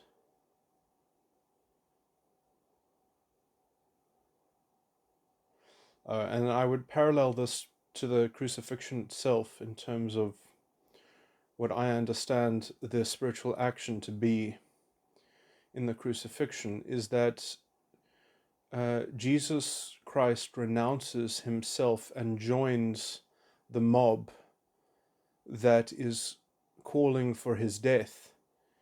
He is silent in his own defense, and when he asks a question, he asks it in line with the case against him. Father, why have you forsaken me? Joining the mob and joining his question with their case, conjoining it. And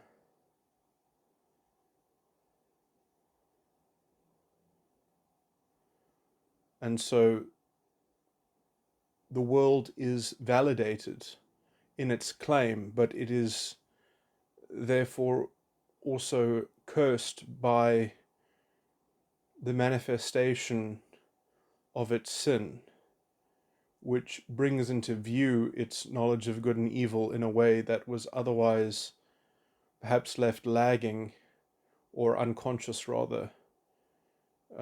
Lagging is the wrong word. Lagged in its resolution, but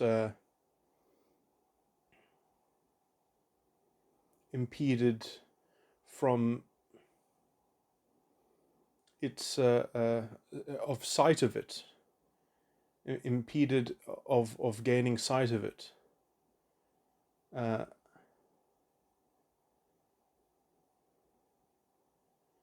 Because it needed a kind of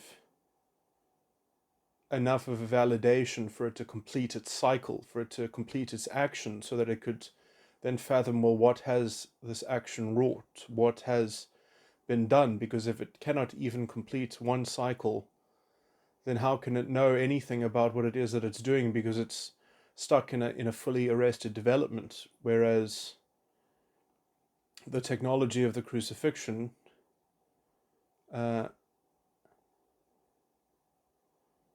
was to, in some ways, impregnate the worm of doubt into the spirit of man, to lead captivity captive, to make it prone to its own sort of vacillating internal incoherence.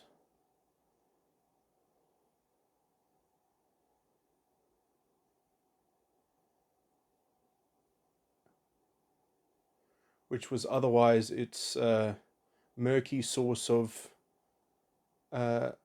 ostensible integrity. It could claim essentially its ultimate extravagance in terms of its control lever, which in the world's case is the false prophet. It could just keep on issuing new prophecies to cover up the old. Essentially, there was no resolution of the fulfillment. So essentially, Jesus Christ helps by making the false prophet a true prophet, and then asking a question about, well, he got the prediction right, but what was the spiritual quality of the prophecy? I made the prediction true. I helped make it true. I helped you make the false prophet a true prophet, and left you with a question to consider about the quality of the prophecy that you have taken as your guiding. So maybe that's the culmination of overcoming the world, that's also in Revelation, is the placing the false prophet in the lake of fire. So the construction of the lake of fire, I've always said it was the perfected vanity of the adult ego. At least that was the first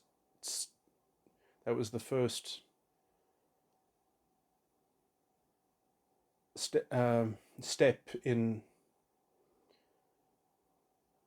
perhaps fully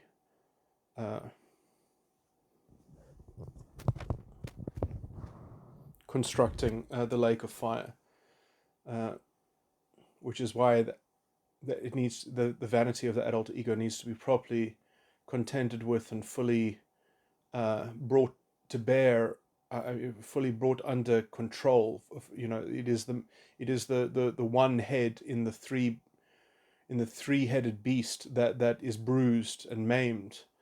That is the chink in the armor of the false ego complex, is vanity of the adult ego, and then that is the first constituent of the lake of fire. That's what I mean, is that it's not perhaps the entire lake of fire, that it also needs to be joined with the vanity of the inner child to fully become the lake of fire. But that construction, someone gets that stage is a more complicated one, and is perhaps also the one that refers to the 1,000 years of a kind of stillness that is required to fathom the much deeper and broader and confusing correlations and circuitries and anyway, I mean, this is all spiritual metaphor. So the 1,000 years is it's talking about cities, and I've said that the city is just essentially a depiction of the vanity. The great city of Babylon is the vanity, which is also the god of the world, in terms of the vanity of the world section of the false ego complex. Okay.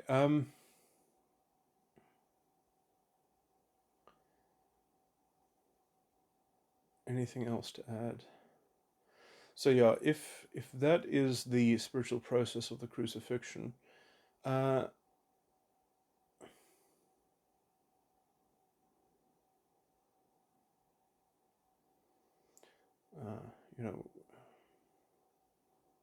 love your neighbor as you love yourself, and God above all. Then the question is, what is God?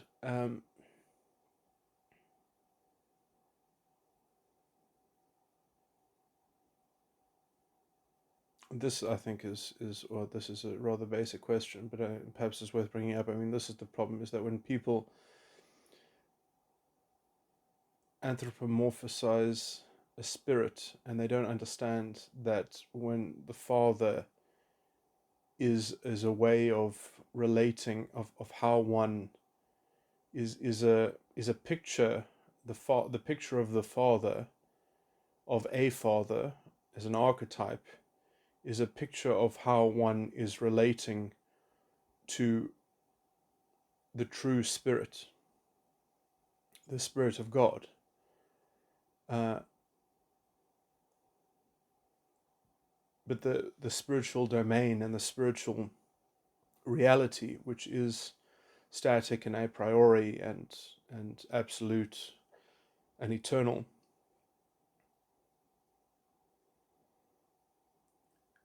and the access to those to that is an infinite array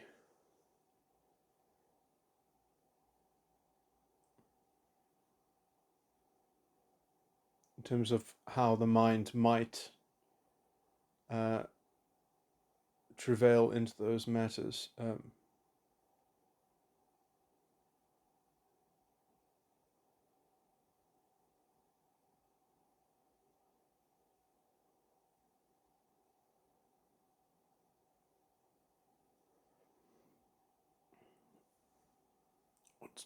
The point of what I'm saying is that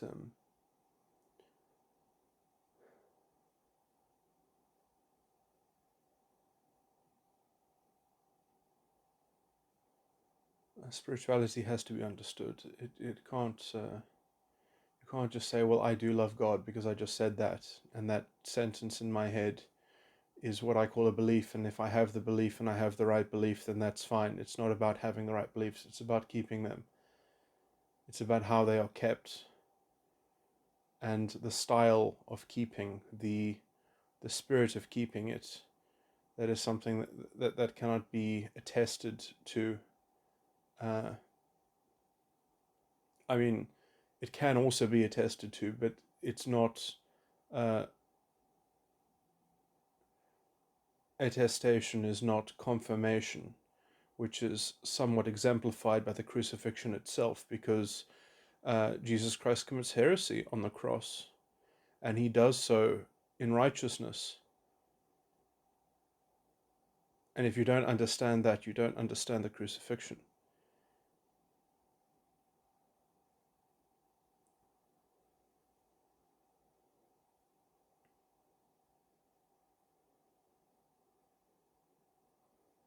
You don't understand the name of the Son of God because you think the Son of God is some kind of vicarious historical entity instead of a spirit.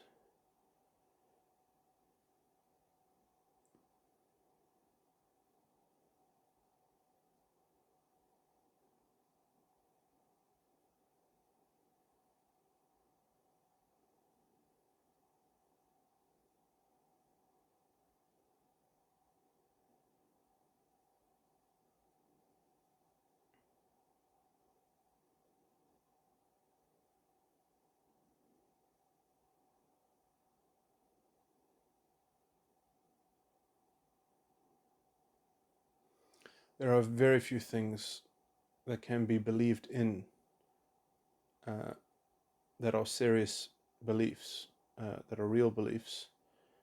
One of them is a belief in God, which is problematic because what is God? But another thing, uh, which is essentially on the road to actually believing in God, is believing in the name of the Son of God.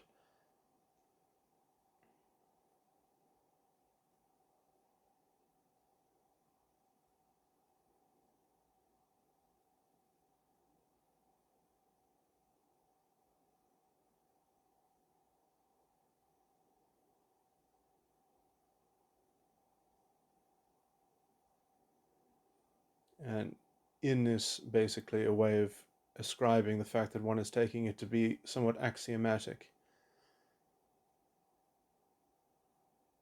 There are other beliefs that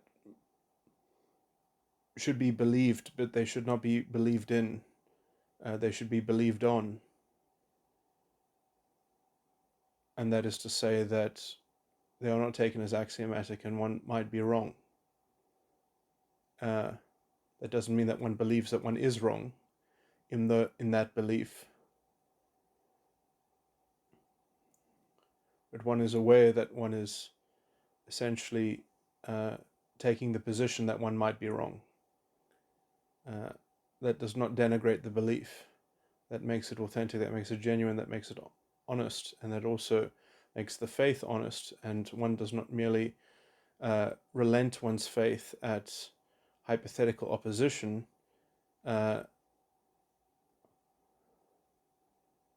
One contrasts, is there a better way?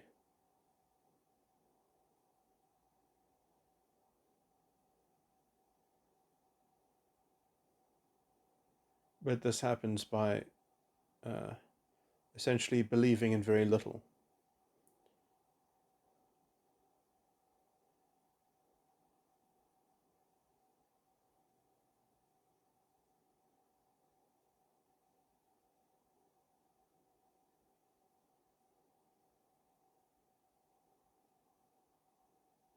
And certainly not believing in a set of beliefs, but to have particular ones that are clearly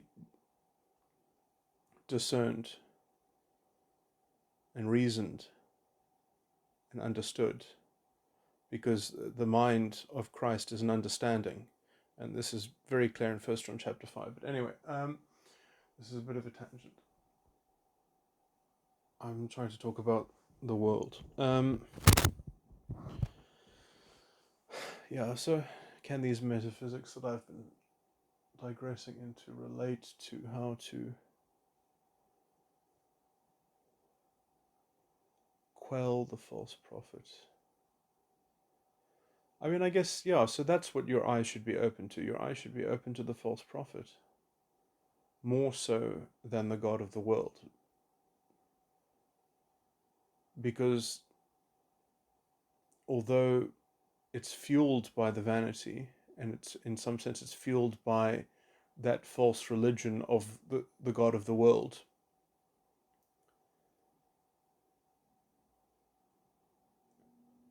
which is a title the scripture gives to the devil.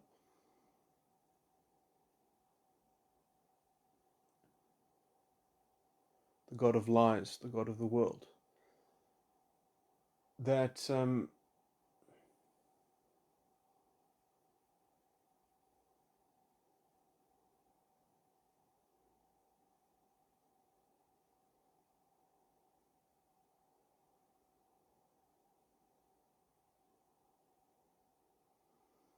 it's just the false prophet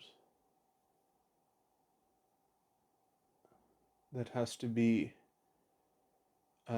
avoided, or you just have to be quicker than the false prophet, essentially, to avoid falling into the laborious sequence that is the false ego complex. And that happens at a dimension of psychological reality that falls outside the inner child, so it sort of circumvents the re-stimulation of the inner child. Okay, I think that'll be my focus on constructing a therapy.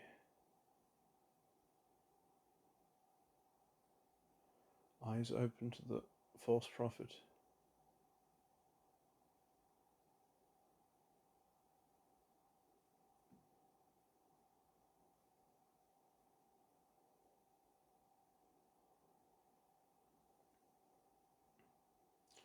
Is it important to understand? And I guess in the background it's important to understand the knowledge of good and evil, because that will, in some sense, if you don't know the background to the structure of the false prophet's argument, then you won't be able to essentially convincingly debunk the false prophet and outwit and outplay and outmaneuver it. In some sense, your eyes won't be open to its confection and its resources, in some sense. And one must remember that the false prophet is a kind of, this is to use some Jungian type language, which I'm probably not using with very much accuracy or fidelity, because I must say, although I have extraneously been a student of Jung, I haven't been an avid consumer. I'm sure by osmosis I've picked up a lot, but mainly through other people who have been influenced by him.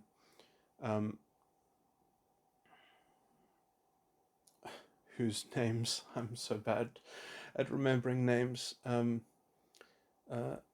Piaget, I remember him.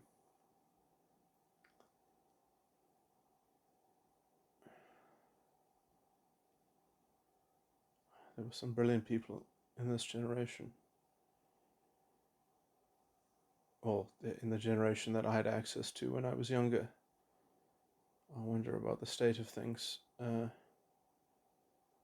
state of study, the state of sciences. So few, so much misdirection, so much mediocrity. Anyway.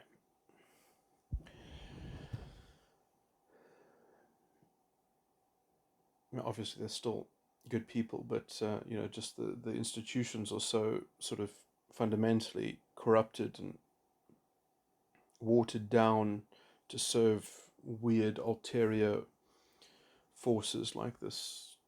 Anyway, I'm going to make a separate political recording soon.